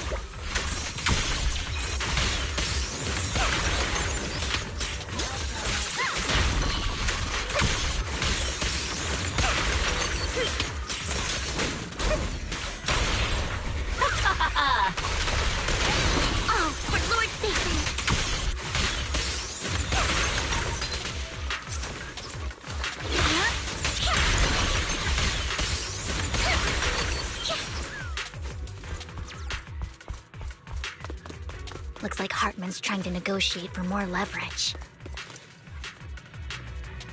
Let's get out of here before we're spotted.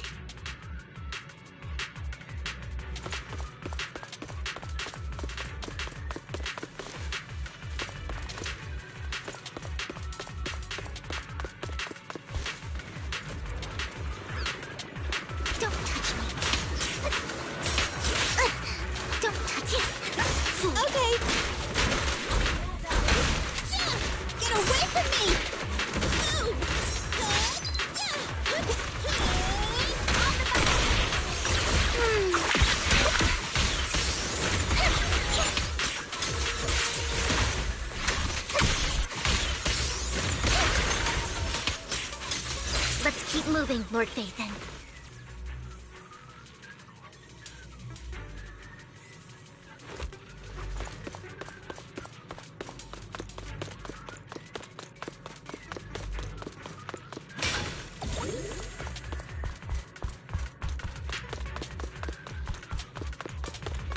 Leave the enemies to me, Lord Phaethon.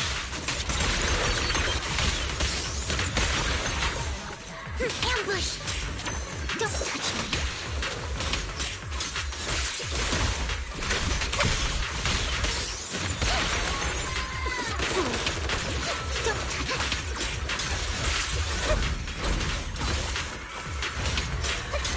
Stay away from me.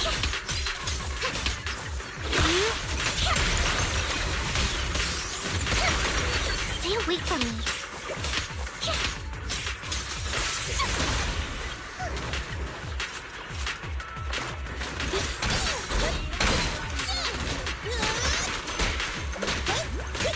What's this?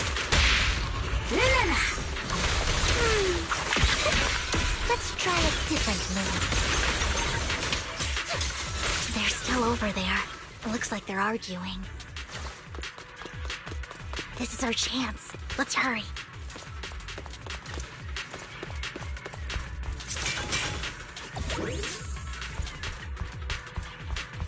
No matter who has the sacrifice core, Hartman or the Exaltists, it would be really dangerous. Our best move is to seize it before they do and destroy it.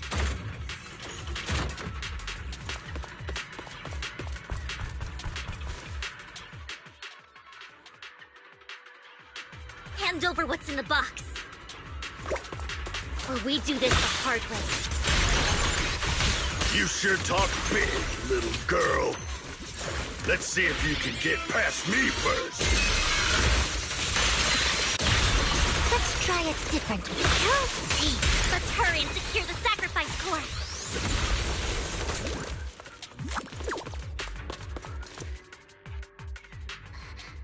Lord Phaethon, the box is empty.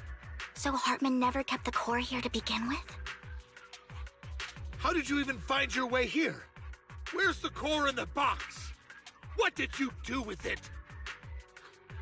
You call this keeping the sacrifice core safe?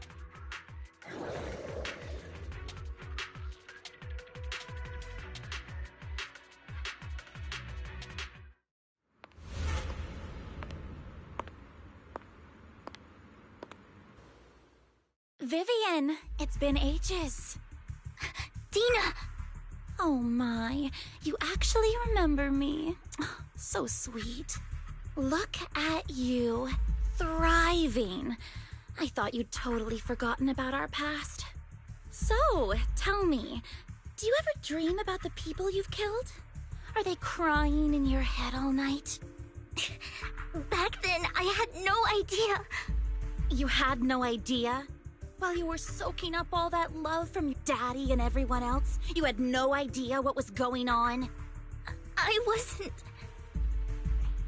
Lady Dina, Miss Vivian didn't actually... Camille, when did I say you could meet up with Hartman today? I just wanted to make sure the sacrifice core is legit. I was worried Hartman might try to pull a fast one on us. Really? So loyal. I thought you'd be more like the old days. Just a few words from Vivian, and you'd be plotting my demise. Just like what you did with Father. I won't, Lady Dina. Don't even think about betraying me, Camille. You owe me for what went down back then. However, I do understand your worries. This core, it's fake. No way! I got this straight from Hugo! It can't be fake! How can you just claim it's fake without any proof? Ugh, seriously.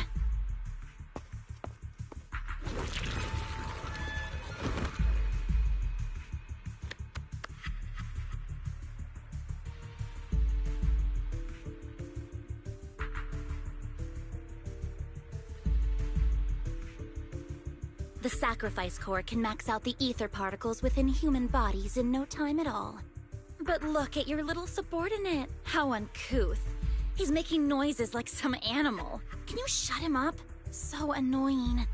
The masterpiece Father made for the creator isn't this worthless piece of junk you're holding. So, the real core. Vivian, where do you think the sacrifice core is really at? I don't know. If I knew where the real core was, I'd destroy it without a second thought. Dina, you understand what the sacrifices are. And you know those who were blessed should not have to endure such horrors. Oh, they shouldn't have suffered those horrors. Weren't you the one who decided if they'd be blessed or not? If it weren't for your tears, how would they have encountered such misfortune? How self-righteous, Vivian. Their fates were in your hands. It was you who brought disaster on them. Landon just needed an excuse. He needed someone to blame. Whether I shed tears or not, he'd treat living beings as mere subjects for his sacrifice experiments. Dina, you know all of this. Landon even went so far as to sacrifice you. Shut up, shut up, shut up! Father did it for his great cause. Vivian, why do you always mess everything up for me? Everything! You did it before, and now again! You just had to ruin my plan. I was so close to fulfilling Father's last wish.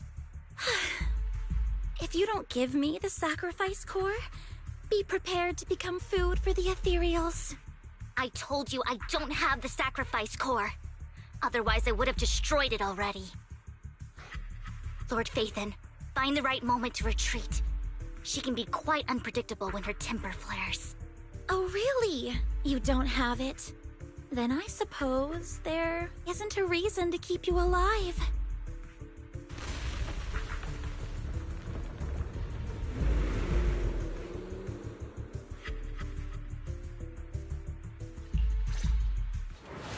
Fine.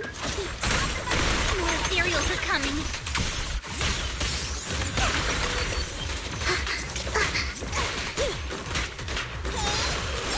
Too many. No chance to get out of this. What's up?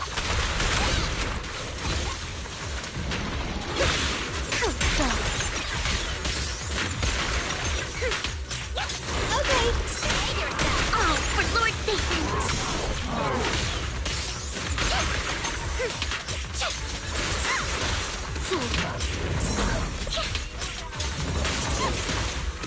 Find cover.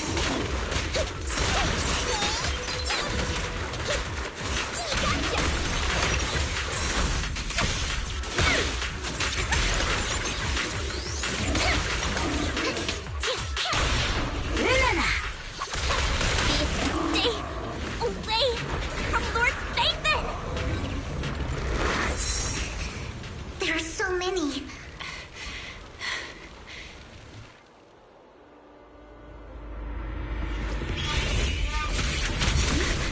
It's ink?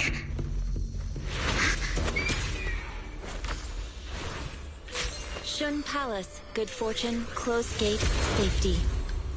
What? An evil miasma gathers here. Another place of conflict. If you wish to avoid disaster, then head southeast.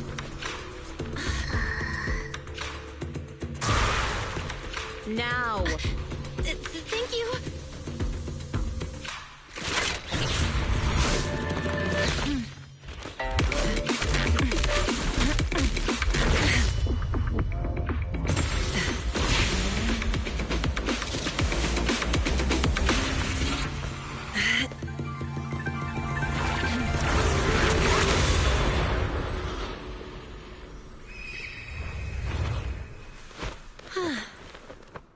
Finally, peace and quiet. You must be Belle, right? Mayflower mentioned a special partner might need my help. Can I ask, who are you?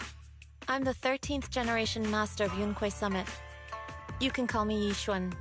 Mayflower passed along your info, and I was curious what kind of person you are, so I came to see. At first, I thought it might be a hassle, but your energy feels really calming. Quite nice, actually. Oh, so you're the investigator the mayor talked about. Yes. He also asked me to be your temporary teacher and offer you a bit of guidance. Guidance? What exactly does that mean? Unfortunately, this isn't the right time or place to talk. I have some investigation work to catch up on, and it seems you've got quite a lot on your hands, so let's part ways for now. I'll find a good time to visit you soon.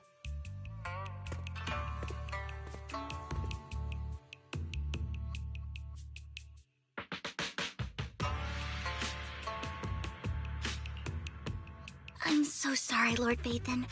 I'm just not feeling very well. I think I'll head back for now. I'll investigate the sacrifice core and reach out once I find something. You definitely need some rest. Let's get out of the hollow.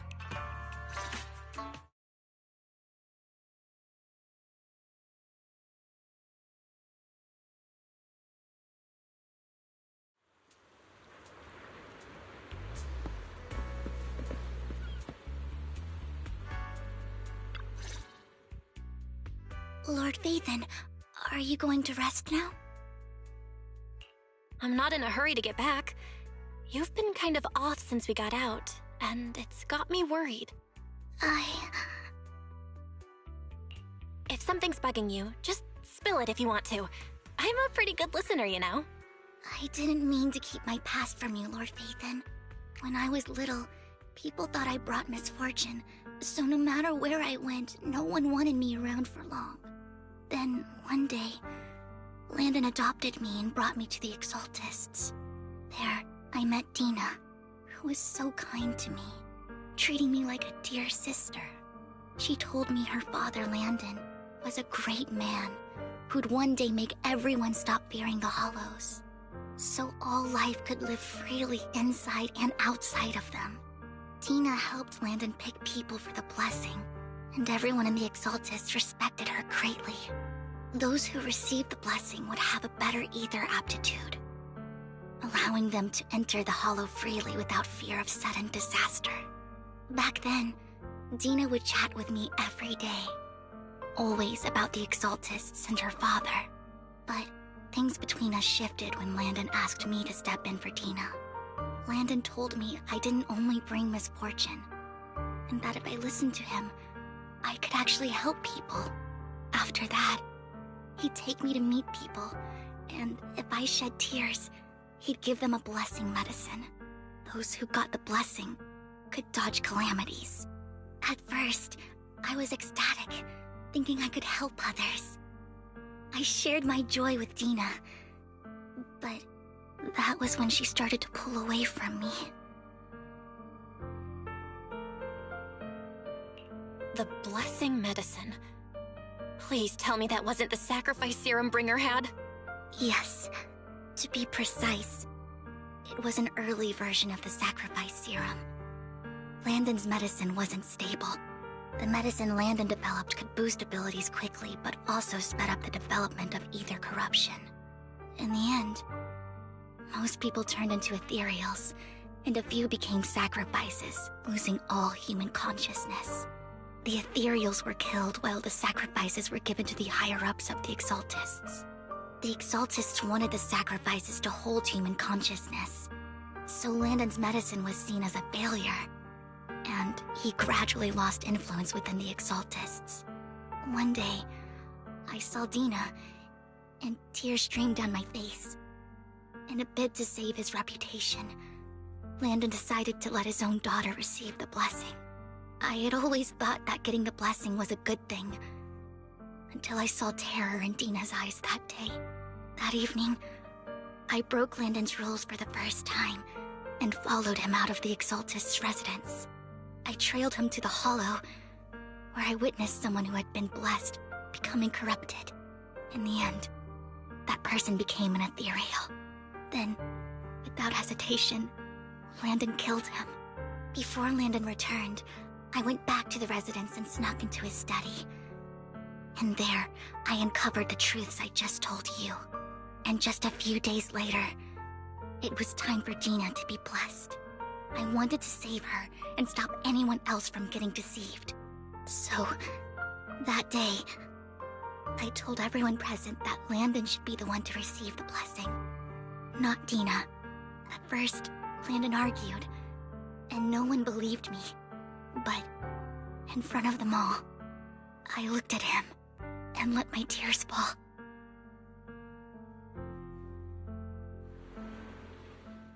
Lord Landon, please accept the blessing. Vivian, you... Why won't you accept the blessing? Were you lying to us?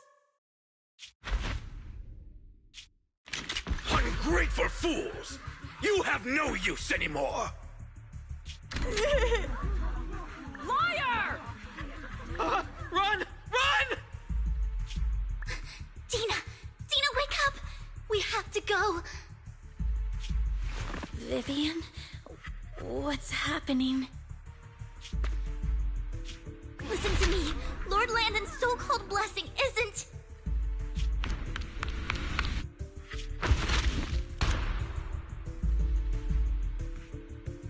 Father!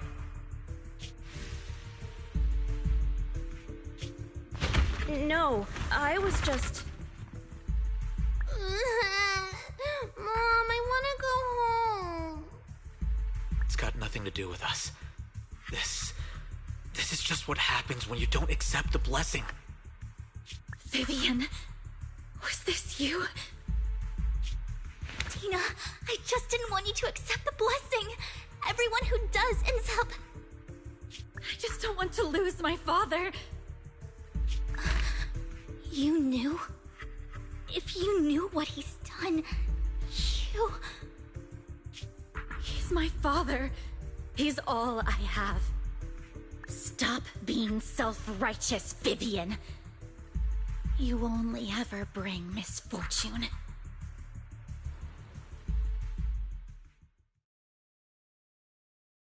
I thought once Landon was gone, Dina would leave the Exaltists.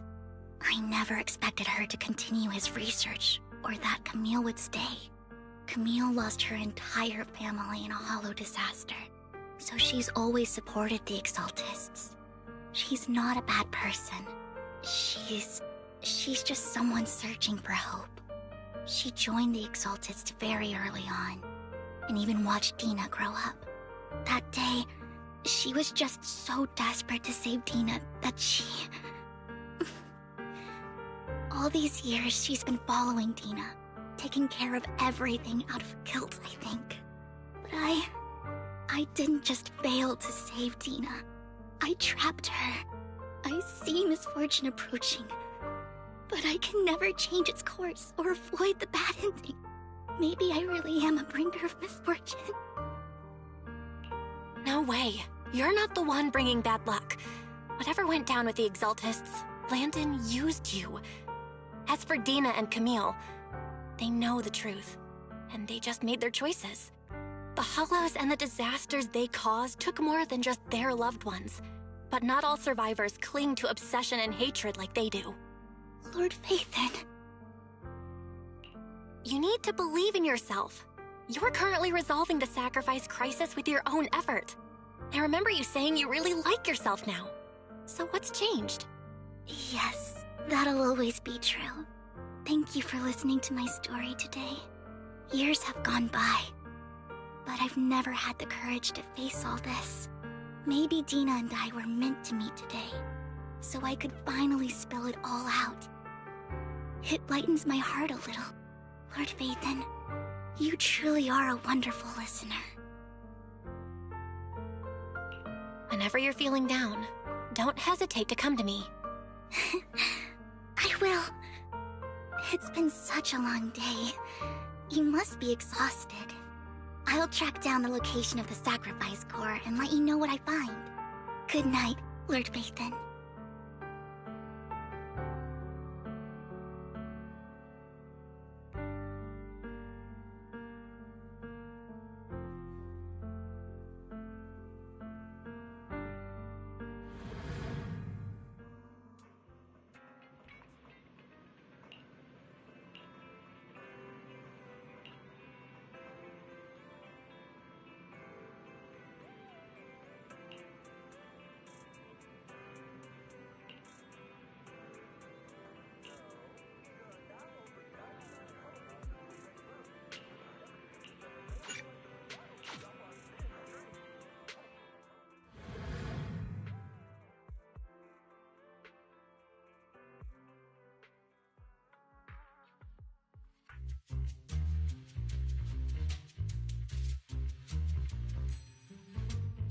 Shawl, I didn't expect you to be working here. Perfect. I was just covering someone's shift. The screening here is super strict, and I was afraid the supervisor would realize I was new and subbing for someone, so I hid in the control room during the supervisor's inspection. So I happened to bump into this guy, a blonde man wearing a hat, and I think he was checking some footage. Then he logged that footage into the tape he brought. Later, I found that part of the footage had been wiped. Blonde, wearing a hat. Could it be Hugo? Do you know him? I think it's him. If it were Hugo... I think I know where he would hide the tape. Thank you, Shaw. You were a big help. Great! You also helped me a lot when I started working. I used to make mistakes all the time. If it weren't for you cleaning up my messes, I would have been fired ages ago. So I'm happy I could help you too. All right, go ahead and do what you need to do. We'll catch up another time.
If I'm not mistaken, You and Vivian share the same goal.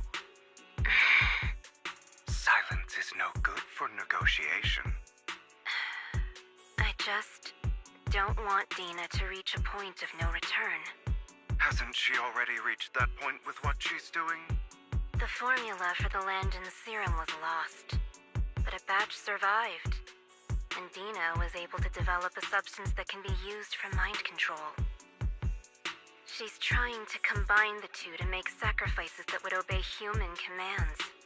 If the dormant sacrifice and the remaining Landon serum are destroyed, we can put an end to this.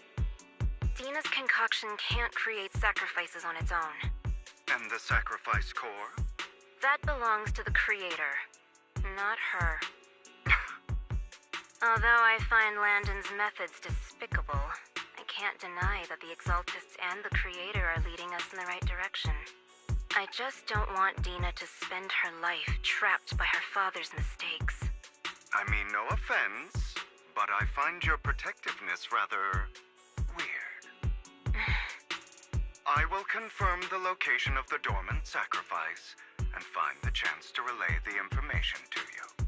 I do not want any of my people to be going into danger. As for the sacrifice core, I can only guarantee that it will not fall into her hands. As for how things will ultimately play out, the creator will guide me.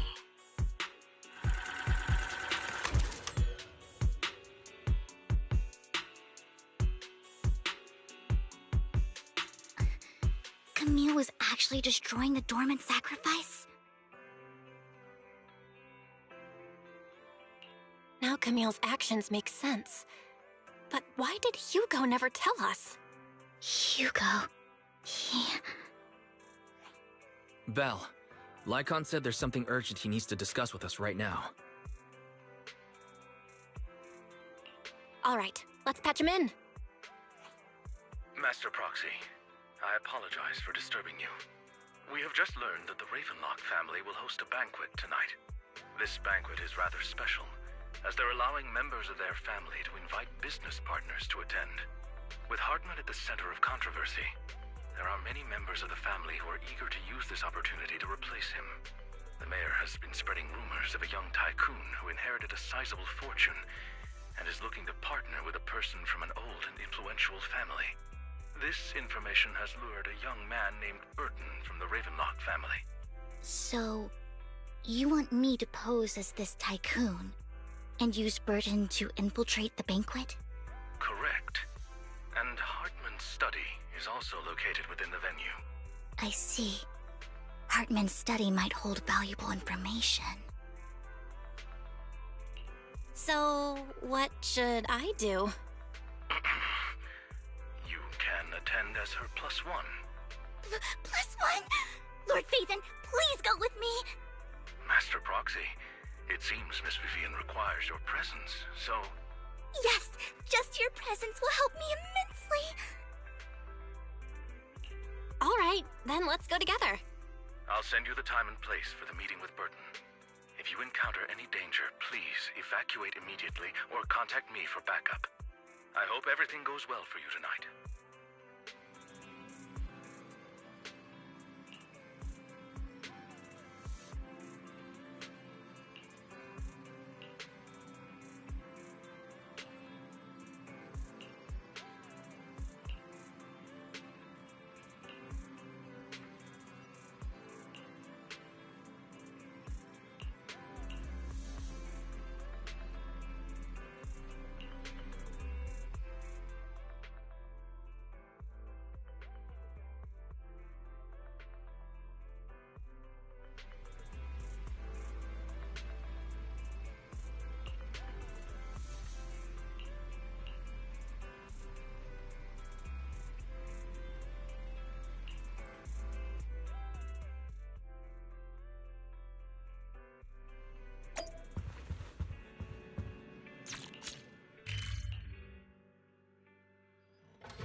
Miss Banshee, I believe I've shown you my sincerity. Now how about you?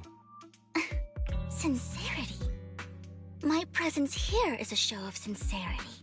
If we're to work together, Miss Banshee, you should drop your pretentious act. I am well aware of the ways of the Ravenlock family.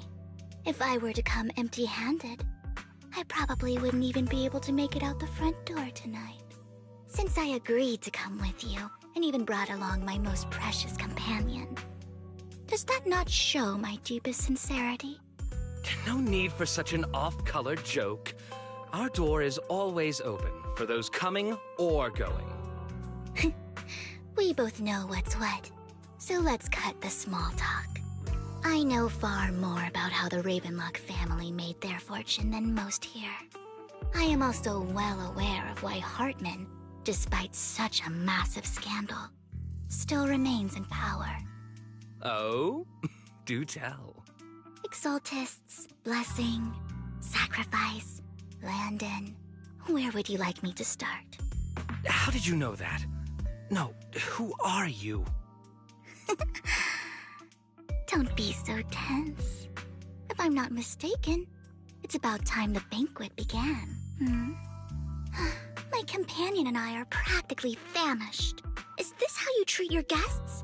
By letting them starve? Perhaps when we've had our fill, we'll remember where the sacrifice is hidden. You know where the sacrifice is? So, can we go get something to eat now? And I'm also looking forward to receiving a special dessert from you. We can discuss what you wish to know while we enjoy dessert. Of course. I wouldn't let such an important guest discuss matters on an empty stomach. As for dessert, I will prepare it myself, and I guarantee it will satisfy you. I'll come find you later. I wish you a pleasant evening.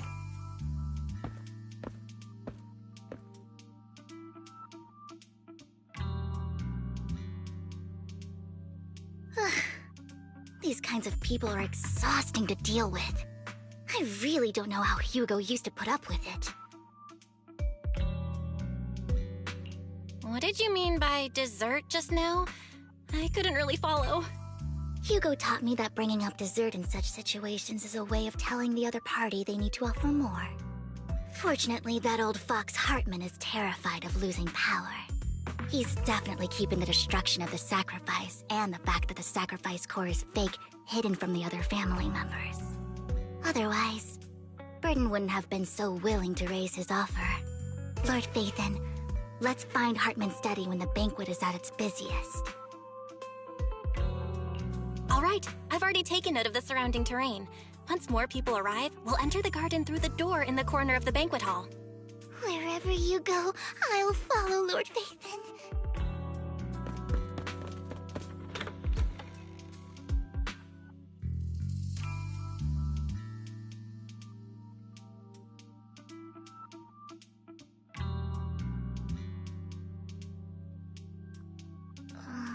Isn't this going a bit too well? Perhaps we're just lucky? Plus, their security measures outside were so tight. Maybe it's more lax inside. However, just to be safe, I'll call Lycon. Let's check Hartman's recent correspondences for clues. I still have concerns about the sacrifice core. Right. Though the core he gave Dina was fake, Hartman might have left a trick up his sleeve and hid the real one.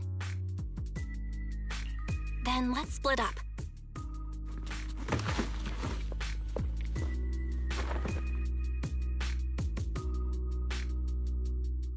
Esteemed guests, is the catering at the Ravenlock family banquet not to your satisfaction? So much so that these two distinguished guests felt the need to come to my humble office to scavenge for food. Don't want to come out? Well, after all, you don't have long left. Burton, that greedy idiot, fell for the mayor's trap. But I never expected that he would bring you into my territory. I suppose I should thank him. Otherwise, I would have had to go to great lengths to eliminate you. Vivian, Phaethon, give Hugo my regards. Tell him I shall be taking the wealth and power of the Ravenlock family for myself.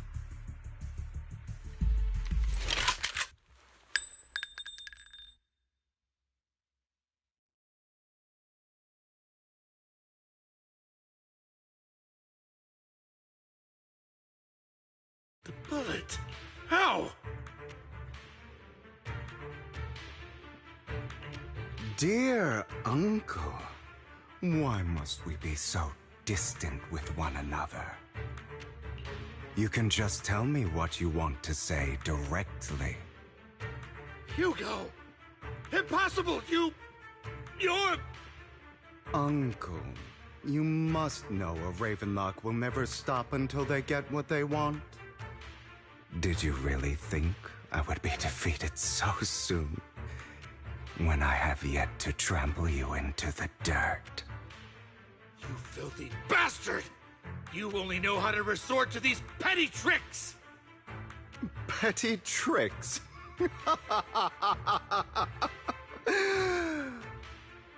Perhaps you'd like to know what I managed to accomplish using this faked death of mine. My dear uncle.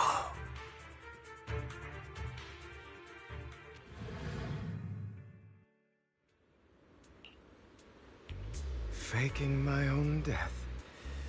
Hope it's all worth the theatrics in the end. It was just to keep Hartman off my back, but maybe I went a little overboard. The manager must be pretty shaken up. I should apologize at some point. Guess I'll also bring Lycon along. He's my partner in crime, after all.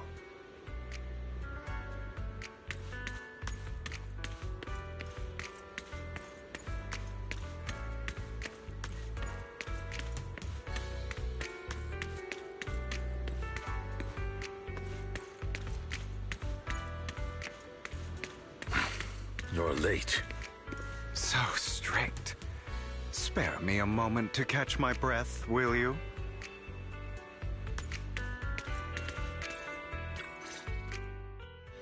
You're taking longer to rest than I expected. Lycon, you think too highly of my physical capabilities. Well, thank you for your cooperation. I must say, if nothing else, at least your acting skills have improved. Why do you look so angry? You should be happy. We pulled that off together with flawless teamwork and managed to fool everyone. Drop your foolish facade. I'm glad you still remember the code we set all those years ago.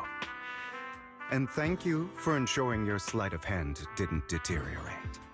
Oh, right. I should also thank the blood bag hidden in my clothes and our other props. Do you remember when we last used this trick? It was probably ages ago. Sometimes I really don't understand you. Have you never thought about what the consequences would be if I didn't understand your code? If I decided against helping you? Or if I just couldn't control my strength properly? You'd understand it. Of course, if things really did go awry, I had alternative plans. You wouldn't be so arrogant as to think I'd bet everything on you, would you? You're insane. Aw, I'm flattered. So what exactly is the purpose behind all this? Surely after going to such great lengths to erase your own existence, you don't just plan to hide here and reminisce about the past with me. Don't try to brush this off. I've already helped you enact your plan. Tell me the truth. Don't get your tail in a twist. I have more plans that require your assistance, so naturally I would not hide anything from you. Simply put, as things stand, whether as Hugo Vlad or as Mockingbird, I am doomed to die. Seems you've made quite a few enemies. As a member of the Ravenlock family, I negotiated with Edmund and managed to obtain resources from Tops for my future plans. I also confirmed what attitude they held toward your master, the Mayflower family. Meanwhile, I used my identity in Mockingbird to strike a deal with Hartman and gather information on their collaboration with the remnants of the Exaltists. That's where I got my intel on what Bringer left. Oh, by the way, the crime declaration letter that your dear mayor received, that was also sent by yours truly. He's probably figured that out by now, right? Though I'm not sure if he told you. The mayor learned about the sacrifice attacks through his own means, but lacked an opportunity to take action. That warning letter was precisely what he needed. You aren't hopeless yet. How delightful. In short, I'm more well-informed than your lot because I get around, dealing with all these different important figures. But of course, it comes at a cost, it's only fair. After all, you can't hide the smoke from a wildfire. Rather than trying to carefully tame it and risk setting yourself alight, it's better to let it burn free. When I helped you put on your little act, killing you in front of everyone, you left the sacrifice core to Hartman. That was intentional too, then? Oh, yes. And it worked like a charm, didn't it? Now no one cares for me anymore, and all eyes are on Hartman. A perfect situation for keeping the Ravenlock family in check while dealing a cutting blow to the Exaltists behind them. Another crucial point is Vivian and Phaethon. I must sever any ties they have with me or Mockingbird. Although I feel bad for Phaethon about what happened, but it had to be done. That's the only way they would be safe, allowing the plan to continue. I noticed that you never turned your blade toward Master Proxy. So, those words you said back then were also... I will bloody my hands. I will carry the weight of my sins. I will become the Abyss. Obviously, it was all an act. My acting has always been impeccable, as you know. Hugo, you're taking such a tremendous risk. Why? Would you believe me if I said it's for justice? But unfortunately, it's not. I want revenge on the Ravenlock family. And I will make sure that despicable excuse for a human being, Hartman, suffers a slow, torturous end. Of course, I also promised Vivian that I would help her investigate the whole thing with the Exaltists. That's all. You don't look too good. Is it your wounds? No. This is the first problem I plan to resolve. Lycon, do you have a place that is sufficiently discreet, quiet, and can take a lot of damage?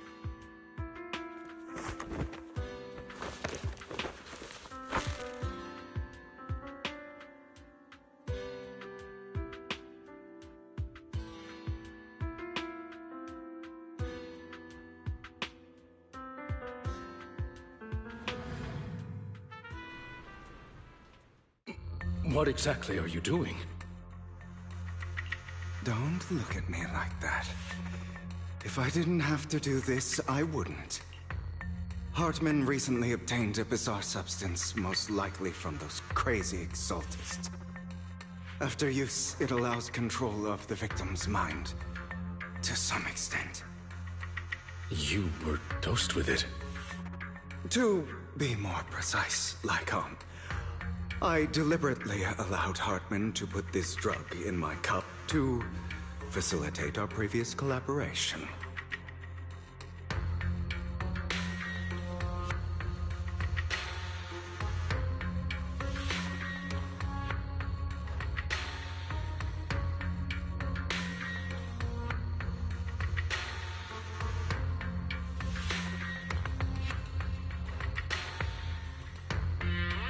After finding out about it, I quickly found someone to help analyze its composition.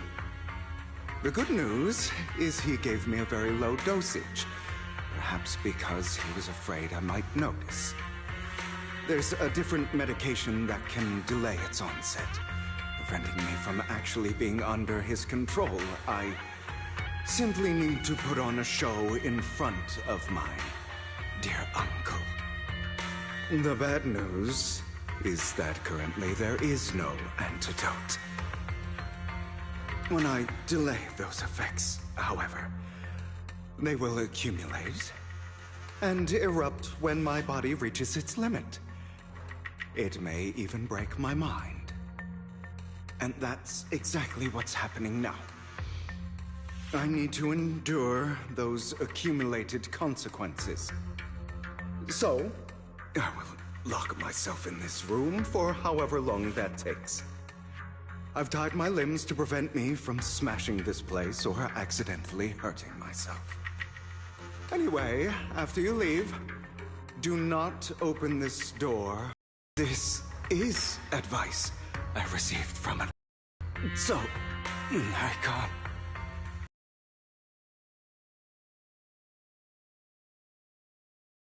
All you need to do is smile and await my victory.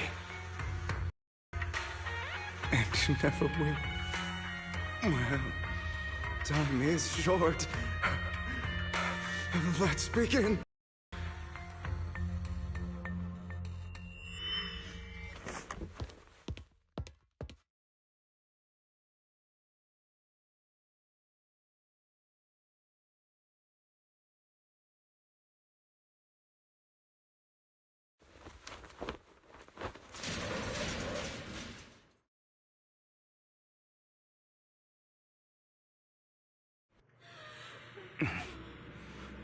Is this because the side effects haven't worn off yet? The icon's late. I'm surprised. Or is something wrong with time itself? Looks like someone's over there. Might as well go ask.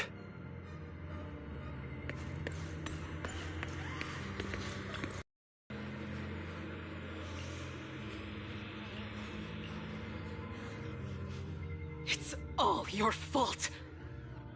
I wish I had never given birth to you!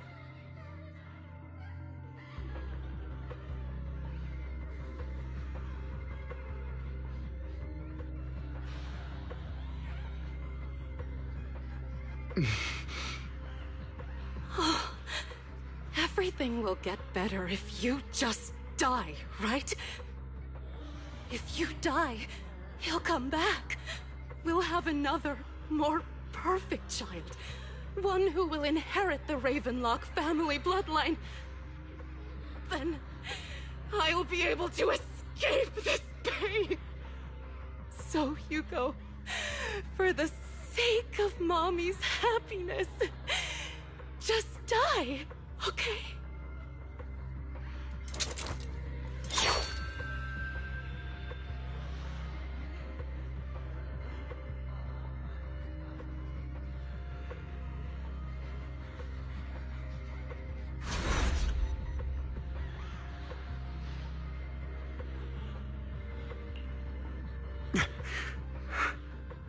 So, I wasn't awake yet after all.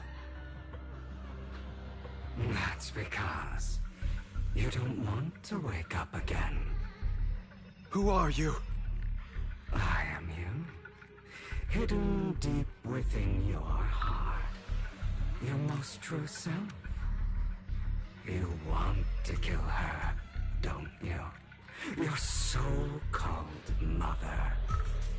Every time she beat you without reason, when she tried to gouge out your eyes, when she sold you into that hell, laughing all the while. You wanted to be the one to end her life.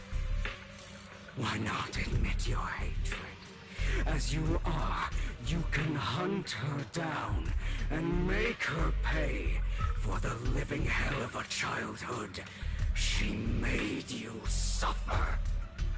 Yes, I hate her. I hate her because she was foolish and shallow, greedy and stupid. I hate her because she doesn't deserve to be a mother. She did everything she could to try and get into the Ravenlock family, believing she could live a life of luxury without having to do anything and never realizing she was a pawn, discarded from the very beginning. So she chose to blame me. Blame me for my heterochromia. Blame me for my very existence. But I won't kill her, because I know it won't change anything. She was incapable of loving me, just as she is incapable of loving herself. Have you been brainwashed by that dog? Keeping up the act of being some magnanimous and forgiving fool? Don't compare us. I've simply come to understand love or hate. I make my own choices, and they have nothing to do with anyone else. She sold you to the Ravenlock family for a huge sum of money.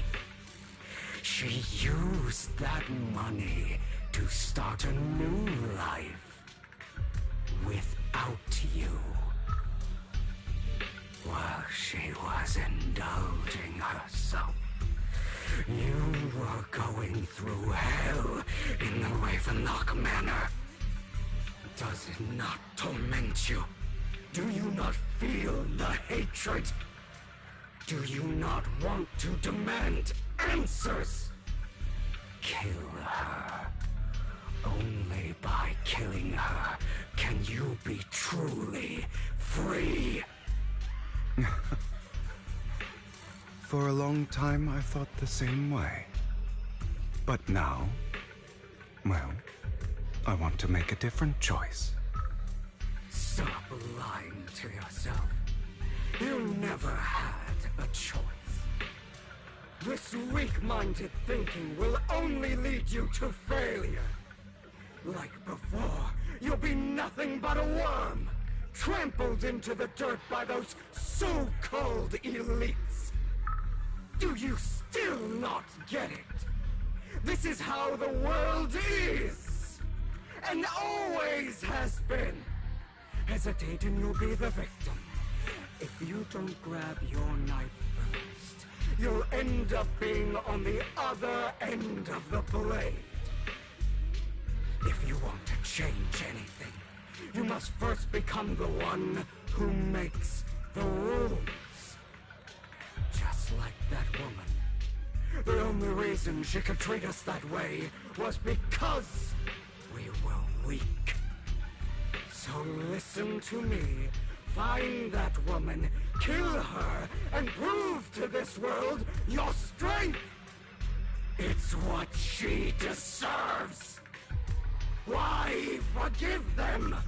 They don't deserve it. I'm not forgiving them. Or rather, I don't care about them. They don't even matter, at least not yet. You know, perhaps the person I hate the most, the one I truly cannot forgive, has never been someone else, but rather my weak, powerless past self who could do nothing but hide inside a closet and cry. I hate myself for having neither the strength nor the courage to resist. I hate myself for begging for so-called familial love, even after being treated so terribly. I hate that despite the pain of my wounds, I still hope to receive the carrot and not the stick. And that means you. Correct. So, I forgive you. I forgive myself.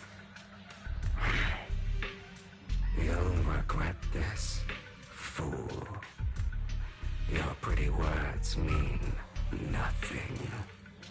You will ultimately return here to me.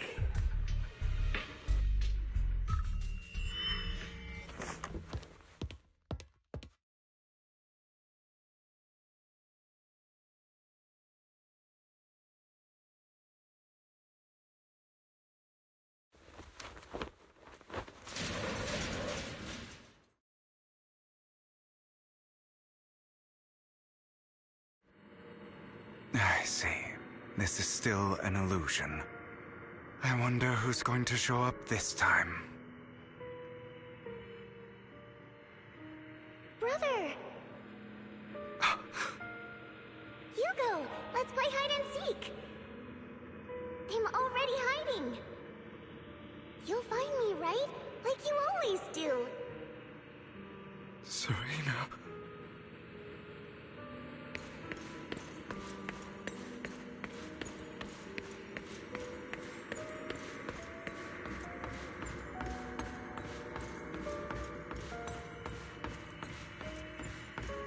You're looking in the wrong place. I found an even better hiding spot this time. Harder to find than any place you showed me. Hey, Hugo. Do you ever wonder why I had to die? It was because of me. That's right. It was because of you. It's all your fault. If only you didn't exist, I wouldn't have had to suffer!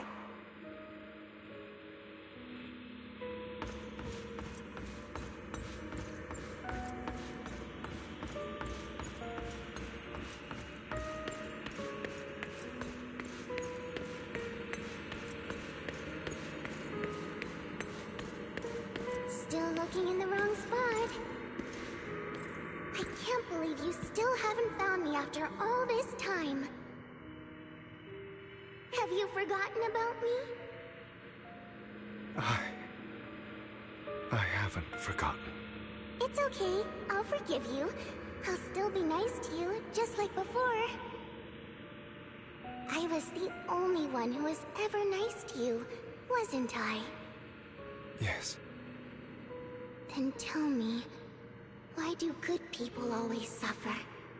Why is kindness always punished instead? Tell me, Hugo, why?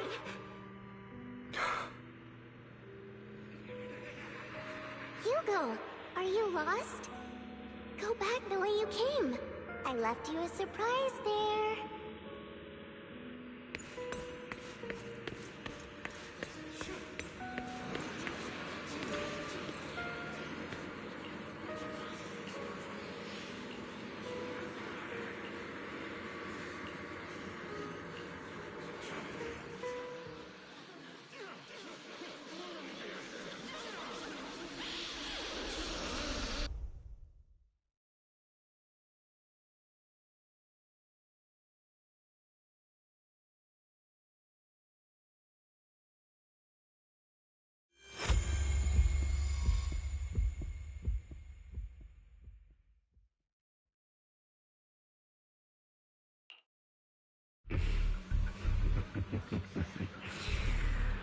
I told you that you would eventually return.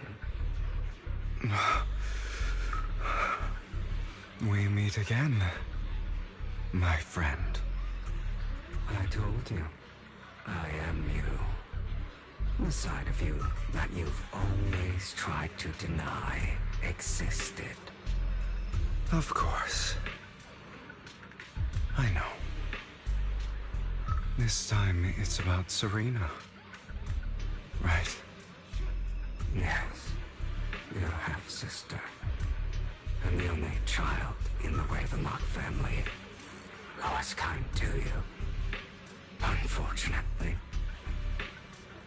It was her kindness that led to her untimely death. It was my fault. I don't like the way you blame yourself. Because that means I'm to blame as well. And I don't think I did anything wrong. Your mother sold you to the Ravenlocks. And your father, he saw your talent and wanted to use you to push the other children into competing with each other. My brothers and sisters wanted to get rid of me from the moment they first saw me. In their eyes, you were no more than a slave. But Serena dared to treat you, a slave, as if you were human. And so, she was fated to die.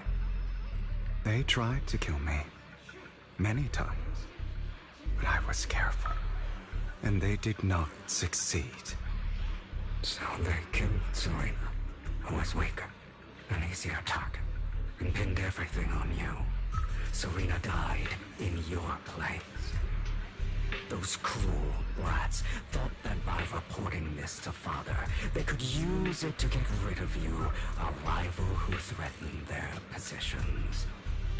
Yet, not only did Father not blame you for the incident, he praised you for it. In this world, only the ruthless, cruel, and merciless can stand at the top. And that's exactly what you managed to live up to, no? You found a perfect opportunity thereafter to catch the ringleader of the group who framed you and almost beat him to death.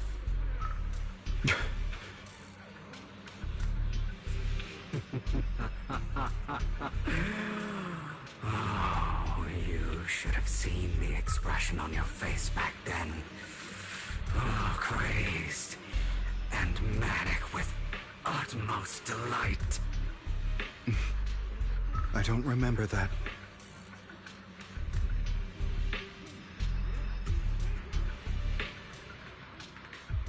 Here you go again, trying to deny your desires. Deep down inside, you've always wondered, asking yourself why these evil people never got the punishment they deserve. Why the world is so unfair.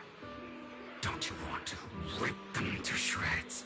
Just like that day when you beat that boy's face into the dirt until he was barely recognizable. His disgusting blood staining your fists. Recall your exhilaration, your cathartic release of rage, that outpour of hatred. That victory belongs to you. You deserve it. Those brothers and sisters of mine are all dead. I cannot take revenge against the long deceased. They died by Hartman's hand. Dying in the power struggle to become the Ravenrock family's heir, rather than by our side.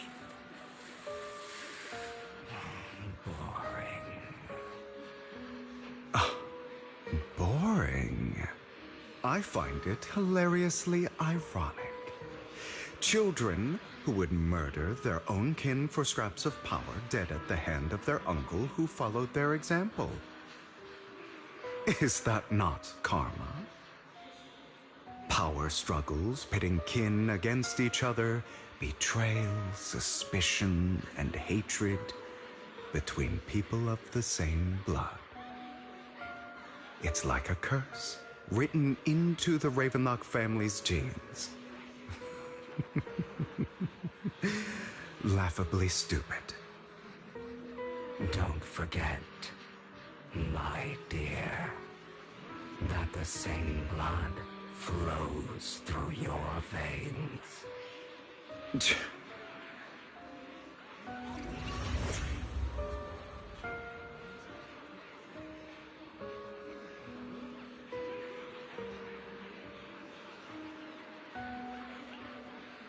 That's right, my dear nephew.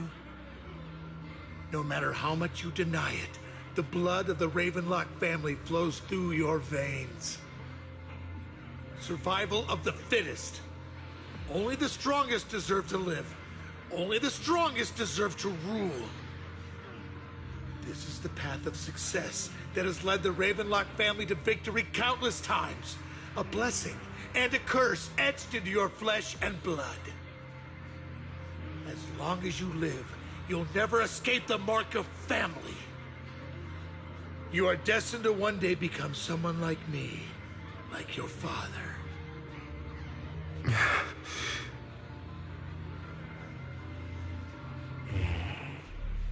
Is that fear I sense? I can see you trembling. Why does the Ravenlock bloodline terrify you so? I won't become like my father. Never. You won't become a failure like him. So relax. Our power eclipses him, and so does our ambition. So, do not deny your own desires. Do not resist your own ambition. This is the talent you were born with. The best gift fate has ever given you. Admit it. Deep within your heart lies a spark, yearning to ignite a raging inferno that will burn everything down.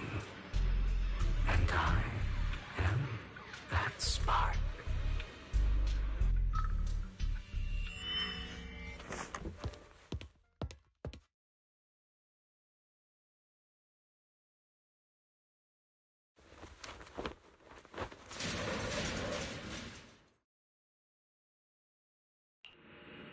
Lycon. Never thought I'd be this genuinely thankful to see you. Seeing you means this never-ending nightmare is finally over, right?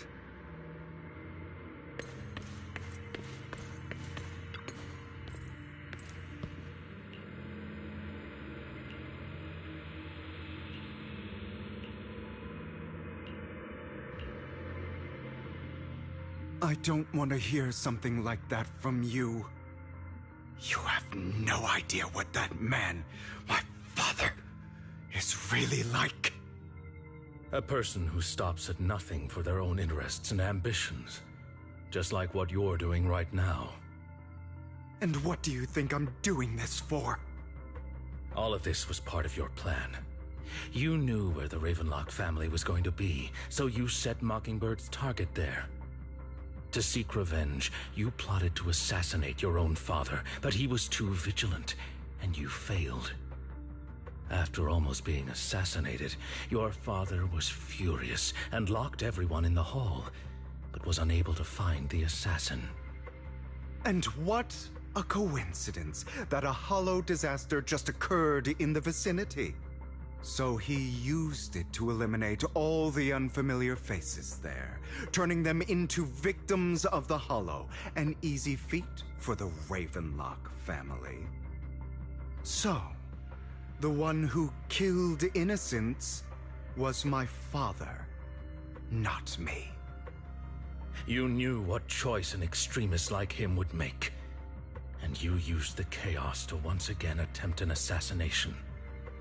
This time you succeeded.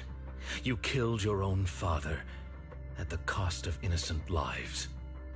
Admit it, Hugo. You don't care about anyone else. The only thing you care about is your revenge. How is that any different from your father? Enough. I'm tired. I may hate him for betraying me, but he wouldn't say something like that.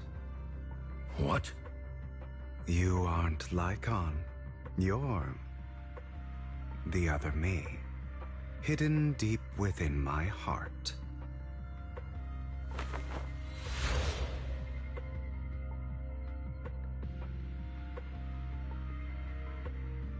I've been waiting for you, my dear. It seems you've already grown accustomed to this place, even turning the tables on me. Just as you said, you are me, and I am you. There's no such thing as having an advantage over oneself. We are ultimately one and the same, forever inseparable. Then you should know what I want to say. When you and Lycon split, you didn't even try to clear up the misunderstanding, didn't deny or argue against what he said. Because you realized that deep down, he was right about you. You just hadn't acted on it yet. Some people live only to bring more suffering into this world. Sometimes, murder is what brings justice back into this world. For that, I must stain these hands in blood. That's right. Just like what you said before you faked your death. Were those words really just an act? To slay the dragon, you must first become one with sharp claws, rending fangs, and strength enough to destroy anything. You know the truth better than anyone. If you hadn't hesitated and instead seized the first opportunity to kill your father, none of what followed would have happened. Innocent civilians wouldn't have died. Your partner wouldn't have lost an eye and both legs trying to save people. And Mockingbird would have never gotten to that point. You can save more people. Save good people. Save more lives than the evil ones you take. I've spent countless hours in regret over that incident. So why not submit to your true nature? You want to be the judge, jury, and executioner of this world. And you can. I wasn't responsible for Father's death. The true mastermind is my uncle, Hartman.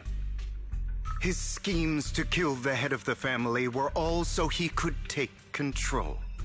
Mockingbird was simply unlucky enough to get caught up in it. So, for a behemoth like the Ravenlock family, with its roots so deep, a single person's death, regardless of who that person is, wouldn't change anything. Of course, whether it's Tops, the Mayflower family, or even the entire world, it's actually all the same. I refuse to be dragged down by pointless hatred any longer. You foolish, stubborn idiot. Do you understand the power of hatred? Have we not come this far precisely because of it? Or are you going to follow Lycon and Jack's twisted logic? Come on. You don't actually trust anyone? Otherwise, why would you hide this whole scheme of faking your death from them?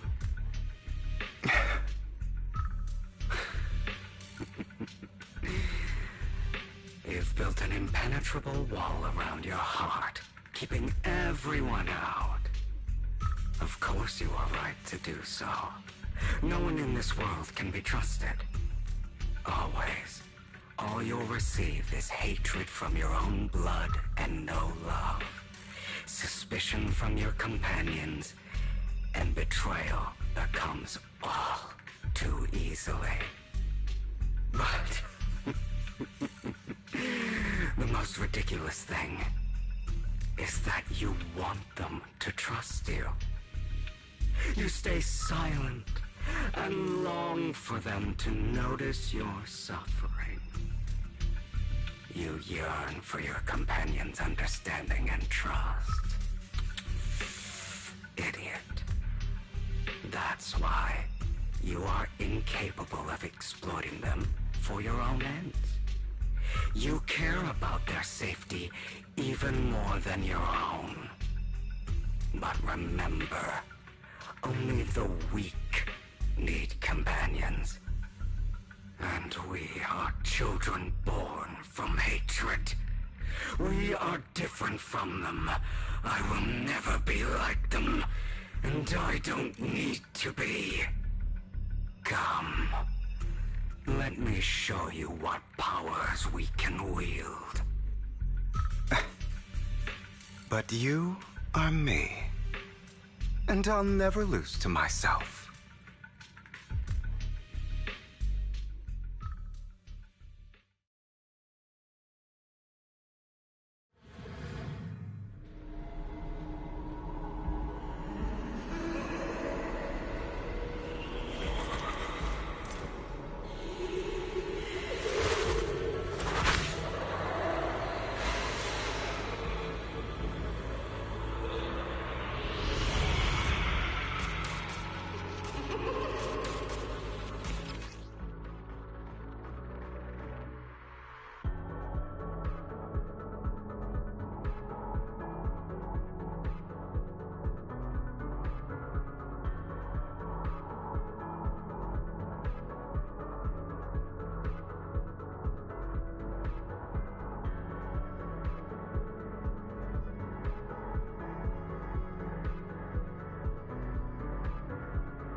Think about all the injustice you've suffered. If you choose to forgive, you're betraying yourself.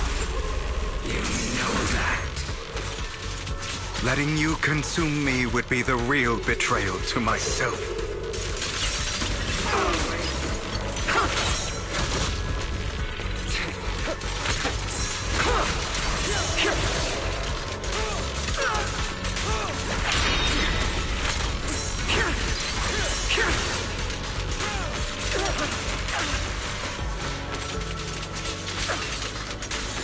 You're just afraid to admit it.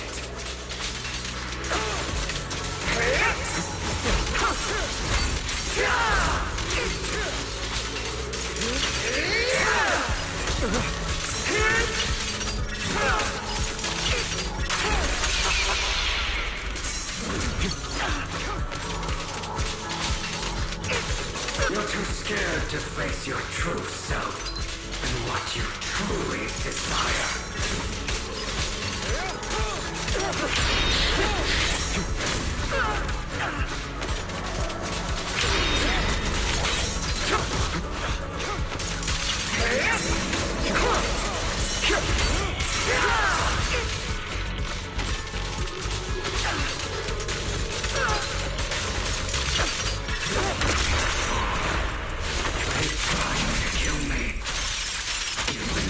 Just get rid of me. Without me, you are nothing. For what it's worth, thank you. Don't be afraid. You and I are inseparable. You're part of me, just as I am part of you. Fancy words won't change anything. No. It's not just platitudes. I finally understand now. Some pain only fades when it's seen, when it's accepted. So I won't fight you anymore. I won't hate myself anymore. Weakness, hatred, malice, strength, forgiveness, justice. They're all part of me. All of this makes me who I am. That's why I won't get rid of you. And I won't resent you. I choose to embrace you. The part of me that harbors.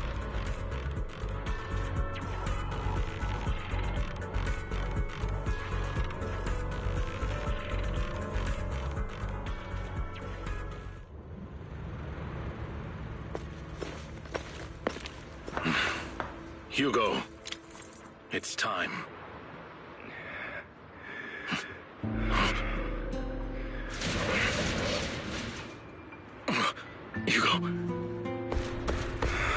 Hugo, you... Did I scare you? I made it through. I won. No praise for me, my dearest partner.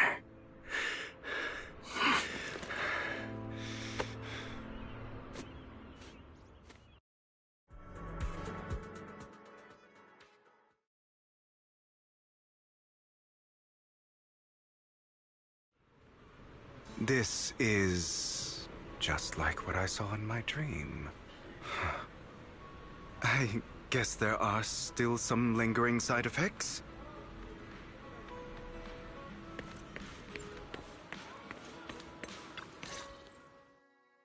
Ah, my former partner.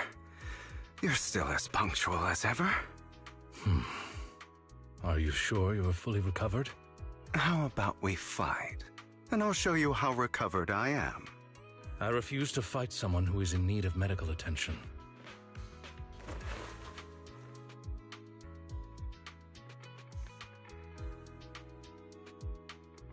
How thoughtful. I'm touched. Or perhaps is this simply part of Victoria Housekeeping's professional care? I'd rather you not starve to death.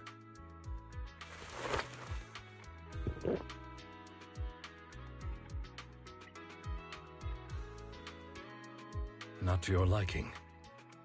I'm fairly certain this is the same kind as before. No. I've just gone too long without food. It feels a bit uncomfortable. Either way, thank you. Now tell me, what exactly happened in the warehouse? Just going a bit crazy from... you know what? Were you expecting anything else? But I did have a very long dream. A dream about many things from the past. If I had to put it into words, it would be like giving myself psychological therapy. You seem like you could benefit from some too. How about it? Want to book a session with me? Trust me, I'm a pro. Seems you really have recovered. Well, of course. I'm feeling pretty great right now. Like I could argue with you all day on every petty detail of who exactly was in the wrong back then.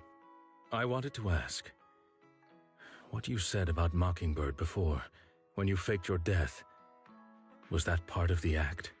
Oh, you mean the part about how Mockingbird has never really changed anything or saved anyone. I didn't expect you to still be so hung up on this. Interesting. After all, it was you who chose to betray Mockingbird. To betray me. Just as I said before, I never considered Mockingbird a failure. Perhaps Mockingbird deviated from its origins, but it has its value. You shouldn't reject the things you've done. Or Mockingbird. I have contemplated this before. Yes. Mockingbird has helped some people and has genuinely managed to cause trouble for those who abuse their positions of power for evil. Yet those in high positions still possess immense resources, and the people we helped remain destitute and suffering, willing to become slaves to those in power for scraps. But just as you said, even if what we did was childishly idealistic and flawed, as little as we actually achieved, even the slightest change is by no means meaningless. Nothing holds more value to me than Mockingbird.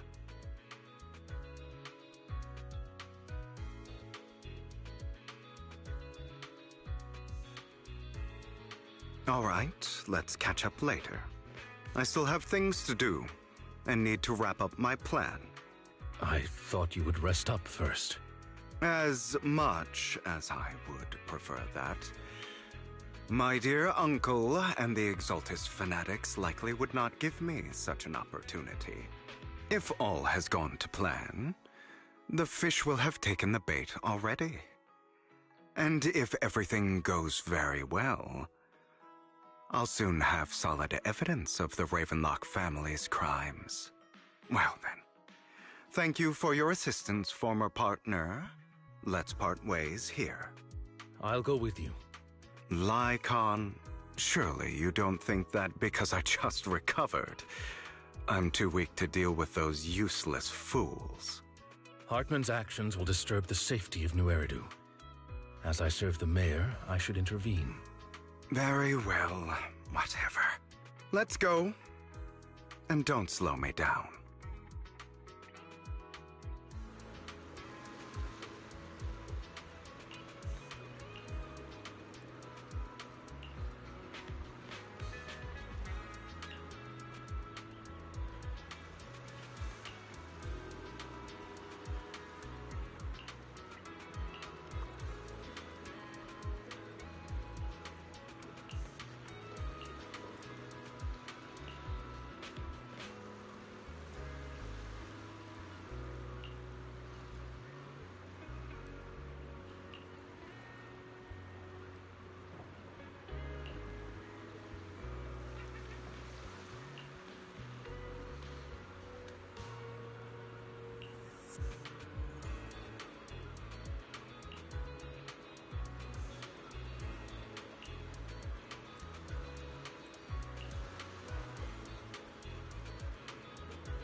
I'm sure you've heard about the missing workers from companies under the Ravenlock family, too. I know where they are. Will you walk in the light? Or choose a darker path?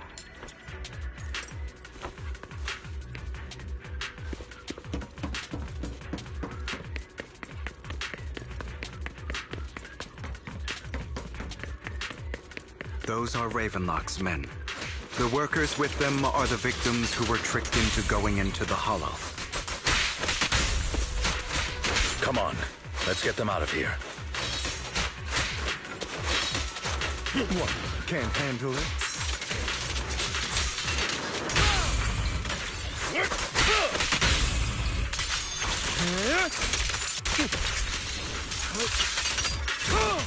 Repent!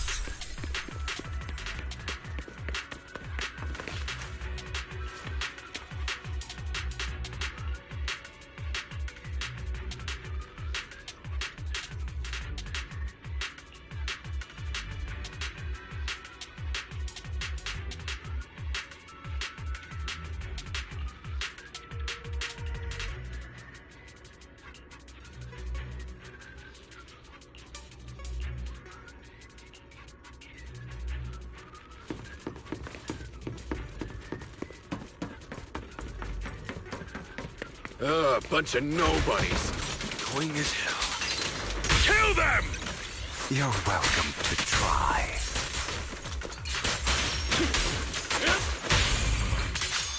Yep.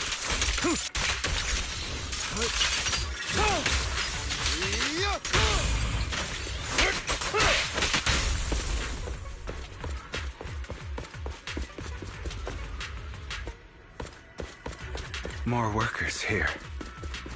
And quite a lot of them.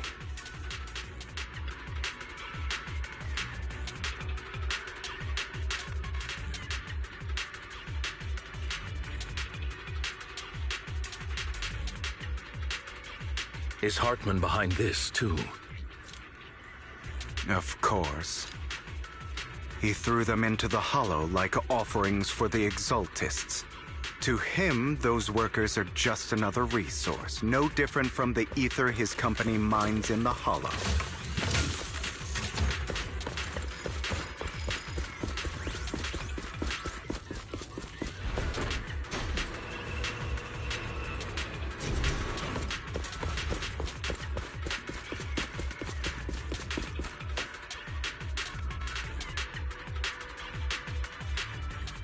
There's more over there. Let's hurry. It's different this time. Don't rush in. Let's listen in on what they're saying first. I still need more direct evidence to ensure the plan is absolutely foolproof. The compensation you promised. It's all real, right?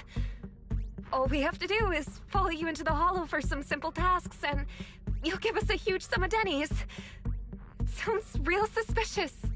Shut your trap. You keep yapping and asking questions. If this is all so suspicious, why were you so eager to sign up for it? Because I don't have a choice. My daughter was previously caught in the Hollow disaster and suffered severe corruption.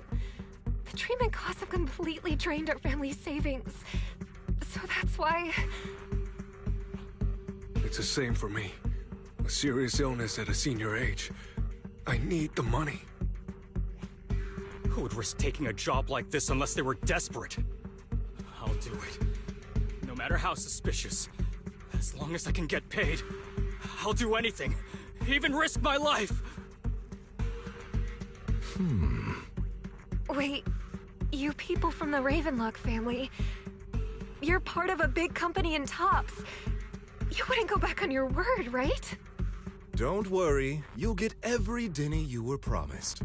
But before we start, you all need to take this medicine first.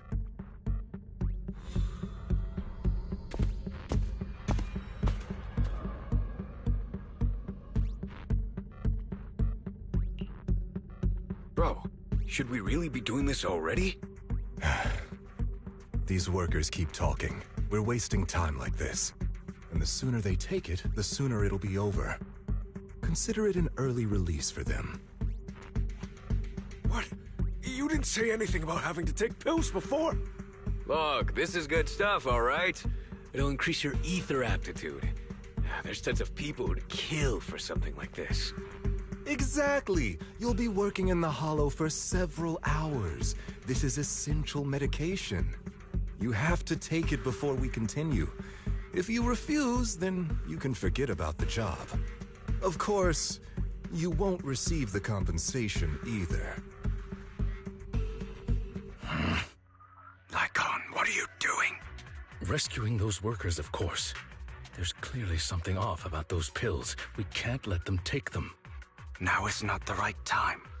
As I said, we need more evidence to ensure the plan works. And as I said many years ago, you can't exploit innocence to achieve your goal. So that's how you see it. If that's not what you want me to think, then explain everything to me. All right. It's a little complicated, but simply put, these workers will be fine.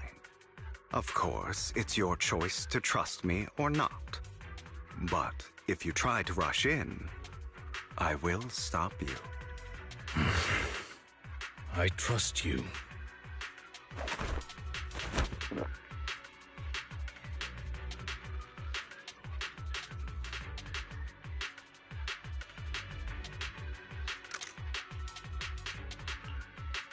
All right. That's the evidence.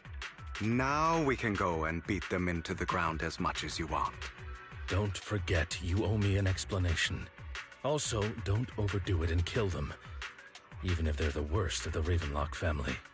All right, Your Holiness, Saint Lycon. Who the hell are you? Why don't you take a guess?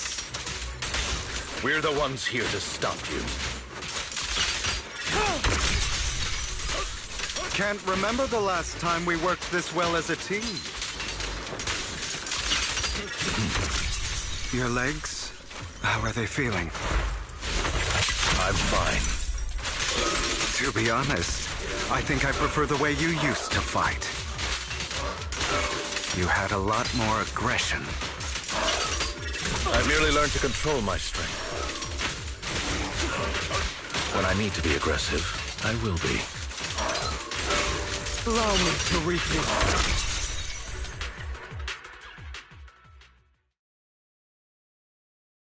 God damn it! Who the hell are you? How dare you mess with the Ravenlock family? Ravenlock. Savor the name while you can, for it will soon cease to exist. What's that supposed to mean? It means exactly what I said. I think this might be good for you. Sever your ties while you can. You still have a chance to walk your own path. The family's honor comes above all else. Is that really what you think? I saw the compassion on your face just now. You're not from the main family, right? That's why you were assigned to these trivial tasks. But in reality, there's no need for you to keep playing this boring game for them. I don't have a choice. From the moment I was born into the Ravenlock family, You always have a choice, if you're willing to act. All right, let's end the small talk here.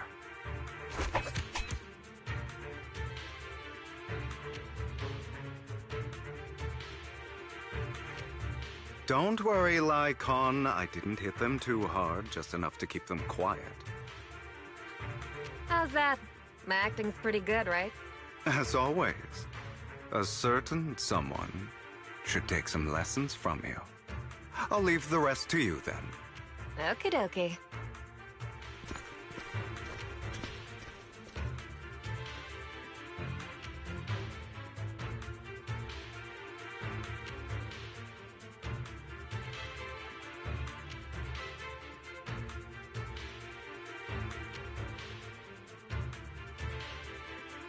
Okay, now can you tell me exactly what's going on here? As you can see, that worker just now was actually an informant of mine. The pills were swapped out with vitamin tablets.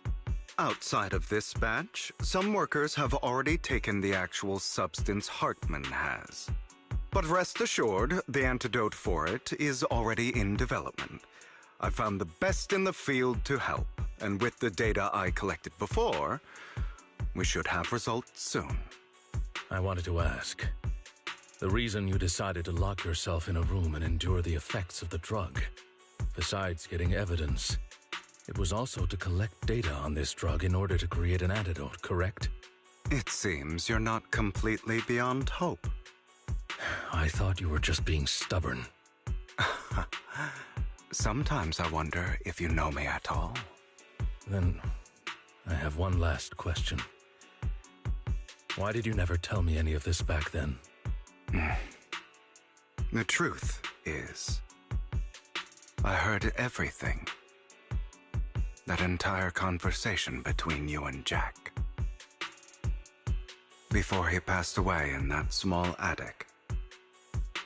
When Jack called you aside and gave you those warnings. When he told me you might go down the wrong path? That's right. You never said anything. What would I even do? Scream and rage over your suspicions, or get on my knees and beg for you to trust me? You know there's no way I'd allow myself to do such a thing. Besides, back then, even I was confused about myself. Jack, It's all in the past. You don't need to explain anything to me. Enough. We should get going. If we're going to reminisce over the past, we should find a more suitable location.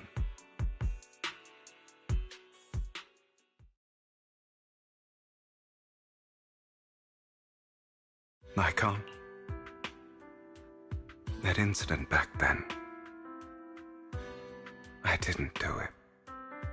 It was a scheme Hartman devised to take over the family.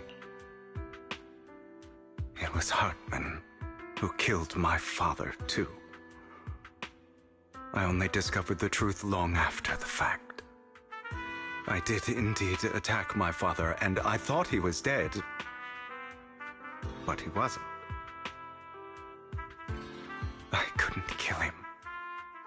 And even before that, if I hadn't hesitated, none of what followed would have happened. Even now, I still think they deserve death. But I no longer care to personally deliver that fate. They're beneath me. And I have more important things to do. You? I know we may never agree on that point, Lycon. I once wanted to fight against those ugly truths that defined me, but I discovered that the more I rejected them, the more painful it became. So, I could only accept that crazed, hateful, and malicious side of myself. As long as I know I will never become like my father, like Hartman, that is enough for me. You've changed, but I think that might be a good thing. Don't patronize me. You've changed a lot too, compared to before. I still disagree with Jack's words, and I won't forgive your betrayal. I will walk the path I believe is right, even if I must tread over thorns and through the mud. But I will also allow you to walk your own path, Lycon. Should I say thank you? You're welcome. Come to think of it, we haven't talked about your legs and eye. It was just an accident, not your fault. I'm doing well now. I hope you are too. On the contrary, perhaps I should be the one apologizing. I misjudged you. I used to think you wanted power, that everything you did was for your own ambitions. I thought you wanted the power to pass judgment on all in this world like a god. I am a god. I am my own god. Or you could say that in this world, everyone is their own god. There are many things that we are powerless to change. But there are also many choices we can make. Just as I said before, I am the only one who can kill me or save me. I'm glad you think that way. Let's go. I still have one last thing to do. To witness the end of Ravenlock.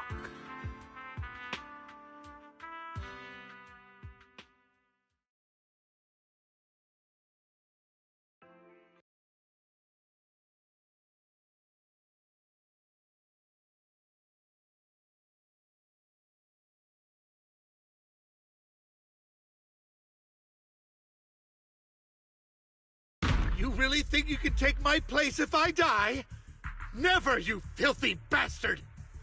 Your little tricks mean nothing. As long as the Ravenlock family stands, I can still get back on my feet. You still don't get it, do you? This was never about avenging my father. And I don't care about taking your place. I didn't come this far just to kill you. That'd be pathetic. Right on cue. Why don't you take a look at this, Uncle? On behalf of TOPS, I'd like to clarify that we had no involvement in the Ravenlock family's actions. TOPS is officially terminating all partnerships with the Ravenlock family, effective immediately. We will have no further affiliation with them. Are you crazy? What the hell do you get out of ruining the Ravenlocks? You want to be a petty thief forever? Thief? Oh, Uncle. Allow me to reintroduce myself. I'm the name people whisper about. The one who robs the rich and gives to the poor. I'm the master con artist who can fool anyone any time. I'm the leader of Mockingbird, the one who turns every headline into my own stage. I have friends who'd catch me if I fall, partners who'd shed tears for me, and allies who always have my back. I am Hugo Vlad. You're the one who needs the Ravenlock name. I never did. You ungrateful bastard! You should have never been born. You flatter me. Same goes for you, Uncle.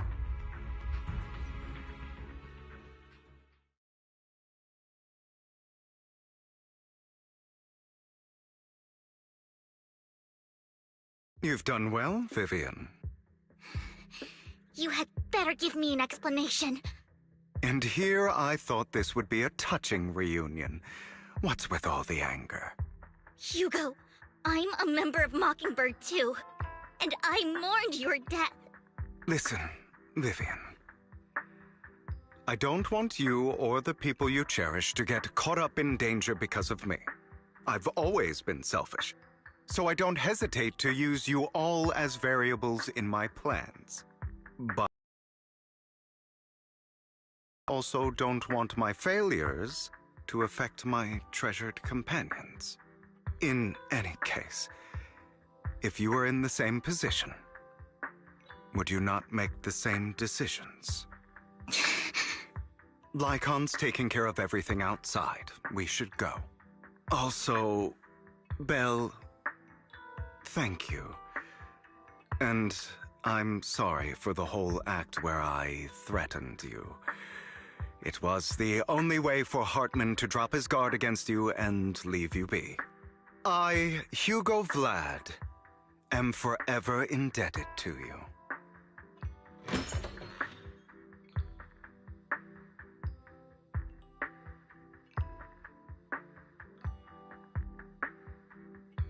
Master Proxy, although it is late, there is some important intel that I must give you now.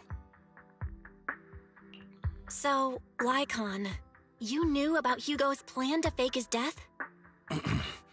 I was simply playing along. After all, I could not determine whether Hugo's plan would pose a threat to you.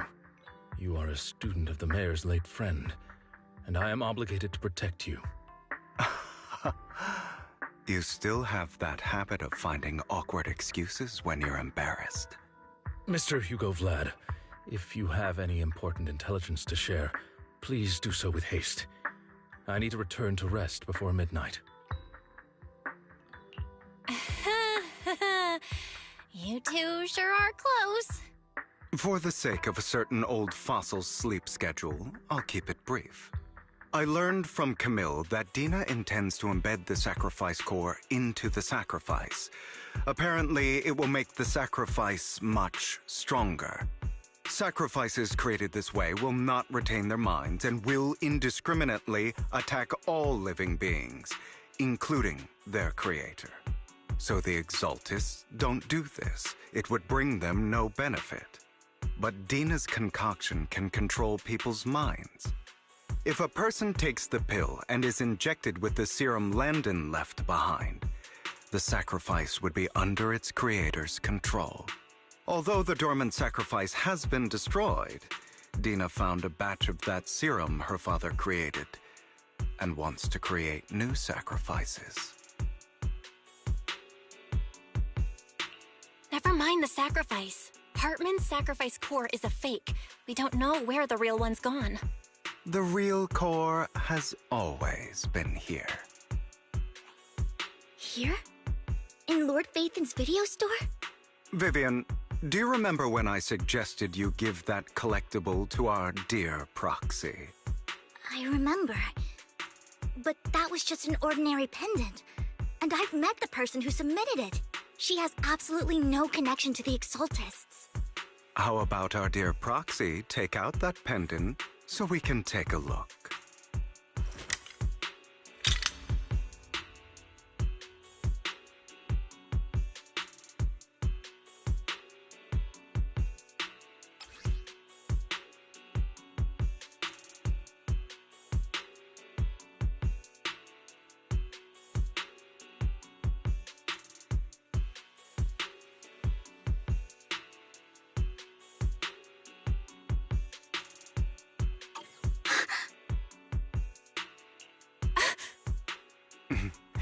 I'll take your surprised expressions as a compliment for my little trick.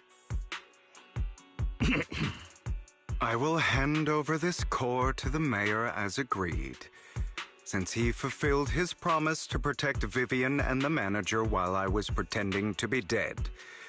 I won't go back on my promises. No wonder the mayor would promote rhetoric favorable to Mockingbird. I can't believe I thought he was actually being sincere. Since we have the sacrifice core, all we have to do now is stop Dina from using innocent people to make more sacrifices. Yeah. Blendin serum. Hopefully with no options left, Dina will give up her obsession. All right, that's the important stuff. I'm going to go and confirm where Landon's serum's been stashed. I'll contact you again once I have something.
Landon's stash should be somewhere nearby.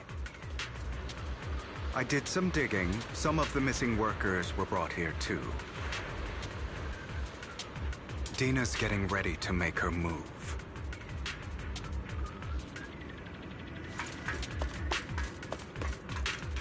Don't worry, we'll clear them out. Stay away from me. Ambush!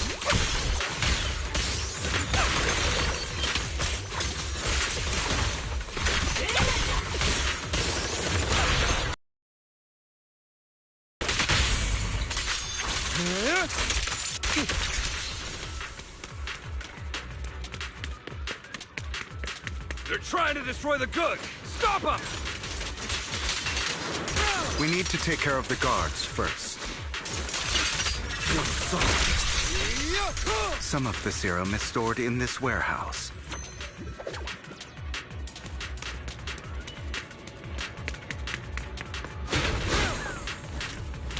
You're not taking anything from here. Hugo, get the guards first.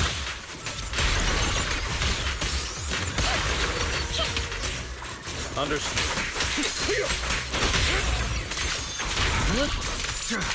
You just stepped into your own grave! Fools.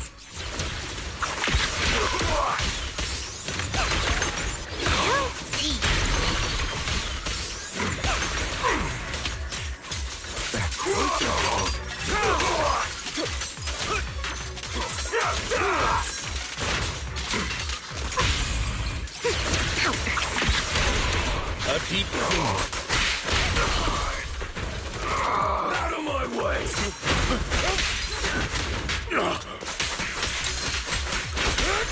Prepare to kneel before. Who dares get between me and Lord Phaethon? Stand strong. Tales for the dawn that sets the world alight.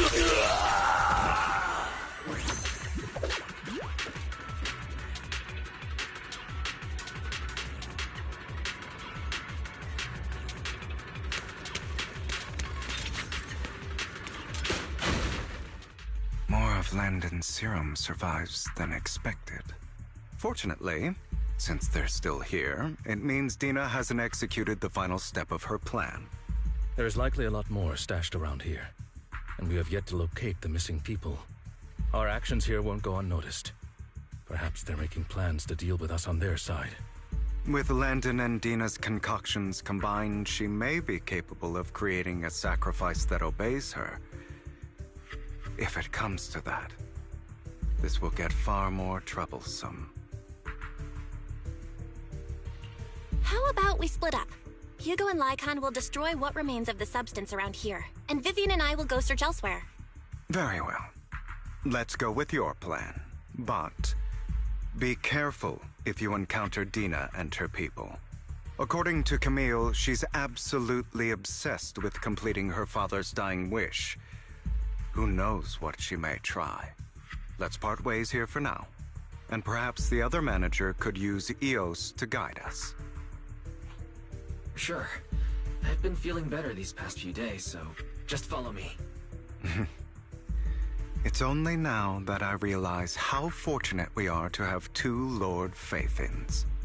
Although, I feel like our work's doubled. In the past, Belle and I would only ever work on the same route. Greater power means more responsibility.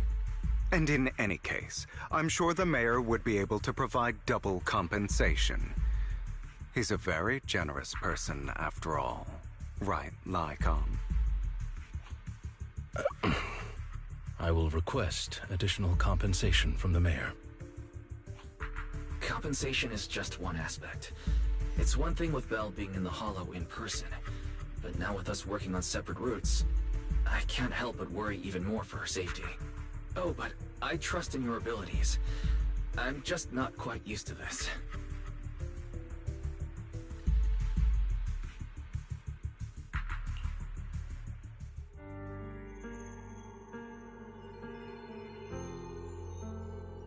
This is the future I saw. Phaethon.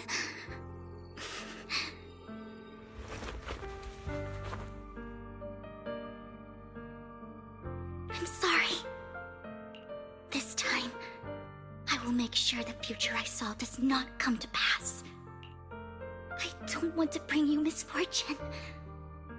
That's all I wish for.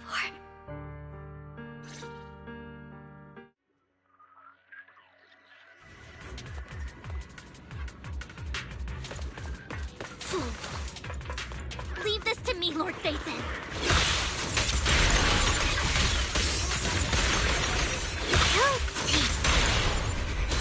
What's up?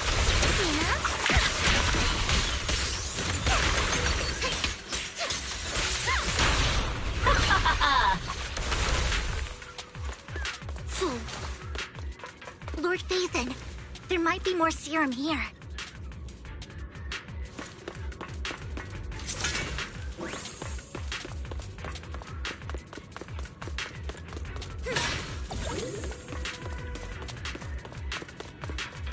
How dare you steal from Lady Dina! I'll try to go easy on you. No promises.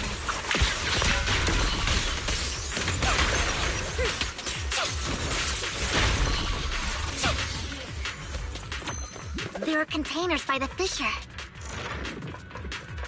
There's got to be something inside. Let's try opening them.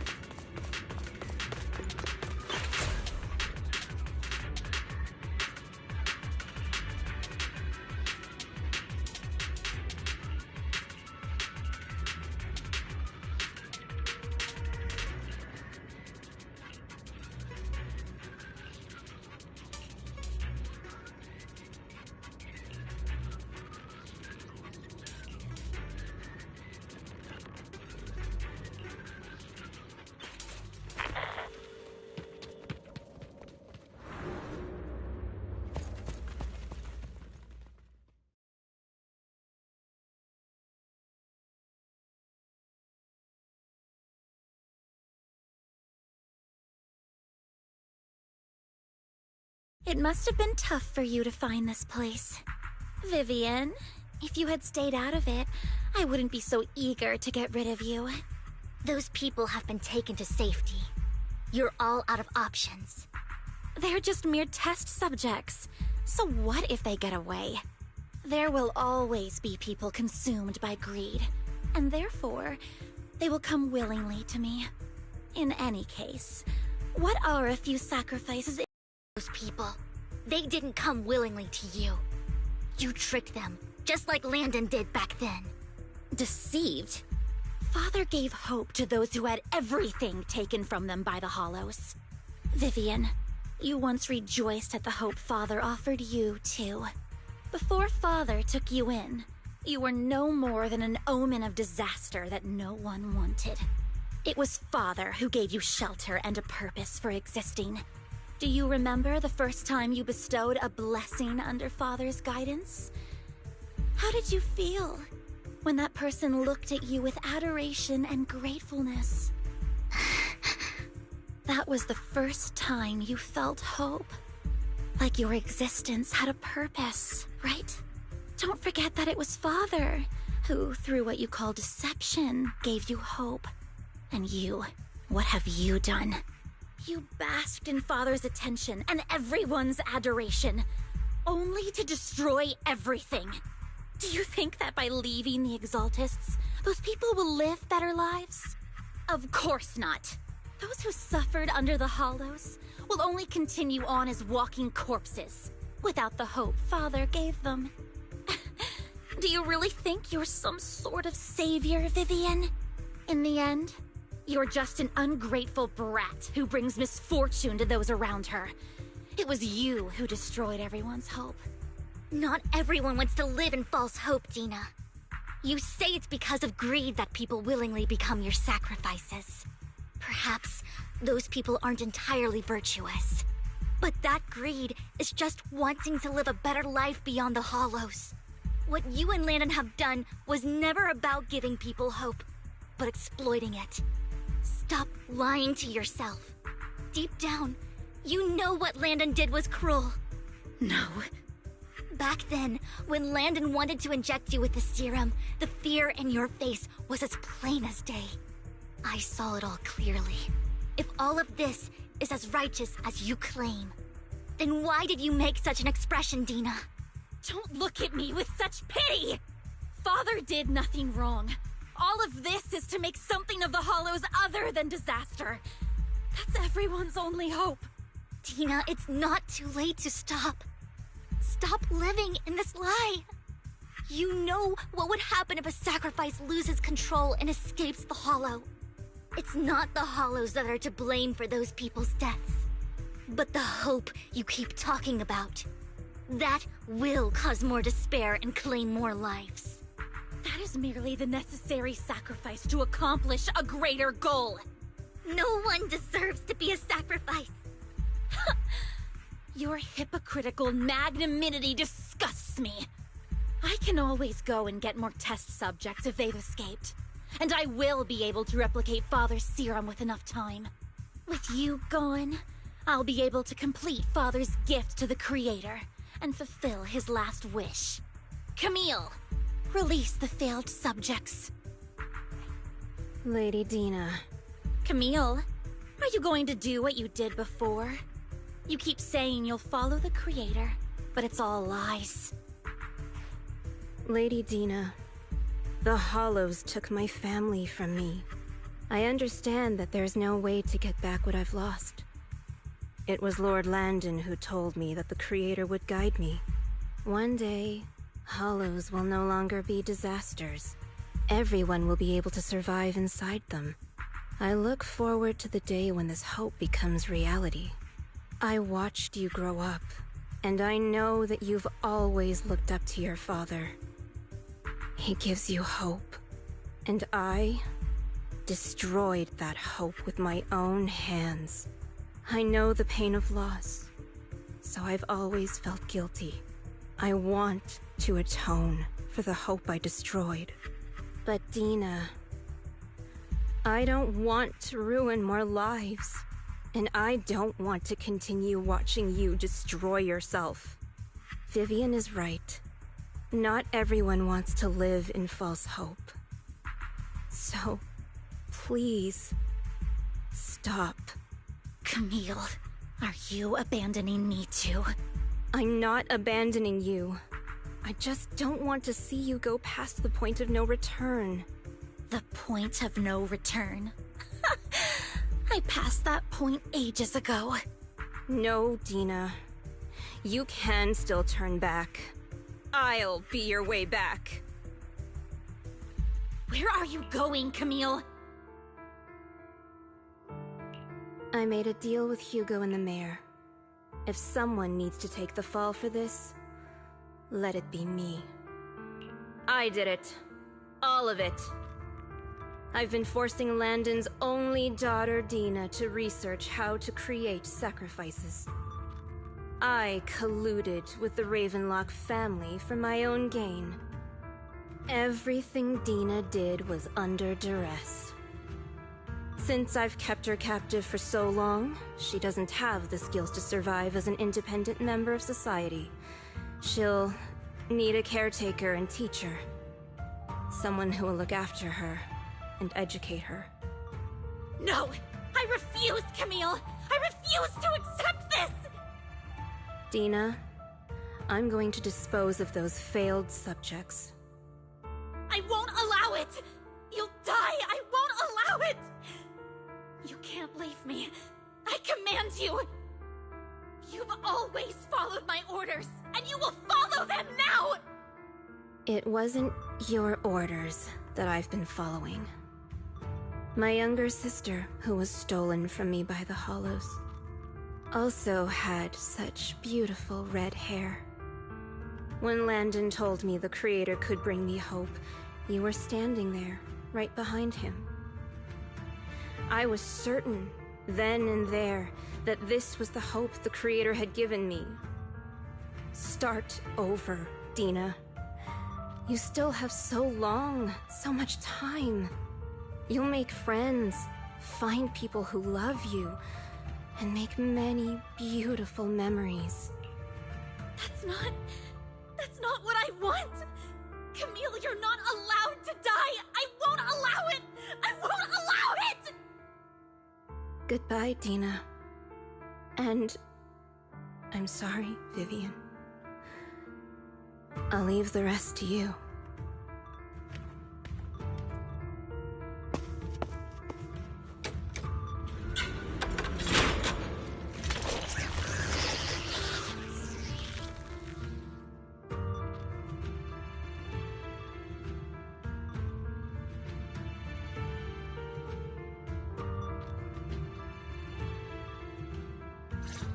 Let's take out these ethereals first. We can't let Camille's efforts go to waste.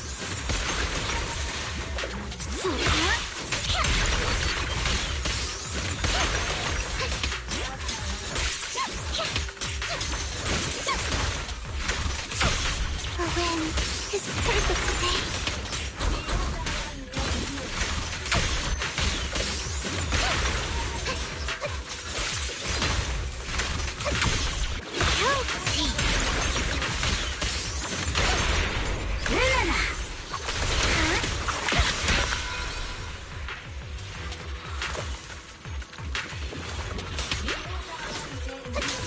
Let's go after Dina, Lord Phaethon.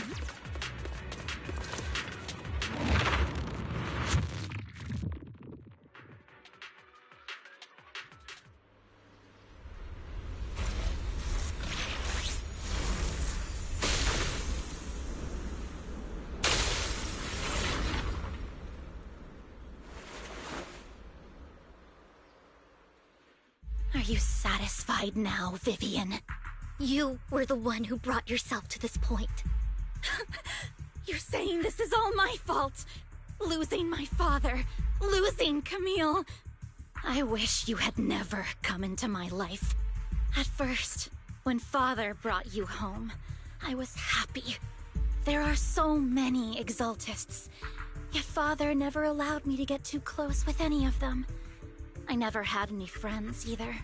But when Father brought you back, he told me to take good care of you, that you were my first friend.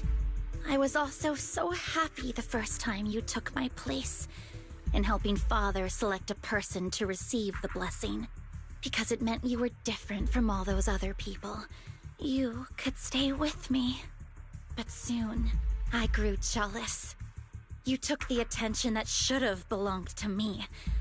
You even took Father's love from me. It's only because of my ability that Landon... I know, but... Vivian, jealousy is something you cannot control. Of course, the same goes for fear and hatred. I was terrified that one day you would look at me and shed tears. I knew if that day ever came, Father would not hesitate to force the blessing upon me. And when that day did come, I hated you for causing my father's death. Tina, you knew everything about what happened back then, so... why are you still defending Landon? And why didn't you tell me back then? If I had known earlier, maybe I could have found a way. Because it's the only thing that makes me more special than you, no? It proves I had Father's trust. I was more useful to him. Vivian, you said you wandered without a home ever since you were young, hated by anyone you encountered. You were happy to gain recognition from everyone and help Father when you were among the Exaltists. But in the end, you discovered you were being used, so you felt betrayed and hurt. Then, what about me? All I ever had was my father. I've never known a life outside of the Exaltists. Ever since I was young, my only purpose was to help Father select who was to be blessed. The only purpose I had was my father and the Exaltists. I've never been taught anything else, Vivian.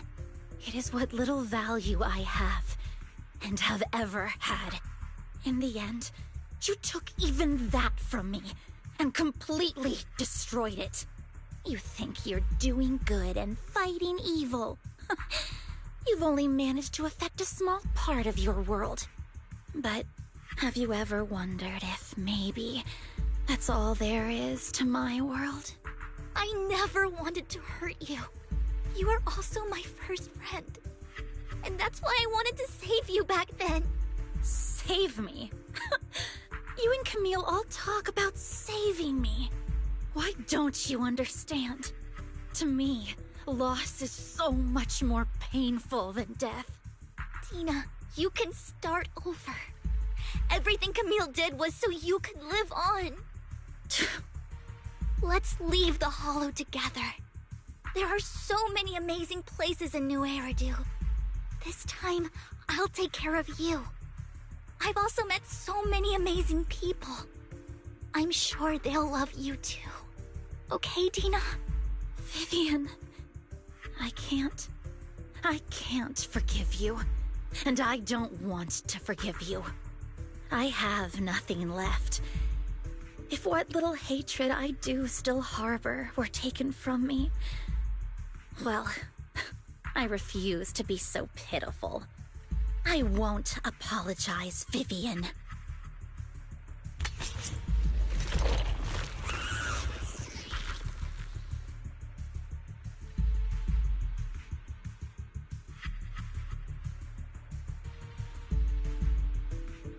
I don't want to hate myself, so I can only hate you for killing my father, and hate Camille for leaving me. That's just the kind of person I am. Hateful and despicable. I refuse to owe anyone anything. I refuse to feel regret. I won't. Vivian, I will keep hating you. I will take all who are precious to you. I will also hate Camille, so I won't do as she wished and start a new life. Vivian, if you had never existed, if I had never, you would be... Lord Phaethon, please do not interfere. She was my first friend.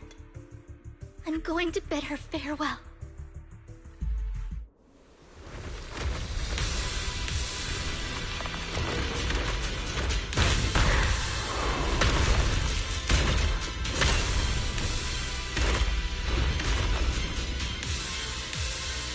Tina, soon the pain will be over. Lord Phaethon, don't come any closer!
What happened?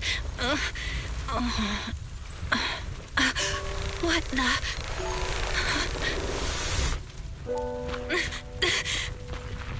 Vivian! Val, don't come near me.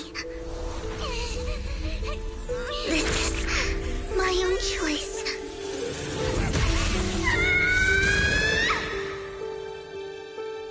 I will change the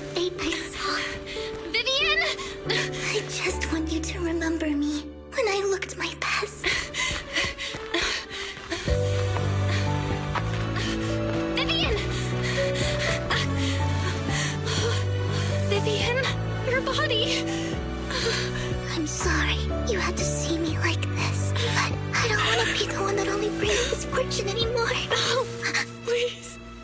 No. It's so warm, and the night is beautiful.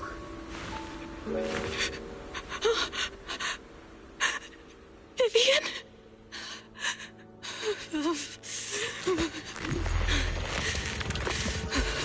No. It can't end like this!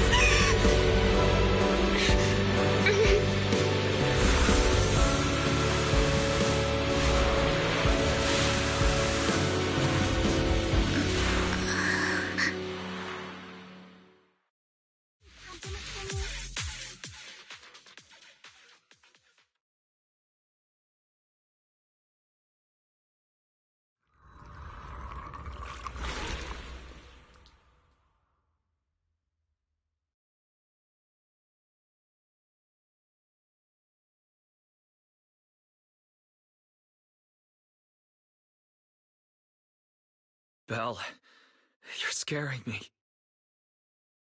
Belle, I'm so glad you're awake. What happened? I remember Vivian and I... Wait, where's Vivian? She injected herself with Landon's serum! Hugo and Lycon brought you out of the hollow. You were in a coma and... I'm so glad you're safe. And you said Vivian used the serum on herself? But she looked fine to me, barring a couple of scratches. Hugo sent a message earlier saying he got her checked over, and she was alright. Can you recall what happened? The situation was dire, so Vivian used the serum on herself to defeat the ethereals. I saw the crystallization process starting to occur. And then I can't describe it, but I think I saw something. At the time, all I was thinking about was wanting to remove the crystals from Vivian. I don't even know what I did. But then I passed out, I guess. What happened after that?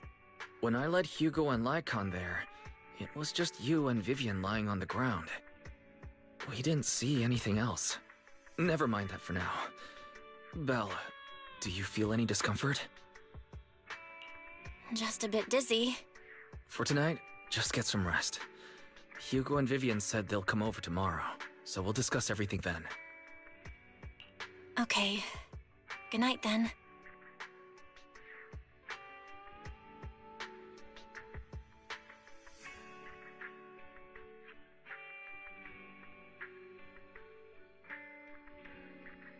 Lord Phaethon! How are you feeling? No headaches? Leg pains? Heart palpitations? Loss of appetite? Vivian? I was just so worried. Sorry. Anyway, Lord Phaethon, I'm so glad you're okay. What happened this time was all my fault. You only became an ethereal to defeat Dina. If it weren't for you, neither of us would have made it out alive. So, what happened? Belle said she saw the crystallization process start, but I didn't see anything through EOS. Hugo, Lycon, did either of you guys see anything strange? Allow me to explain. Miss Vivian told us what happened after she awoke, and the mayor arranged a full medical checkup for her. Based on the results, Miss Vivian indeed shows mild corruption sequelae. But if the crystallization process had already started, the lingering effects should be far more severe. To be precise, if the process had already reached the point of mass surface crystallization, it should have taken no time at all to become an ethereal. So, the mayor theorizes that it was the etheric energy within Master Proxy's body that affected Vivian's condition and the surrounding etheric particles, causing Vivian's corruption to recede. Essentially, corruption is a reaction between the etheric particles inside the body and in the surrounding environment. Therefore, it's not necessarily irreversible, just that currently our mainstream method of defense is prevention. How come I didn't know I had this ability? How's it even possible for me to influence other people's etheric particles? That makes it sound like I can manipulate etheric energy at will. Master Proxy, you are special. This is a gift your teacher left you. Our teacher? So this has to do with her? I don't know all the details, so I cannot explain everything to you. My apologies. However, Miss Yixuan might be able to answer some of your questions. She will visit you sometime soon, so please feel free to ask her any questions you may have. She has quite an eccentric personality. If she causes you any inconvenience... If she causes trouble, can I file a complaint about her to you? Master Proxy, you have always been a people person, so I trust you will handle things just fine. That just makes me more worried. In any case, the mayor has asked me to give everyone his most sincere gratitude. Unfortunately, the mayor could not come personally, but has promised everyone a favor. Provided it's within his means, he will offer his unconditional assistance once. There is no time limit on this favor. Unconditional, What if I wanted his position as mayor? If that is what you desire, then the mayor and his subordinates will be first in line to vote for you in the next election. As for the other votes, you'll have to work for them on your own. But should you assume office, I hope you take full responsibility for handling all day-to-day matters and lead by example. By sheer happenstance, the mayor has provided you with a copy of his current assignment, the City Waste Sorting and Processing proposal. Old fox. Well, can I request Lord Phaethan's... The mayor imagined, you might ask. I have prepared all the necessary documents, and the ceremony expenses will be covered by the mayor as a gift. As long as Master Proxy agrees, we can sign and process the documents immediately. But this matter requires mutual consent and cannot involve coercion, confinement, or one party's lack of consciousness. Stop! I would never do that to Lord Phaethan! Probably. At least not today. As for you, Master Proxies, the mayor has some sense of what you desire. That said, he hopes you might speak with Miss Yixuan first before you decide the timing of that favor.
I did not expect that such a spiritual entity would exist here. It appears this street is a geomantic gem. A spiritual entity? His name is Howl, and I guess you could say he's a neighbor of mine.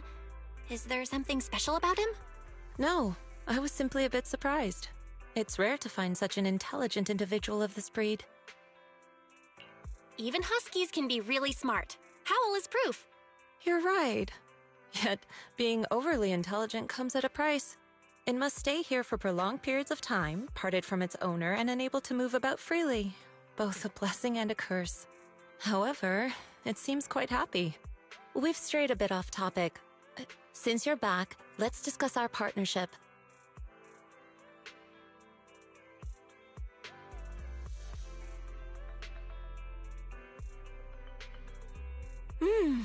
Nice job. Good air circulation, excellent layout. Very suitable for a business. Your bamboo here are also very energetic. It seems your fortune is good when it comes to wealth. Didn't expect you to understand feng shui.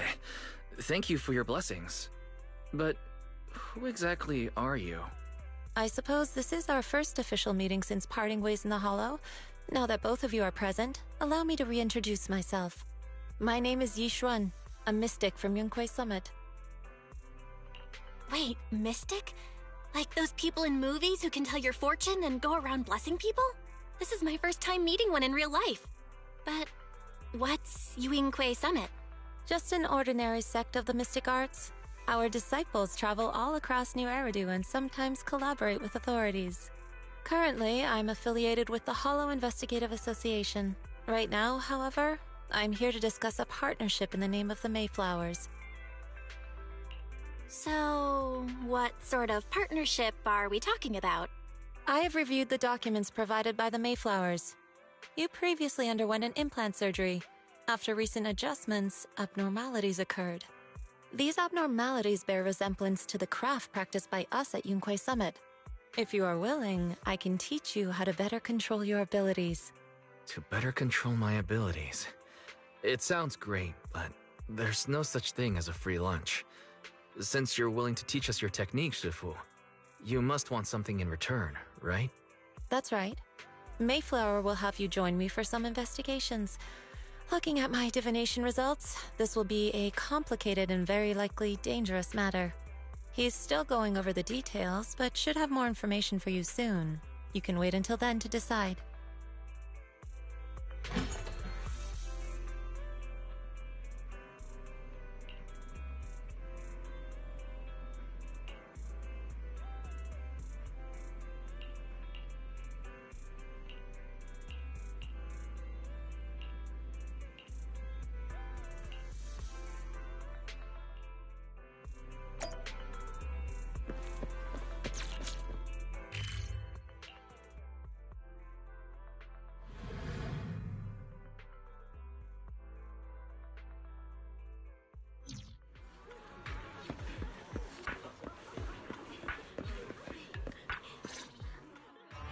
Please help me check my fortune!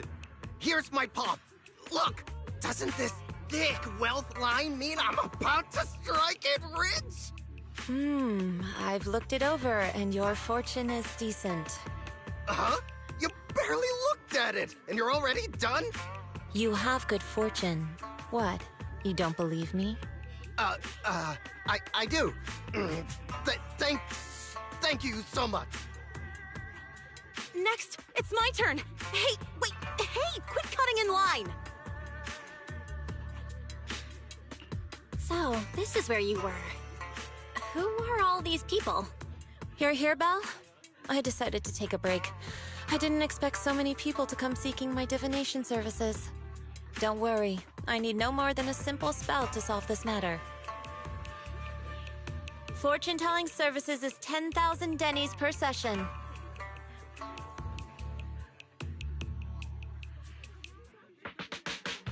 All gone? Good. It seems the Banish Wealth and Desire spell is still effective. Banish wealth and desire? That's a spell? This isn't the kind of craft you said you were going to teach us, is it? Our video store has a business license, and we'd get complaints if we charged unfair rates. Of course not. This is just a trick to deal with trouble. I'll take my time showing you the true craft of Yunque's Summit. For now, let's find that shop.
Yishuan Shifu. The store is right up ahead.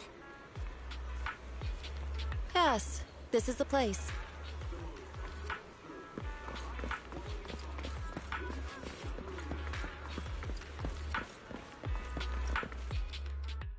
Ah, this is the one. Seems it's closed. Another wasted trip. Not necessarily. 1 second, please.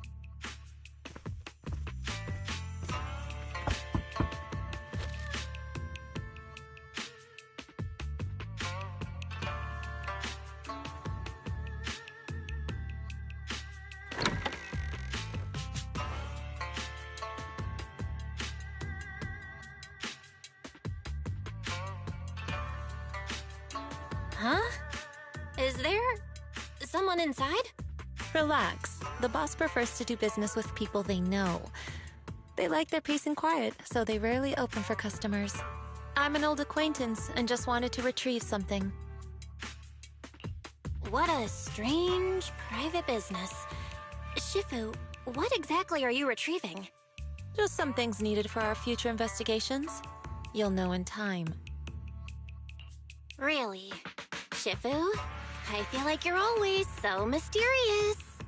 Rest assured, I'm not hiding anything from you. It's simply because the correct time has not yet arrived, so there is no need to rush. Since we've already obtained what we came for, let's part ways here. There will be plenty of time in the future. We will certainly meet again.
someday, maybe, I'll get to explore the Hollows myself. But what if I fail?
Wise?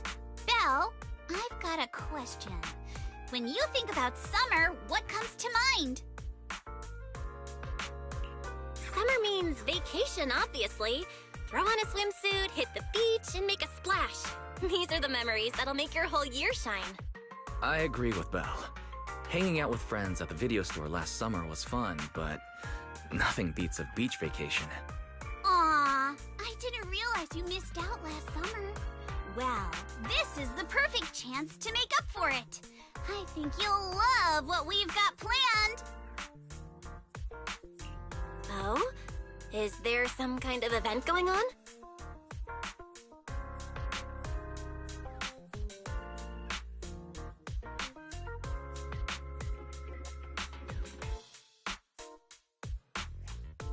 Wise? Belle? Thanks for your help before. We couldn't have done it without you. These 2 free resort vouchers are a small token of appreciation from Yuzuha and me. Please accept them. School's out, so we're all going. Me, Alice, and Minato. Let's make it the best summer ever! Spook Shack style! Sweet! Resort vouchers! Wise and I will gladly take those off your hands. Thank you. By the way, what do you mean by Spook Shack style? Will the activities be heavily related to ghost stories? Nah, that'd just make Alice freak out. Walking along the beach, feeling the waves lap at your ankles, kicking back in a lounge chair under the sun, watching fireworks light up the night sky. Something like that. Sorry, but that just sounds like a regular vacation. Where's the Spook Shack energy? Well, the Spook Shack part is really just about how we found the place. We stumbled across a post about it on Internet's Spook Shack board. Oh, isn't that still related to ghost stories? If it's mentioned in a Spook Shack post, no way it's just some regular resort, right? But Alice and I scoped it out in person, and we didn't sense anything supernatural.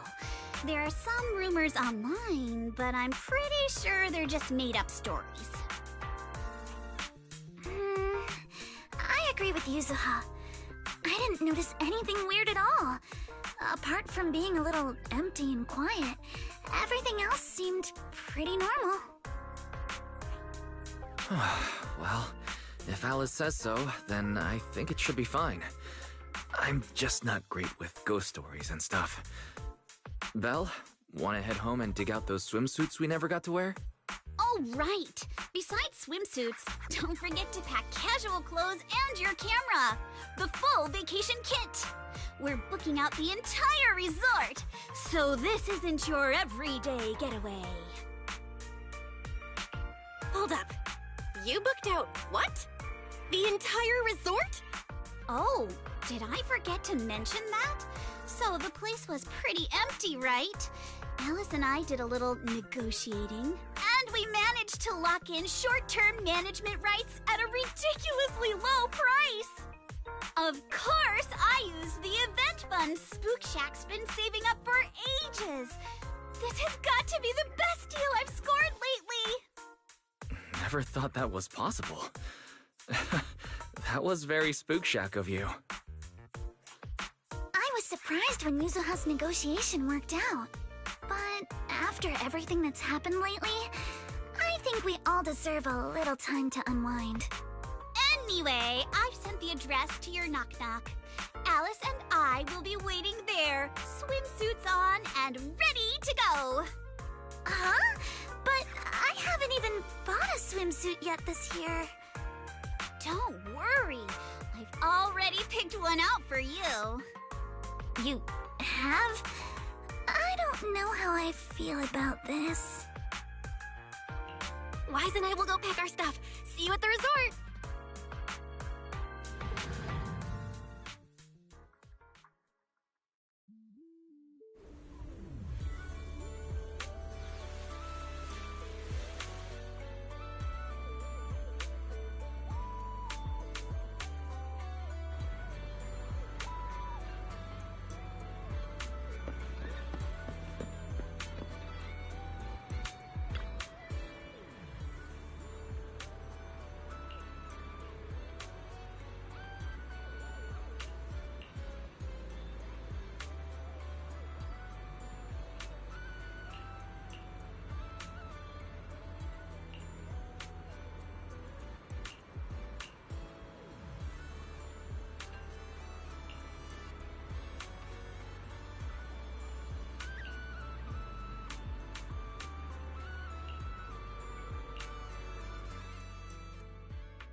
What a beautiful day! Perfect for hanging out with friends.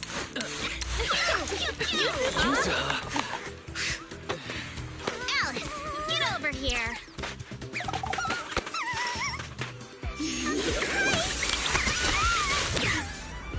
How does it look?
Fantasy Resort's current situation is even worse than I expected. Yeah, it's pretty rough. So, would you rather just ignore the mess and spend the whole vacation here zoning out? Of course not!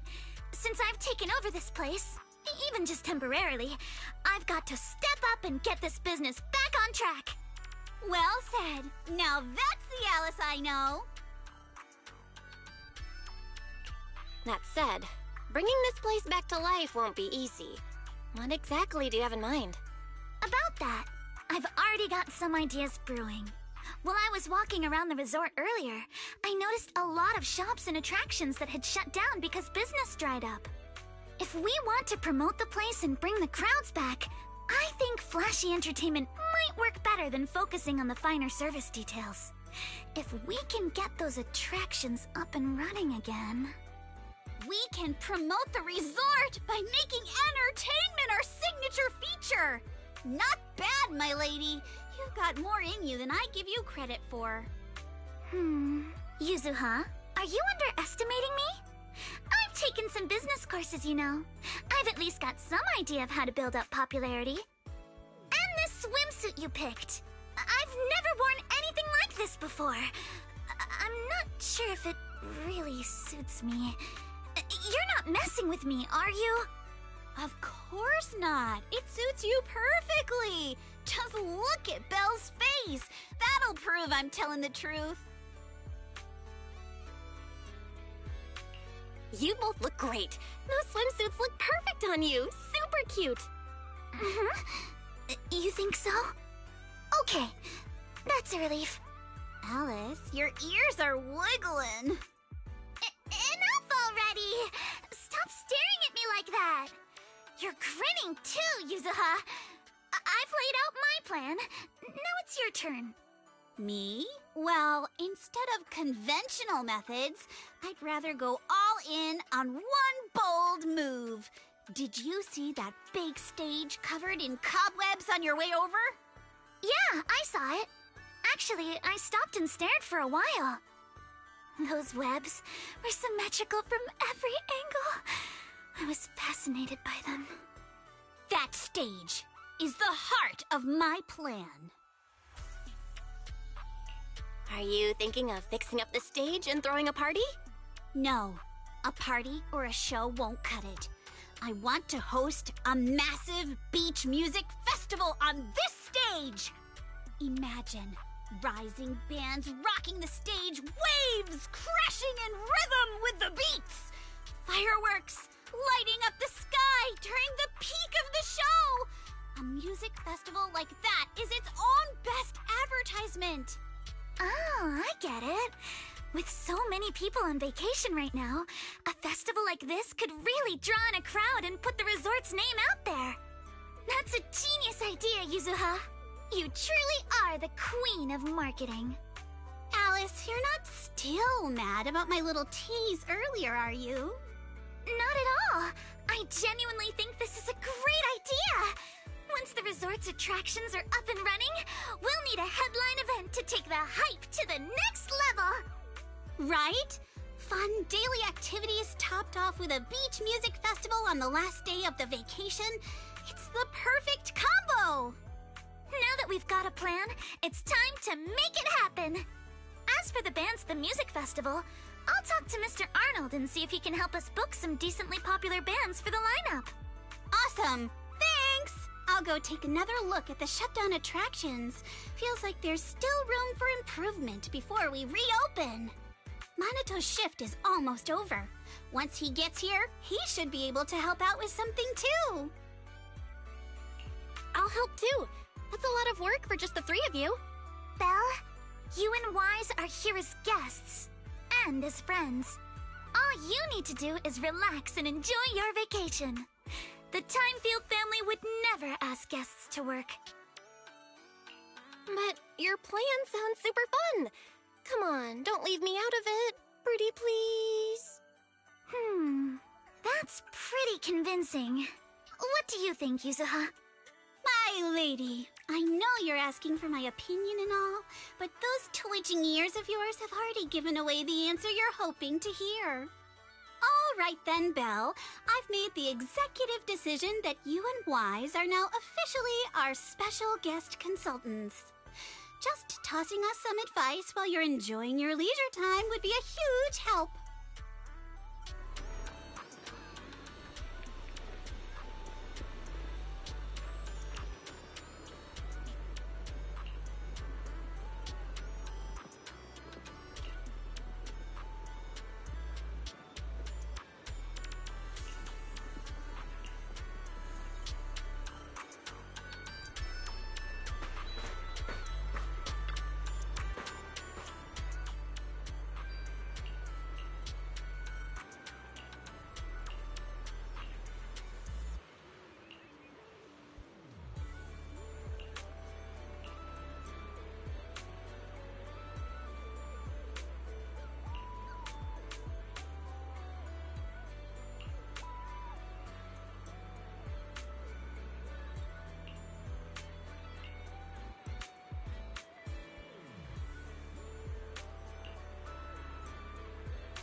The weather's great and I'm feeling hyped. Now, where are the targets? Huh? Drones? Where did they come from? I see. So these stealth drones are actually the targets. We just need to shoot down all the targets they're carrying.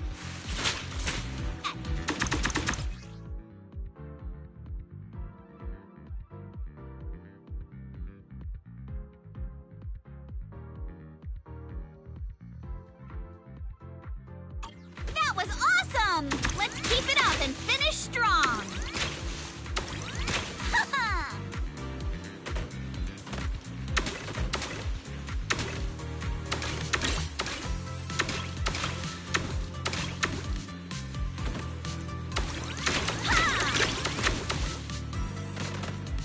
Gotta reload! Ha-ha! Back in business! Ha-ha! Ha! Ooh!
knows no limits!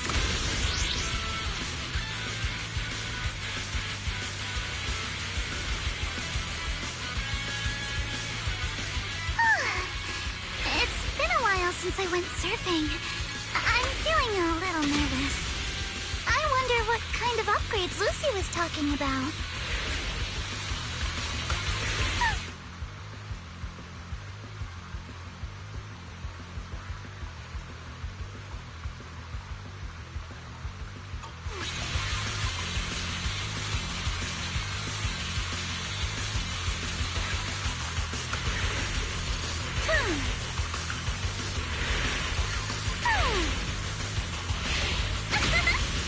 A custom course and a jet-powered board?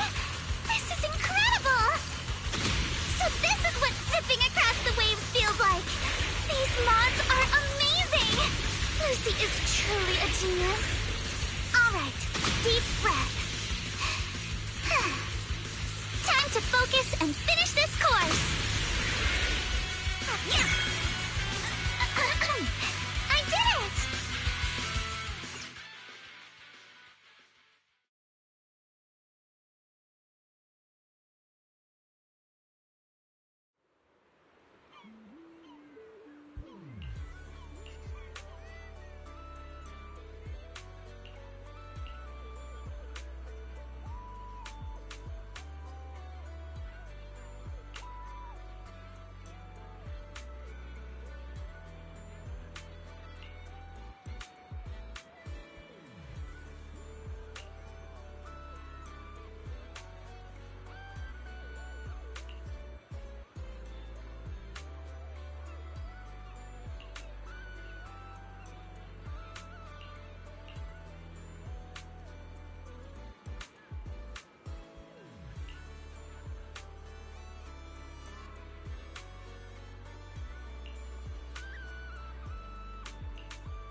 Feel the pulse of life on your board.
Like that!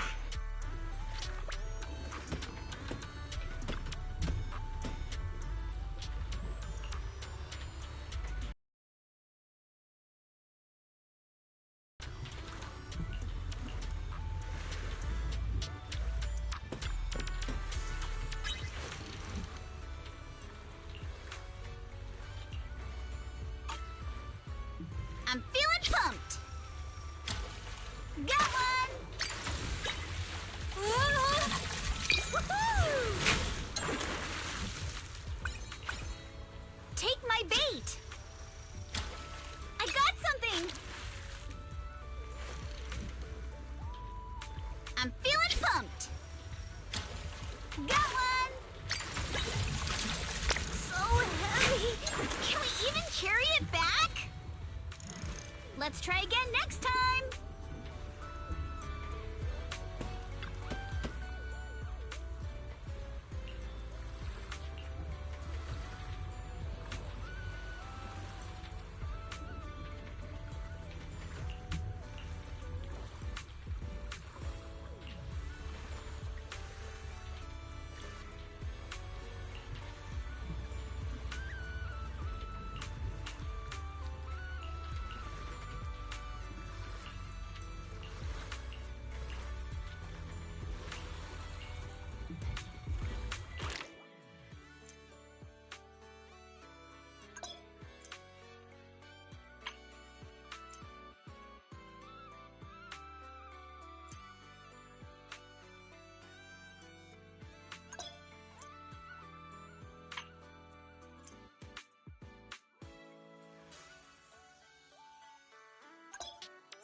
This sea breeze feels so refreshing.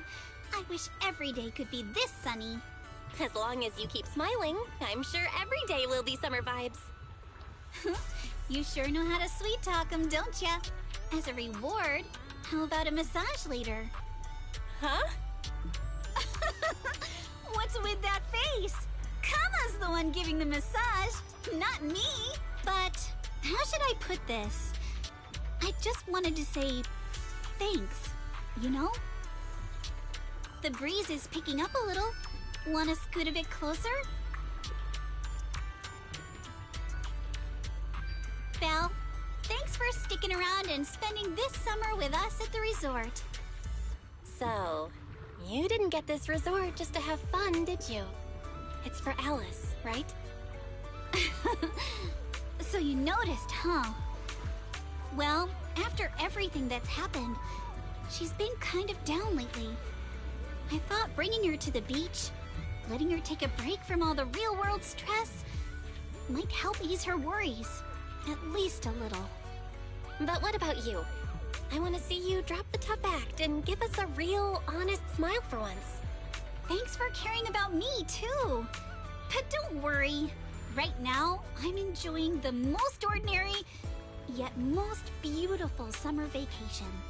Belle, you might just be the best spooky story I've stumbled upon this summer. Oh, what an honor.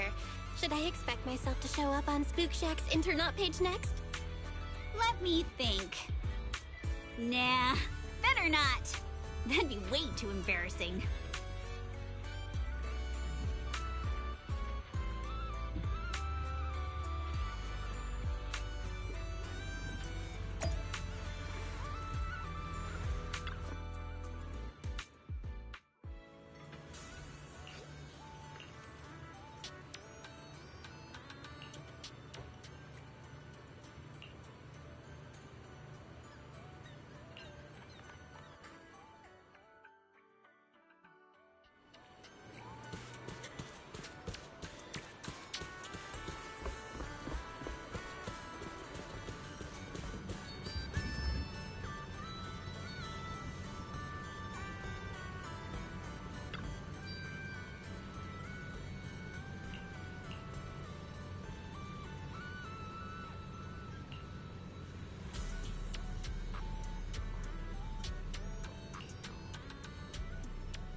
I understand your concern, but I assure you, what you're describing is simply not possible.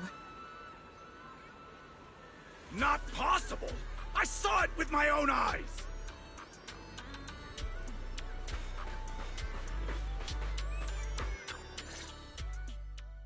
Therese, what's going on?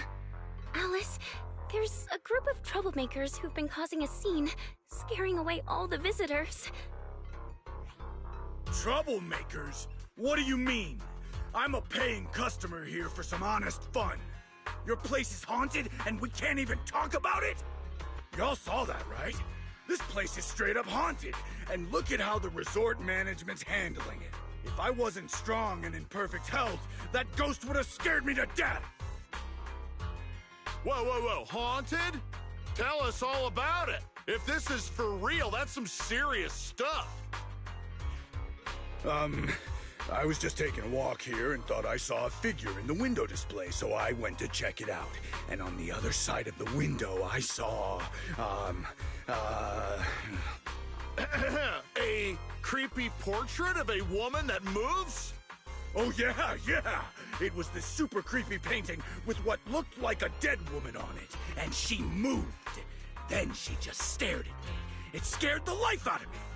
Just as I thought! There were rumors about this resort being haunted a few years ago. Now we've got proof. Who'd want to stay in a haunted place like this? I want my money back. That's right. Y'all should stay away from this haunted place. Hey, management, you hear me? I want my money back. Are you two done with your little stand-up routine? Our resort has surveillance cameras all over, including right in front of the window display where you two were standing. Let's check the footage and see for ourselves if it's really haunted. Accusing us of being haunted is no small matter. If the surveillance footage proves there's nothing out of the ordinary, you two will have to face consequences. Are you threatening me? Who's to say you didn't tamper with the cameras beforehand? I know what I saw. Just because it's not caught on camera doesn't mean it didn't happen. Oh, we just mentioned checking the security footage, and you already know it didn't catch anything? Bit quick to jump to conclusions, don't you think? Keep your mouth shut. Anyway, let's check the security footage first. If these two customers still have any objections about what's on camera, we can ask public security to come sort this out. You're okay with that, right? Like I said, your footage can't be trusted. What part don't you get? Keep playing games with me, and you're gonna regret it. Dear guests, if you're feeling sick, I've got some meds right here. And if that can't fix your problems, resorting to violence won't either. Don't say I didn't warn you. Violence? I didn't intend to get violent.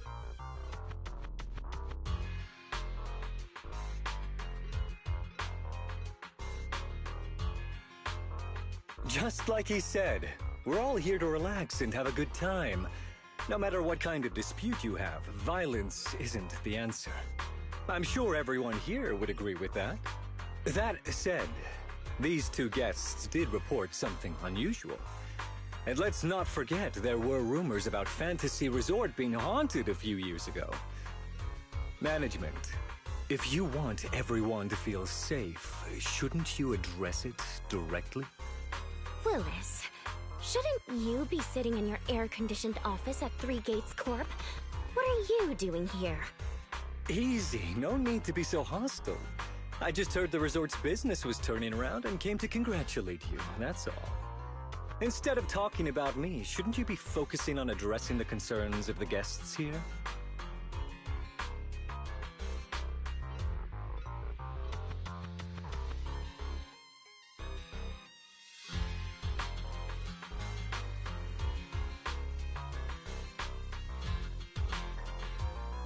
To all our guests at Fantasy Resort, please allow me to formally address these so-called haunting rumors. When this resort first opened a few years ago, there were indeed rumors. A few guests claimed they saw ghosts, but none of them could provide any solid evidence. There was no way to prove it. No one was injured. We contacted public security immediately and filed a detailed report. In the years that followed, nothing like that has ever happened again. So please, rest assured. The way you said that sounds like you're calling those guests liars. The ones back then and the two today. And this claim that nothing's happened in years, maybe that's just because nobody's been coming here. It was because of you. You planted those rumors right after we opened, scared people off, and wrecked the business. Once the place was dead, you didn't need to keep stirring things up. Now that we're finally getting back on our feet, here you are, pulling the same trick again, having your goons dress up as visitors to smear us.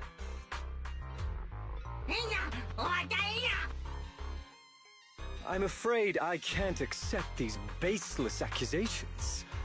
I represent Three Gates Corp. Are you suggesting that either the old rumors or these two gentlemen have something to do with us? Feel free to investigate all you want. No matter how deep you dig, you'll find our hands are clean. I'm a pretty forgiving person, so I'll pretend I didn't hear those accusations against our group just now. But you may want to tread more carefully from now on. I understand you're all eager to turn a profit, considering your loan payment deadline is approaching. But as your creditor, I really can't encourage putting visitors in danger with this haunted house business, just to make a quick buck. So this resort's drowning in debt? No wonder only ghosts would want to come here. That's not all. Spiders have made themselves at home here too. Guess where? Right in the cash register.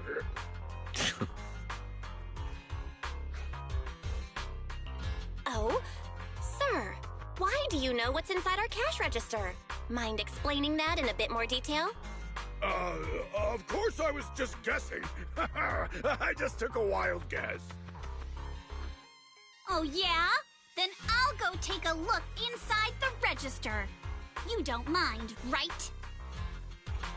What do you mean by that? He was just taking a guess. Is it really necessary to be this suspicious? Right, Mr. Willis? Sorry, do I know you? The staff here can do whatever they want. It's their right. And if something has gone missing from the cash register, I think a search would be totally justified. Looks like this whole dispute was just a misunderstanding. Well, I've got things to take care of, so I'll be on my way. As expected of someone from Tops, always quick to cut ties when things go south. Well then, if there really has been a theft, would you two be willing to submit to a quick search? Damn it, you just can't keep your mouth shut, can you? What do we do now? No one's backing us up anymore. What else? Break through! Move, now!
Idiot! The job was simple, but you just had to get greedy and steal stuff.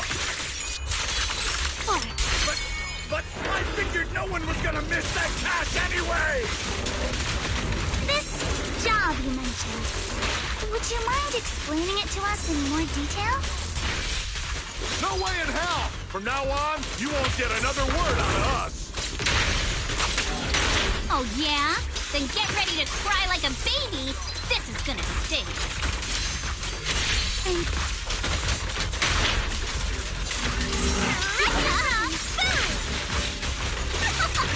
Prepped and ready. Your weakness has been exposed. You're gonna pay! Serves up! A chance to score! How about this?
Locked in.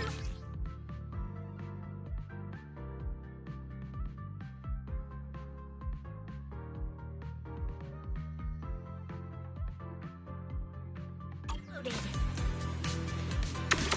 Ha! Ha ha! Ha ha! Reload time. Ha ha!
Welcome to Fantasy Resort.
Cruise between islands and shoot away. Aren't you curious what that feels like?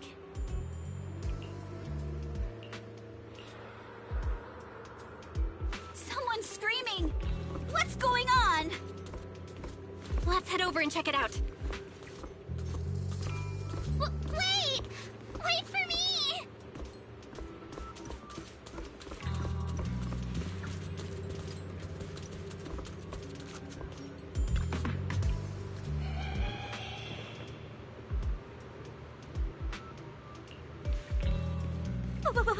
What's that? Looks like something's happening over there, too! Belle? Yuzuha? Could you please slow down?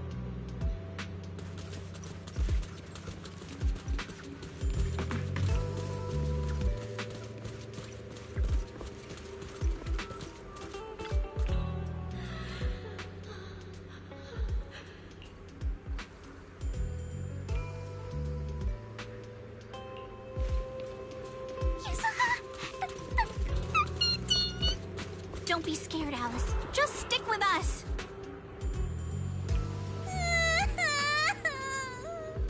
Can we not go any farther, please?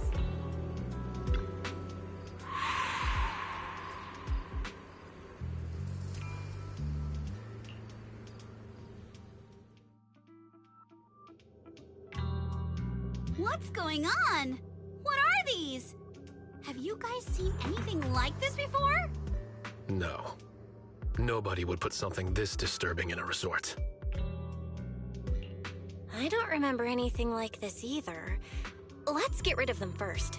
I think quite a few customers are already freaked out by them.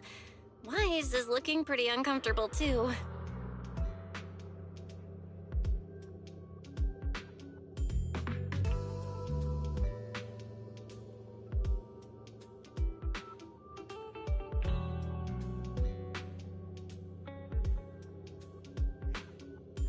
No. This isn't right. Why can't I touch any of them? Impossible! Something must be wrong.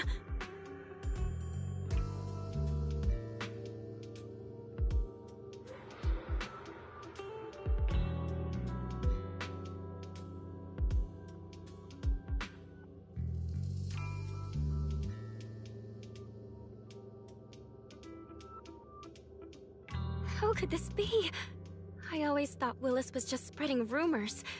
But if these things don't even exist physically, then that means... Miss, please stop. There are guests all around watching. You're the manager. Anything you say right now can make things spiral even worse. Everyone stay calm. It's too early to jump to conclusions. Let's focus on handling the situation. Monato, please help calm down the guests in this area and get them settled in their rooms or somewhere safe. Iji, take Therese back to rest. Okay, I got this. Miss, take a breath. Here, come with me. And then Wise, Belle, and Alice. Let's... Wait, Alice?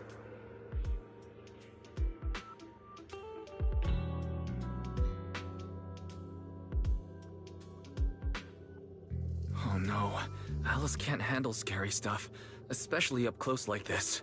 She's passed out standing up. Alice? Can you hear me, Alice?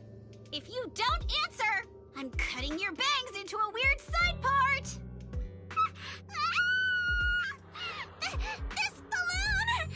This painting! And this plushie! There we go. I knew that would snap you out of it. Easy now, don't be scared. They won't hurt you. I can't! This is horrifying! They're completely asymmetric! Huh? It's the asymmetry that's bothering you right now? Asymmetry is terrifying! And they're scary too! Wise! Belle! Yuzuha! Please, just get rid of them! I'd love to, but they don't have a physical form. Wait, what?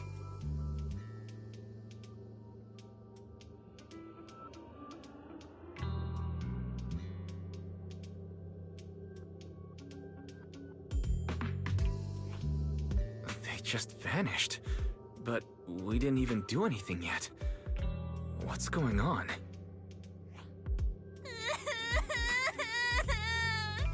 Yuzuha!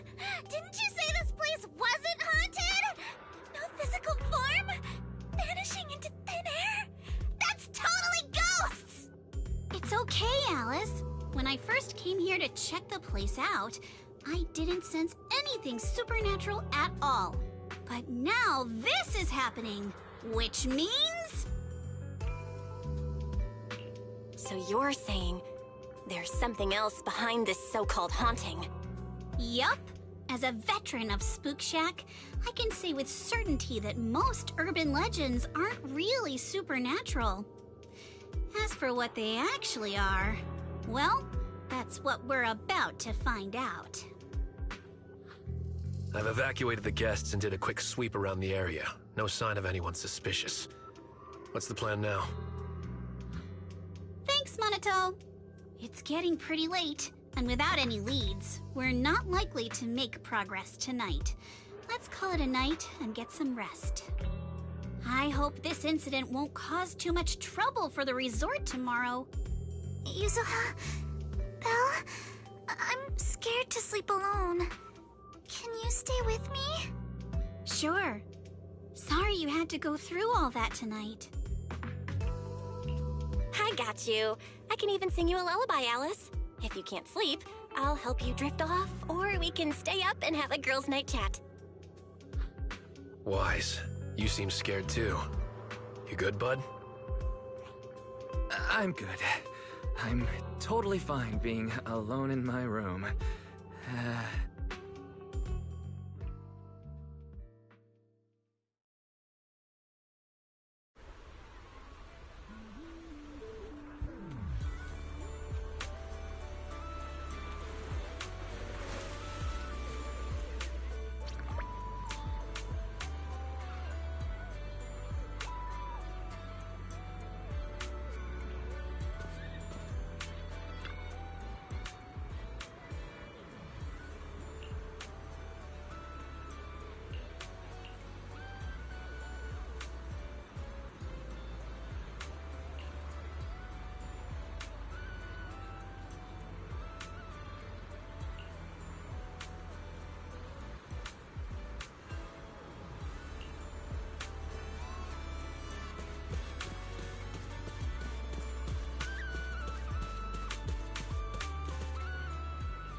can't believe how fast the haunting rumors spread.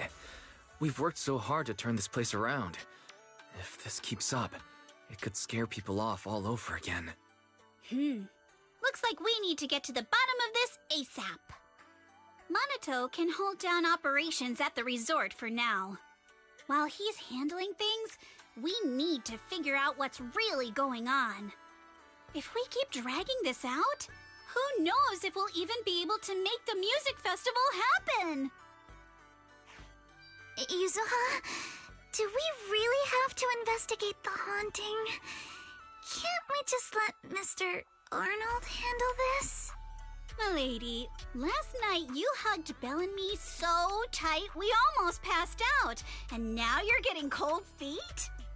By the way, do you always sleep at home hugging a plushie on each side to keep things perfectly symmetrical? Besides, Mr. Arnold must be busy with all your family matters, right? Stuff like this is exactly what Spook Shack is here for. But all those places you took me to explore before were just false alarms. This is my first time seeing a real haunting. So asymmetrical, so terrifying. Ghostly objects with no physical form right before my eyes. Alice, calm down. Remember what I told you last night? Most urban legends... aren't really supernatural? You got it.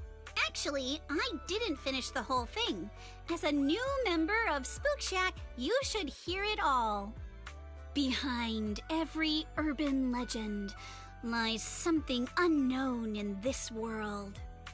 The truth behind these unknowns might be man-made, supernatural, or even a brand new truth nobody's discovered yet. But no matter what it is, it belongs only to those with courage. Only those brave enough to face these tales have the right to uncover the truth. Pretty cool, right? That's exactly why I love ghost stories so much. Did Monato join Spook Shack because he was moved by that speech too? Huh? Of course not, 'cause I just made that up a couple days ago.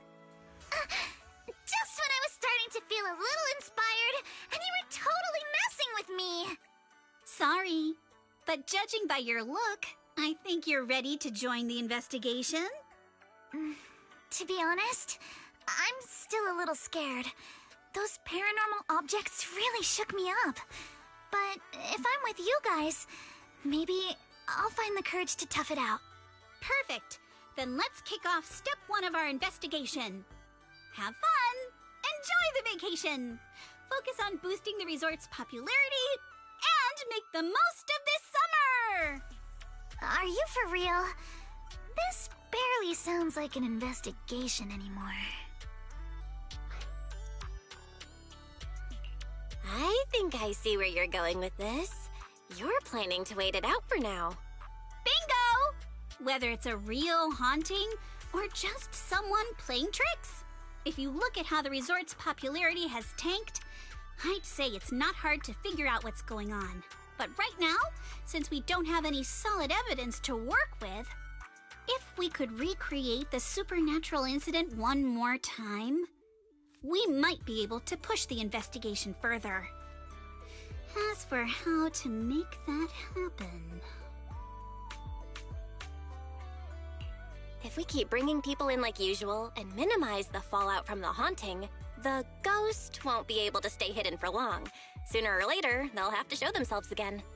But if something like this happens again, the resort's popularity will take an even bigger hit. Are we really just going to sit back and wait for the next haunting? Of course not. Before the ghost makes their next move, let's talk to Therese and the others and see if we can find out what really went down at the resort in the past.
feels off. But what exactly?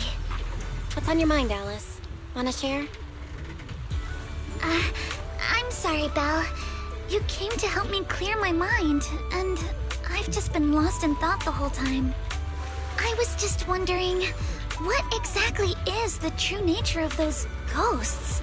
There's this strange, unsettling feeling of déjà vu that I can't shake. Yuzuha is right. Only those brave enough to face the supernatural have the right to uncover the truth. Everyone at the resort deserves to know that truth.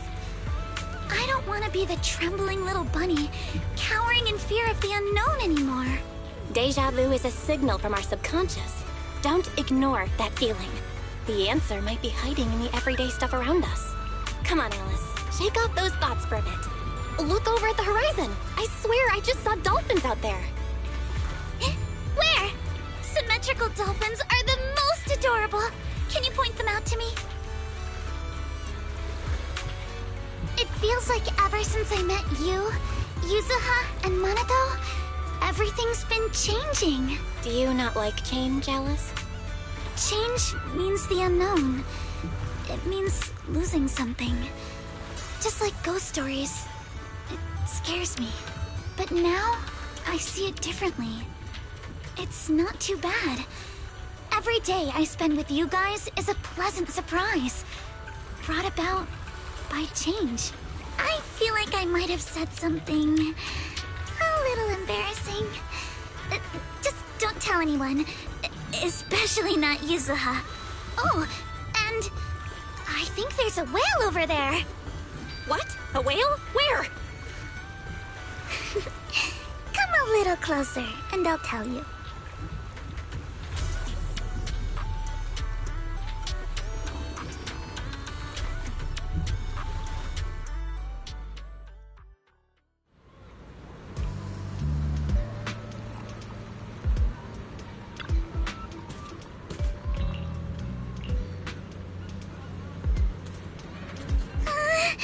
It looks like something's happening again. Alice, are you okay? I'm fine, but there's something else that's been bothering me. Belle, would you mind coming with me to check it out?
Holographic projector, and it looks like it's the latest model.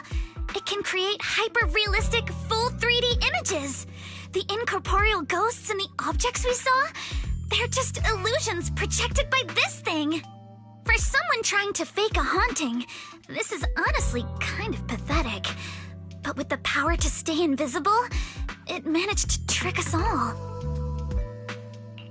I see. Since no one could spot the source of the projection, everyone thought these holograms were supernatural. But how did they manage to make the projector invisible? Belle, you were the one who gave me the idea. On the ship, you said, "Deja vu is a signal from our subconscious. Don't ignore that feeling." So I started thinking carefully about where this deja vu feeling was coming from. Figuring out the holographic projector part was easy. The real challenge was finding out how they made it invisible. Until I realized we've seen something like this before. That's where the deja vu came from. I got it! The drones Grace sent to help us with the Aqua Blaster ride. Drones? Now that you mention it, we did see them appear and disappear right in front of us. You think it's using the same kind of tech? As far as I know, New Eridu doesn't have any stable technology that can make objects fully invisible. But if the drones can go invisible for short periods, there must be some new tech I haven't seen before. So I'm guessing that same technology was applied to the projector. Even though searching for invisible objects with paranormal images right in front of me is still terrifying, at least I guessed right. Good job, Alice. Thanks to you, we're one big step closer to figuring this out. Now let's get in touch with Grace and confirm it.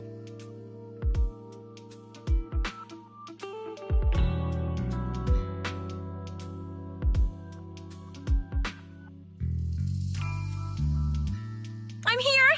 That holographic projector you mentioned. Mind if I take a quick look? Please, we'd appreciate your input, Miss Grace.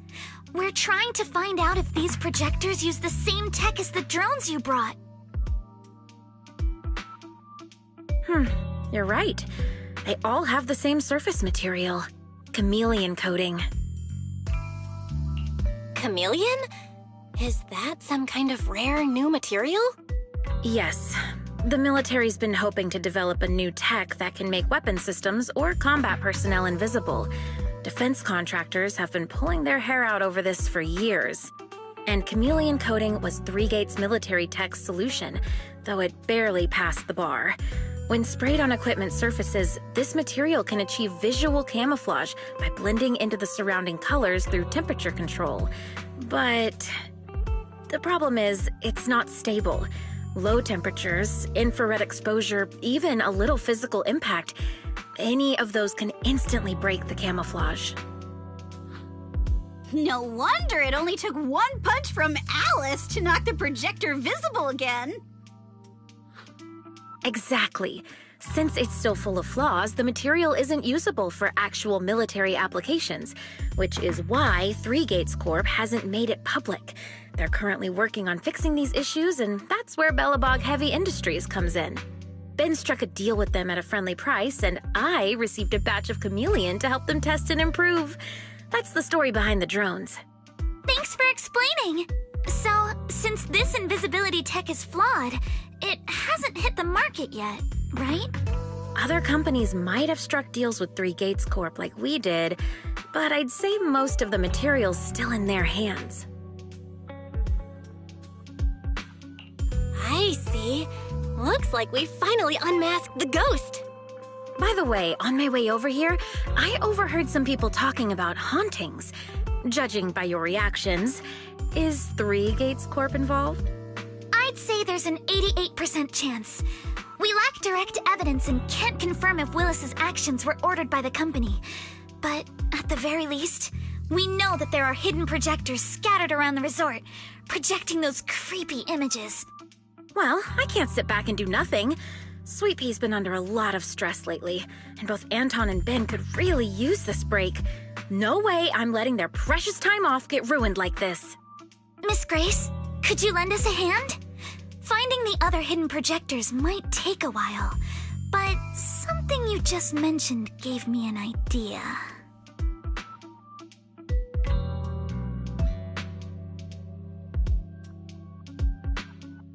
That's a brilliant idea! Leave it to me. I should be able to take care of it in no time. Thank you. Belle, can I borrow your phone for a moment? We'll be right back. You and Yuzuha, just wait here for a bit. Sure thing. Though I'm kinda curious what you're going to do. Obviously, we'll fight ghost stories with science.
A one-of-a-kind, brand-new experience.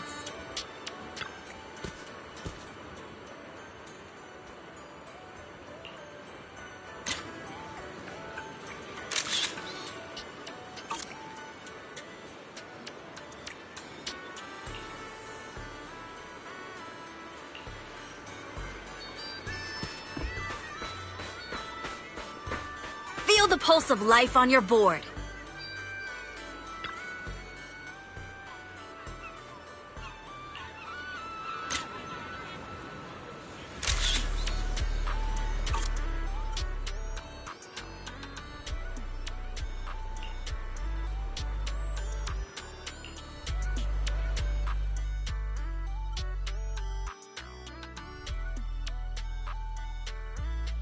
And that's the whole story. So there's no need to worry about any so-called haunting now. We've recovered all the projectors that caused this mess. Oh, thank goodness. Thank goodness. I always knew there was nothing wrong with the resort my father left me. Miss, here. Take this handkerchief to wipe your tears. Everyone, thank you for stepping in to help during such a crisis. And now I'm almost certain 3 Gates Corp is definitely behind all of this.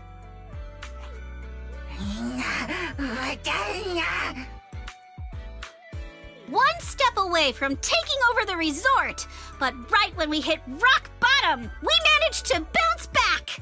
Of course he's doing everything he can to interfere.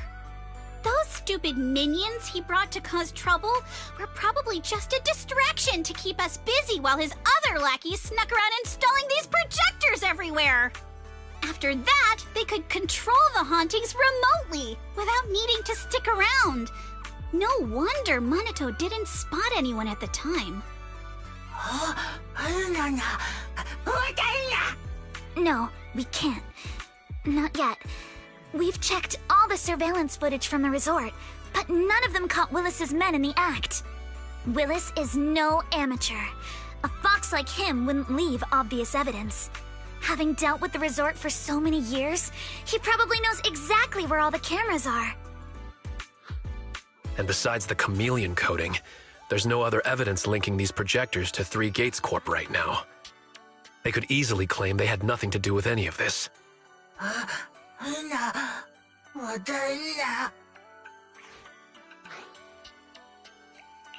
To make them stop for good, we'll need to catch them red-handed.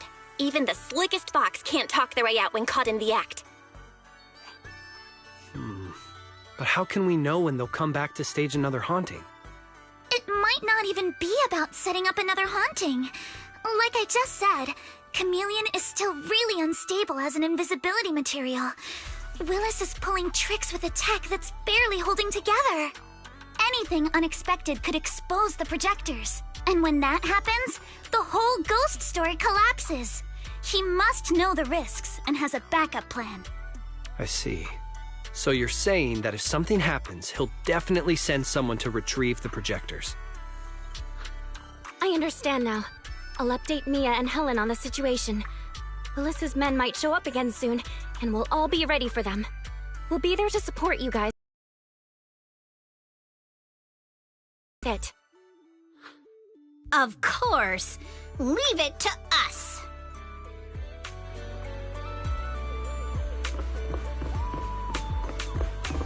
Welcome to Fantasy Resort.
What the hell? Where did these guys come from? So you guys ever think about maybe, I don't know, giving up? Give up my ass! I don't know how we got exposed, but don't think you're getting out of here in one piece either. Sure, sweep the wimps away! A chance to score! Feel the sea breeze. You're gonna pay! Summer memories will give you strength. Remember the soft touch of sand. You're gonna pay! Eat this! Move it! The eyes are like seashells in a shore. How about this?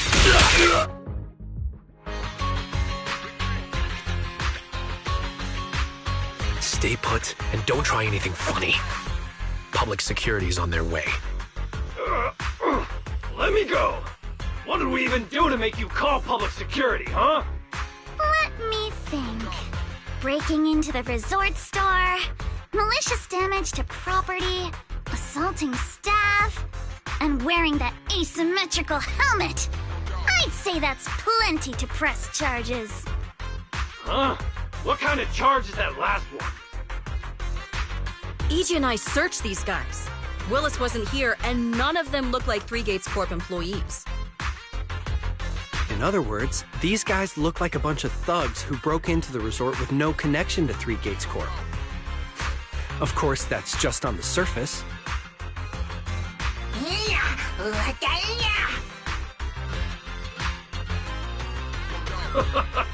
Three Gates Corp? That huge company under Tops? And what's this ghost haunting business? I have no clue what you're talking about. Hey, listen! We hit the resort simply because you people ticked us off. So we're here to mess with the place. I planned it, they carried it out. That's all there is to it. How much did Willis pay you? We'll double it!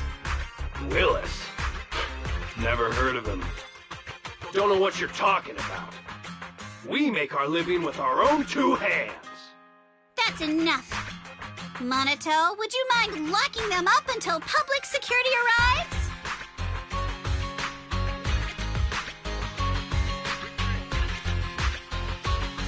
Yuzuha, are you still planning to use Denny's to turn them? To be honest, Spook Shack's in the doghouse in terms of cash right now. I'm also a member of Spook Shack. I can chip in if you need funding. It's okay, Alice. I was just feeling them out. Judging by their attitude, I'd say Willis has already paid them a pretty hefty hush fee.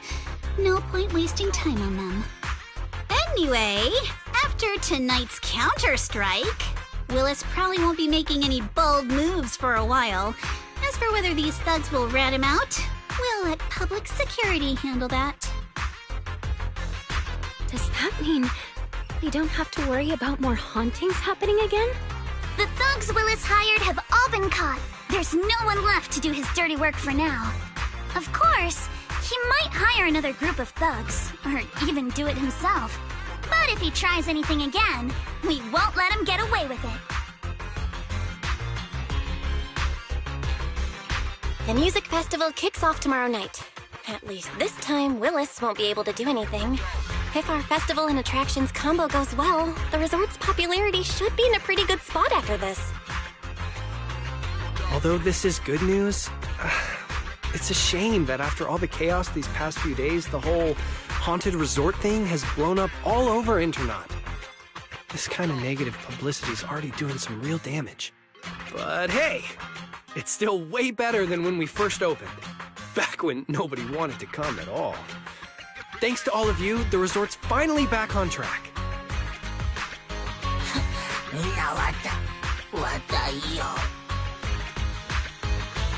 MP, don't say that. Honestly, I'm already really happy we've gotten this far in such a short time. At least now, even with the ghost rumors, we can still keep the resort running. Oh, right! Speaking of which, I've been scrolling through Internaut posts these past few days, and it seems like people's opinions about our resort are starting to shift. Hold on, let me pull it up. Look, since the hauntings were just spooky but didn't cause any real harm to people, quite a few paranormal enthusiasts are getting super interested in the place. Let me see. Wow, you're right. There are even posts calling us a must-visit summer hotspot, with guides on where to take the best photos. What on earth are these people thinking? Aren't you the same, my lady? You say you're scared of ghost stories and supernatural stuff, but deep down you're dying to run into some spooky events yourself. No, I'm not. Anyway, what if we flip this whole haunting thing around and use it as a publicity stunt to attract more visitors? It might even help offset the negative press we got the past couple days. No, let's just end it here. I don't want to use something like this to make money off the resort my father left me. MP, could you help gather all the holographic projectors we've recovered so far and hand them over to public security?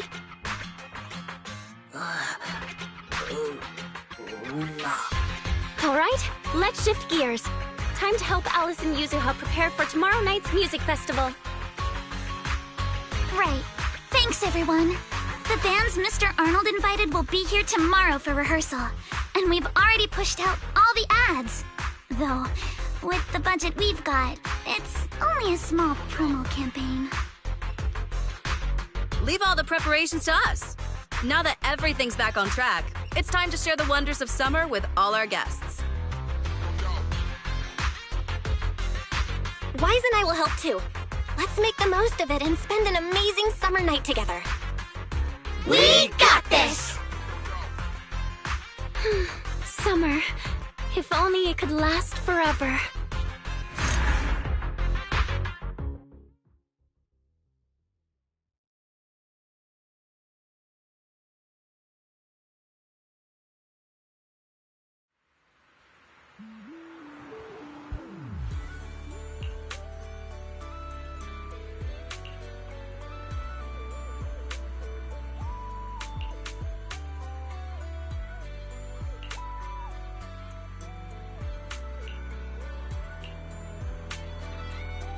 If you have any questions or need anything, just let me know.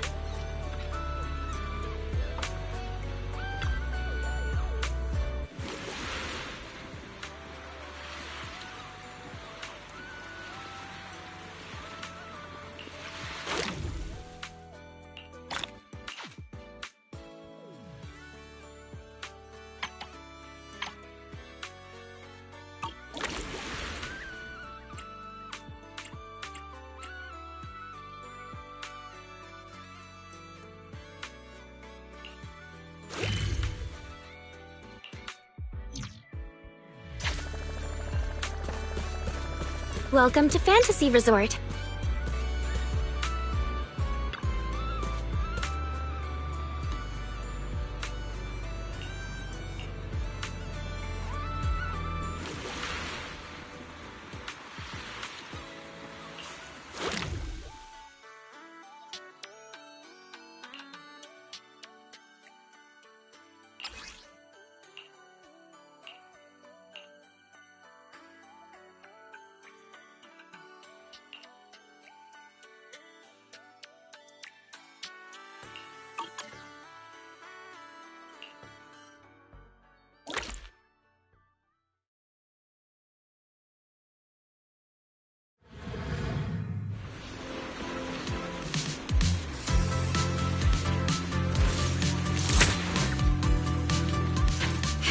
Locked in.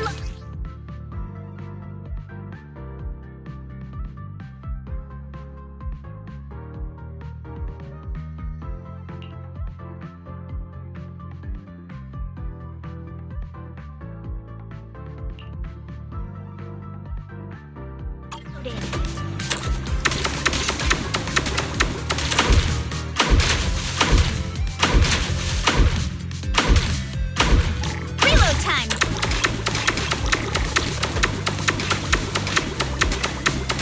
All topped up.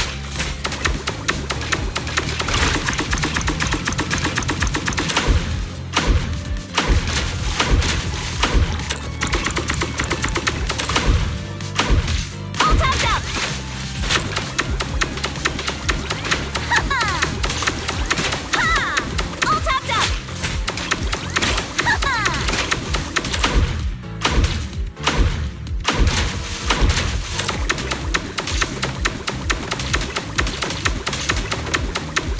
Reload time.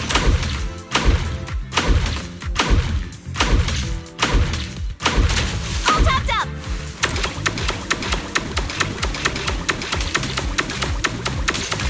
Reload time. Nice and easy.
That's a ton of ghost images. What the heck is going on? Uh-oh, the tourists are totally freaking out.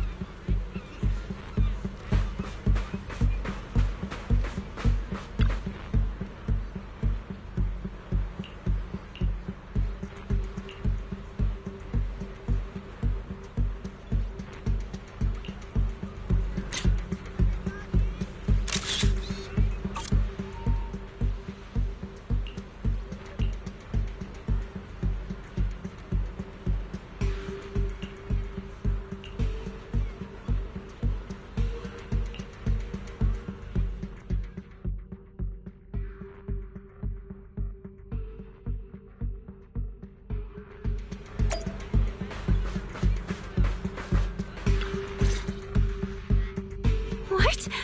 How is this possible? Why are there so many haunting images?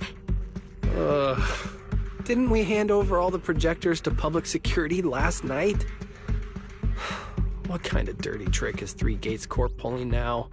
We'll figure that out later. Right now, there are too many of these projections. Most of the visitors are completely spooked. We need to collect the projectors now and get the visitors to safety ASAP. The performers and staff have all run off in a panic. We must hurry. Let's split up. Where are you all rushing off to? Willis, you again.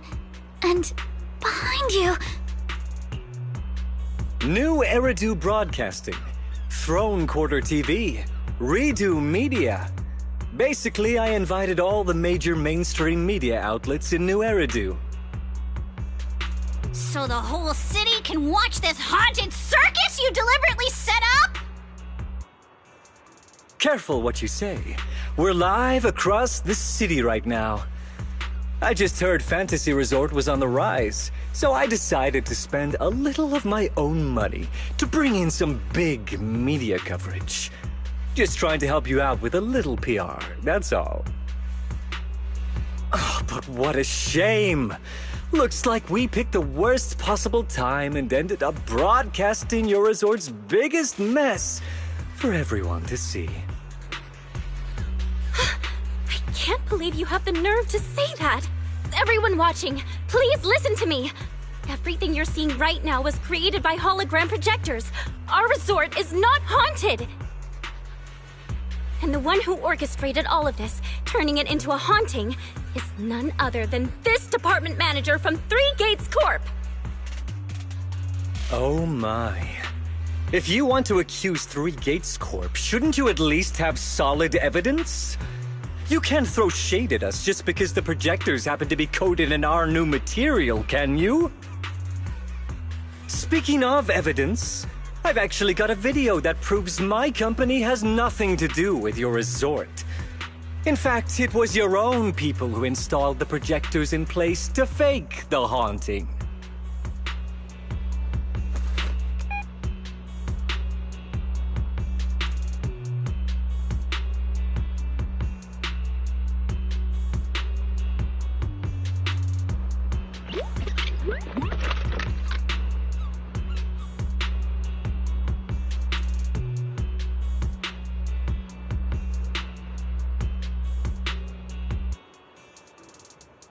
That's your resort's Bang-Boo, right?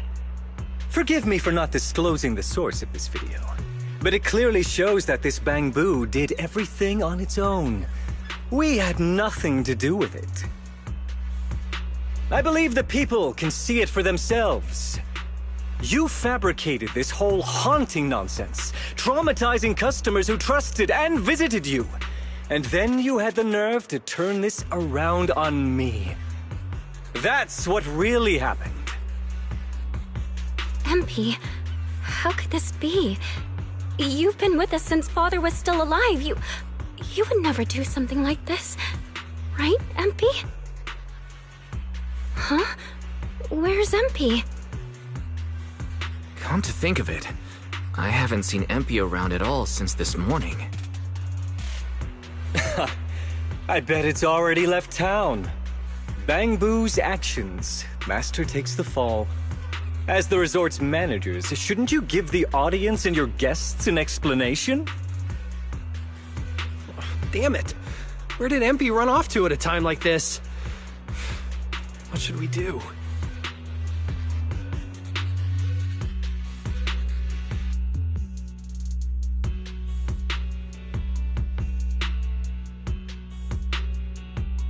Wise? Monato? Can I leave this to you guys? You want us to keep the media busy? I'm not a pro at this, but I'll try my best.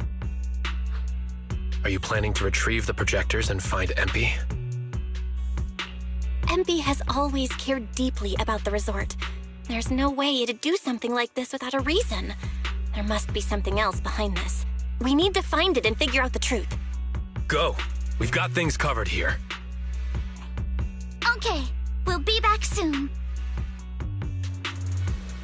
Do you think MP might be somewhere it usually hangs around? No, maybe it's not that simple. Let's ask around first.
Are you okay?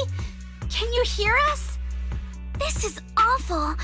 They sprayed chameleon on it and did it so carelessly. Thankfully, the seawater hasn't caused any irreversible damage to its core yet.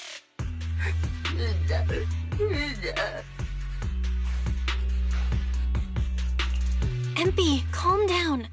Can you tell us what happened last night?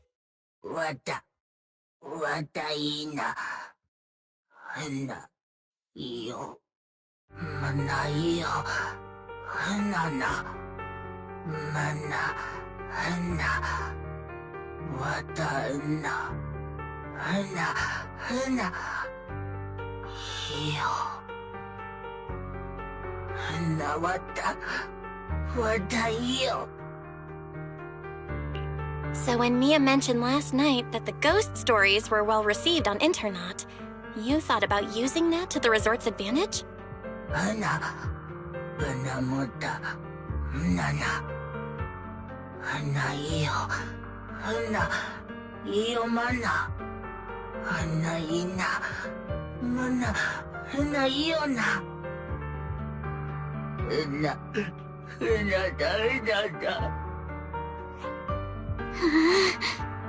Your face looks like you're about to bite someone, little bunny.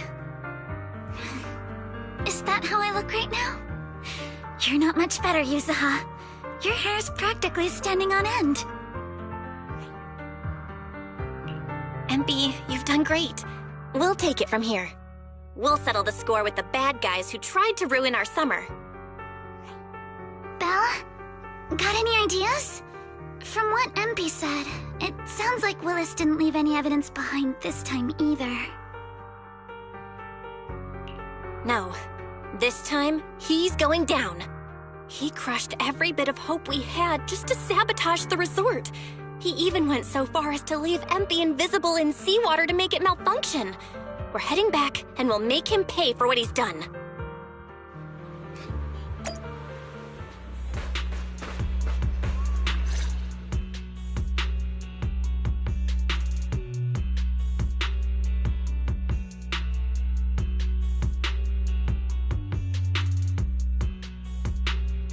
I'm impressed you managed to find this troublemaking bamboo.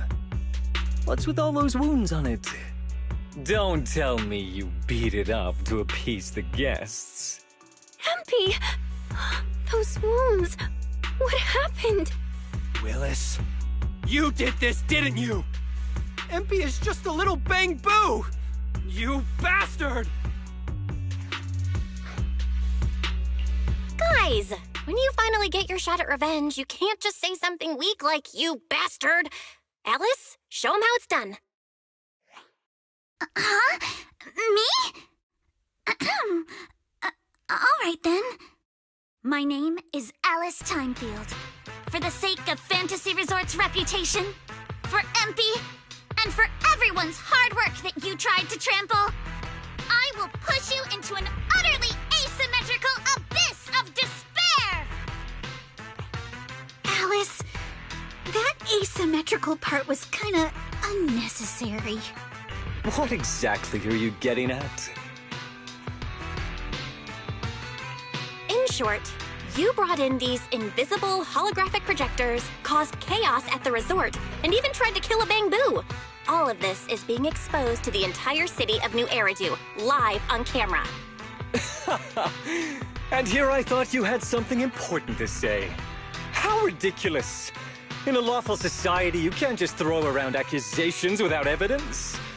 Especially when you're accusing Three Gates Corp. I've been meaning to say this for a while now. You keep dragging Three Gates Corp into every conversation. What are you, the CEO's secret illegitimate child or something? This isn't about them. We're accusing you personally. Stop hiding behind the company's name. That doesn't change anything. I already checked with public security. Those thugs who trashed the resort were just some gang. What does that have to do with me? And this bamboo's injuries? How is that my problem? Show me the evidence. Willis, you think you've got everything covered, leaving no loose ends. But you're wrong. Destroying Empy's camera wasn't enough. Bamboo units have built-in visual recording systems. For someone running a cutting-edge tech company, this should have been obvious. But you've turned into nothing but a greedy snake who will do anything for your own gain. I'm not surprised you looked down on Bamboo and completely forgot what they're capable of. Visual recording system, huh? Interesting. And? You did remind me of this feature. If I remember correctly, only the Bamboo's master and Marcel group have the authority to access those visual recordings. And if I'm not mistaken, this Penguin Boo's registered master was Teresa's deceased father, wasn't it? The fee for changing ownership isn't cheap, so you've never officially updated the registration. As for Marcel Group, once you submit a data request, it'll take at least 1.5 years to hear anything back. I'm honestly curious. How exactly do you plan to get your hands on this Bamboo's recordings?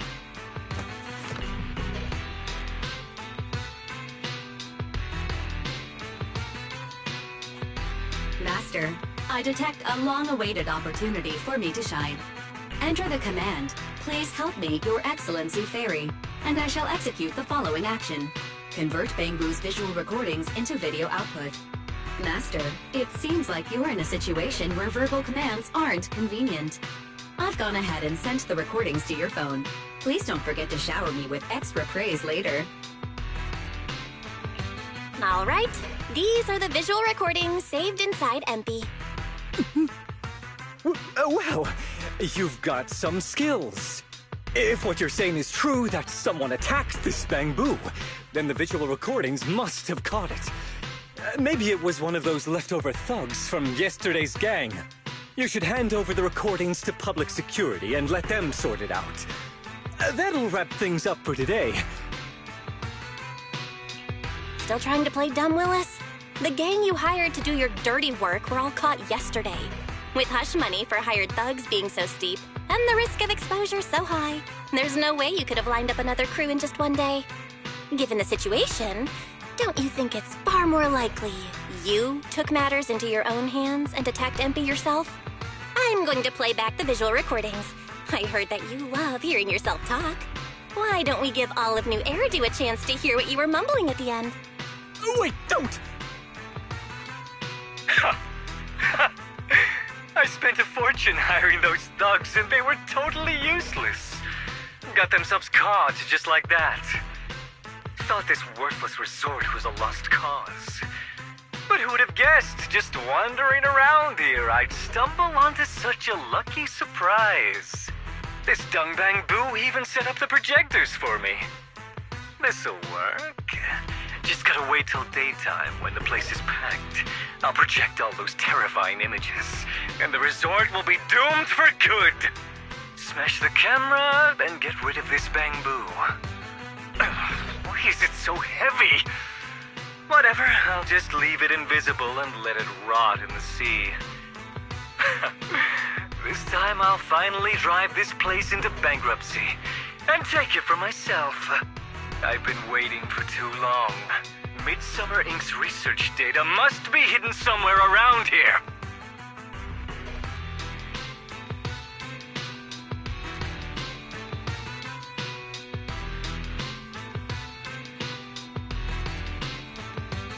Got any more excuses? There's no such thing as a voice-changing ribbon in New Eridu, you know? Wait, everyone, please let me explain. This video doesn't prove anything.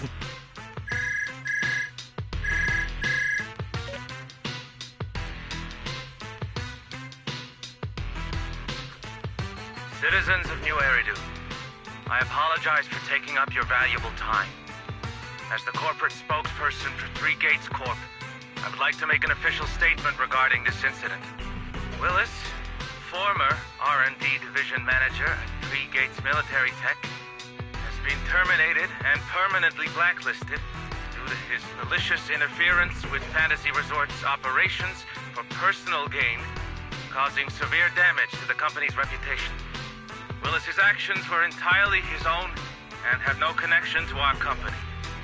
Regarding his unauthorized use of our newly developed technology, we will pursue legal action accordingly. For further details, please stay tuned for our upcoming press conference. Thank you for your attention. As expected of Tops, they never miss a beat when it comes to cutting ties. Must hurt pretty bad, huh? Being abandoned and backstabbed by your master? If you'd just handed over the damn resort from the start, none of this would have happened. All I wanted was to get my hands on the research data hidden here, to use it for promotion. Watch out. Looks like he's about to do something crazy.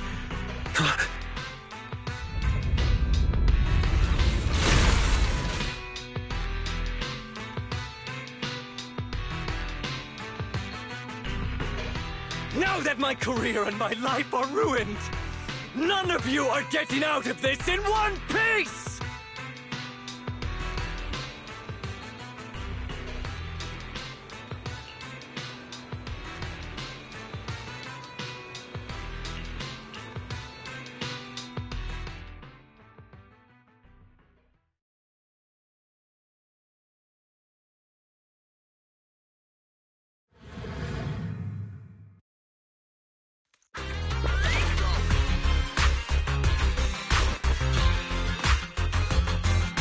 I should have leveled this place from the start!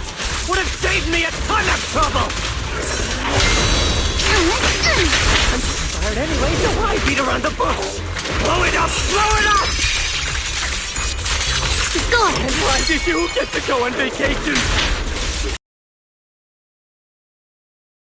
With the higher up! Once this place goes boom! The box! This man has completely lost his mind. Probably got heat stroke or something. Let's give him some herbal tea later. Yeah.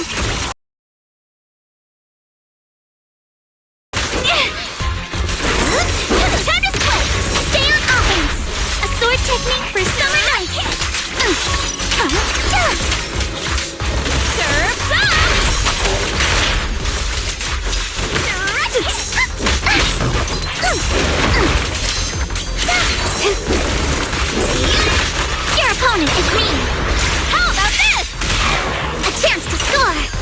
Alice Timefield is unstoppable!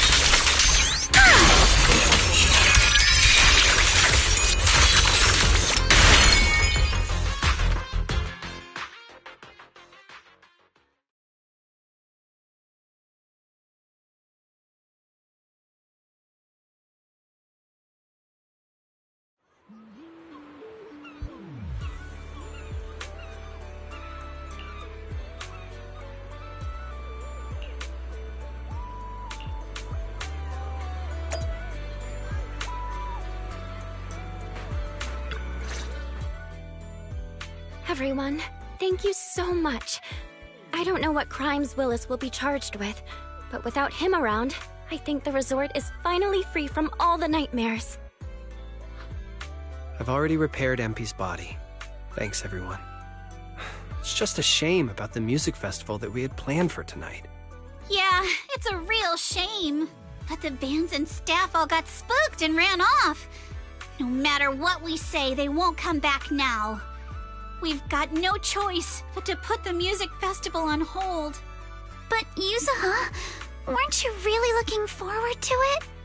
No worries. I feel like I've already spent one heck of an epic summer with you all.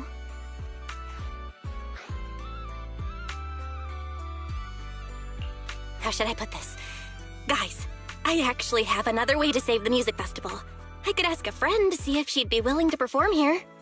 Since Spook Shack was running the show, I figured I should leave the planning to you guys, so I never brought it up before. But what do you think about having Astra Yao perform here? Astra Yao? You mean the Astra Yao who's perfectly symmetrical from head to toe except for her leg and armbands? Belle, how do you know her? I love her. You better be clear about this. Do you love her for her songs or for her symmetry? Yuzuha, how rude of you! Of course it's because of the music! I'm not just some classical music snob, you know. But Belle, I can't believe you can get Astra Yao on board! Looks like there's still hope for turning this music festival around. Could you contact her right now? Val, we've already got some friends staying at the resort, and now we're inviting Astra. Why don't we invite the others to come along too? Great idea, Wise. I might as well set up a video call.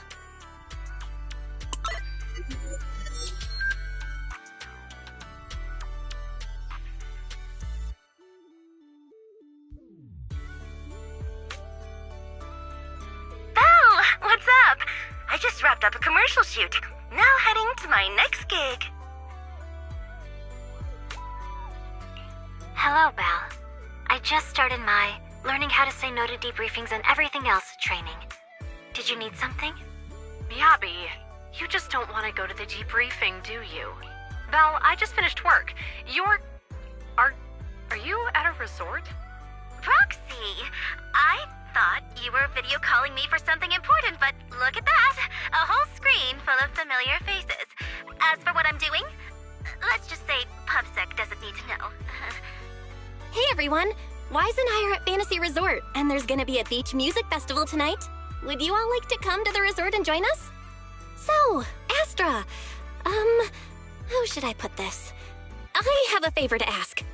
Performing at the music festival, right? I'm done. I'm heading over there now. Huh? How did you know? But don't you have another gig coming up? I was watching the live broadcast earlier. You looked so cool standing up for the resort. The next gig was just some private show for Top's bigwigs anyway. I already asked Eve to cancel it for me. I watched it too. So my say no training is over now. I'll head over with Yanagi and the others. I knew you wouldn't forget about me, Proxy. The Cunning Hairs watched the live stream and we're already on the way. But first, let me check. All the resort facilities are free, right? Or at least we get the friends and family discount? Yeah? I didn't catch the live stream, but the case I just handled was connected to your resort. Last night, some gang members were transferred to us from Throne Quarter. They were being particularly difficult to crack, so I was put in charge of the interrogation. I couldn't get them to spill either, but when Jane heard about it, she said she'd handle it. Just now, they confessed everything about their shady dealings with Willis from Three Gates Corp. He'll probably be spending quite a long time behind bars. I'll come over with Qingyi and the others. We could really use a break. Belle, you handled this case brilliantly. Thanks, guys. See you all tonight at the resort.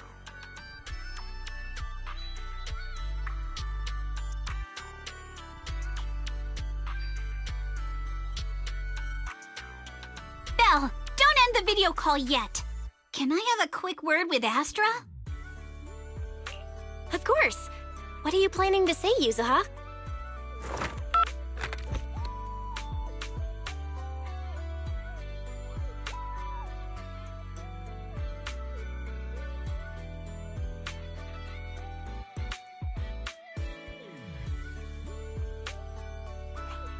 Everyone, I have an announcement to make!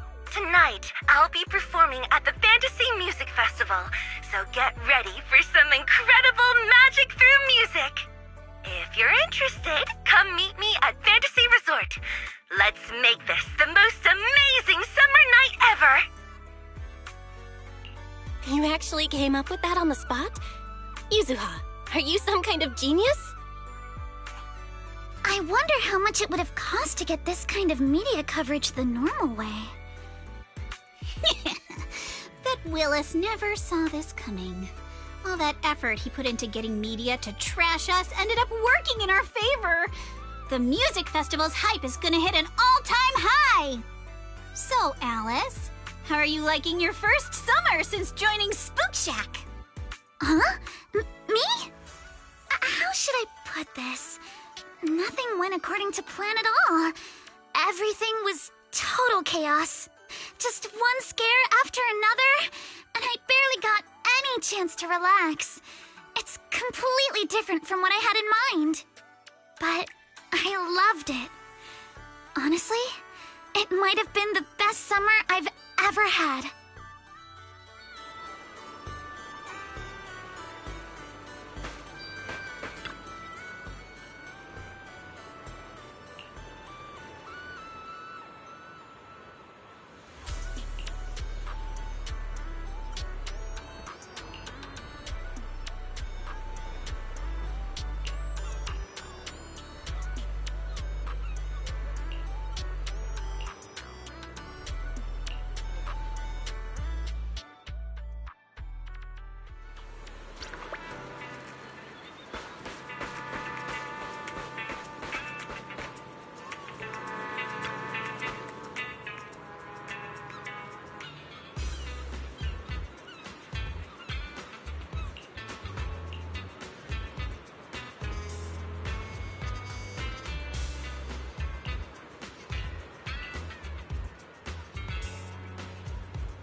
Don't you want to try our Aqua Blaster ride?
Welcome to Fantasy Resort.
Welcome, everyone, to Fantasy Music Festival! Let's make this a summer night to remember! 绽放吧，像是斑斓的繁华，在最喧闹的初夏，抛下雨伞等待大雨落下，未来总在你我之中从不作答，寻找吧，命运交织的火花。 The holiday's almost over. Summer's ending already? It's not over yet! As long as we're together, every night is one to remember this.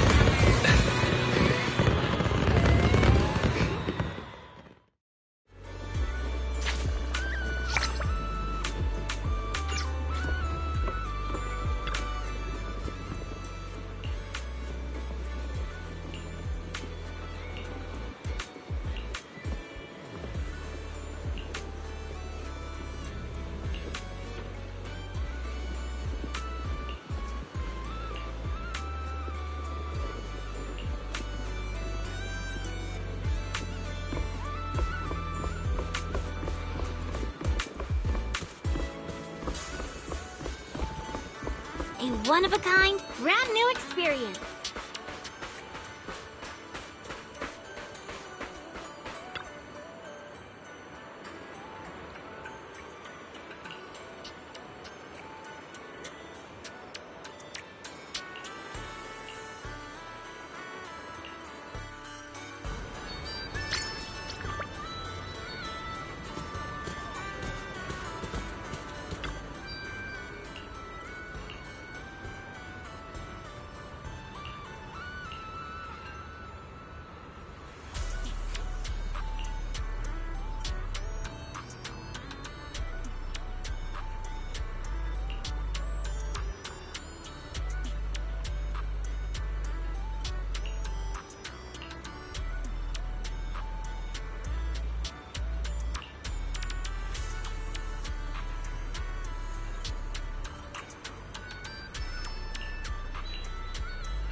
If you have any questions or need anything, just let me know.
I'll handle it.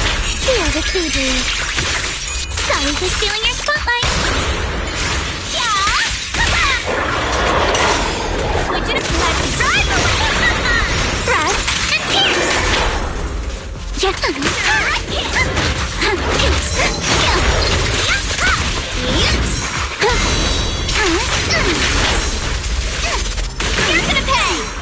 I'll handle this. The enemies are like seashells on the shore.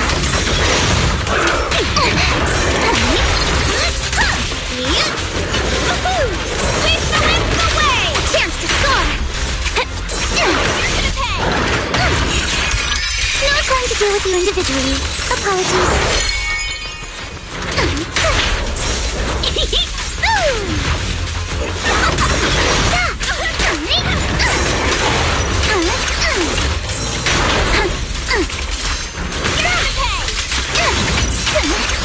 In the name of summer, I won't lose!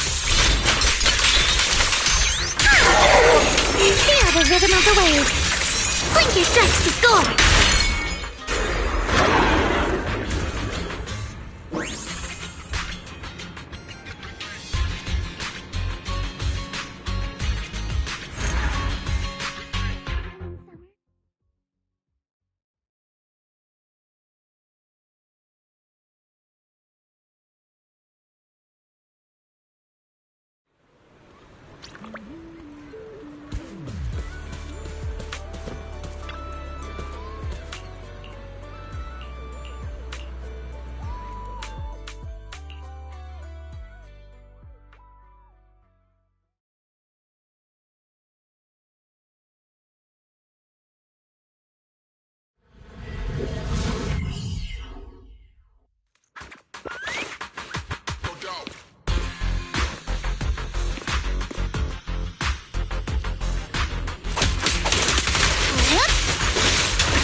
With you individually.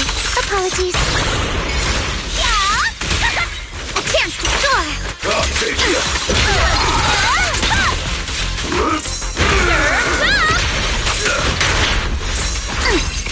You're gonna pay. Keep it up.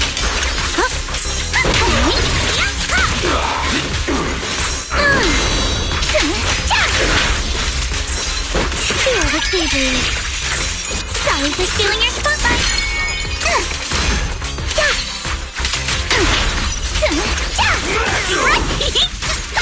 Time to play! Stay on offense!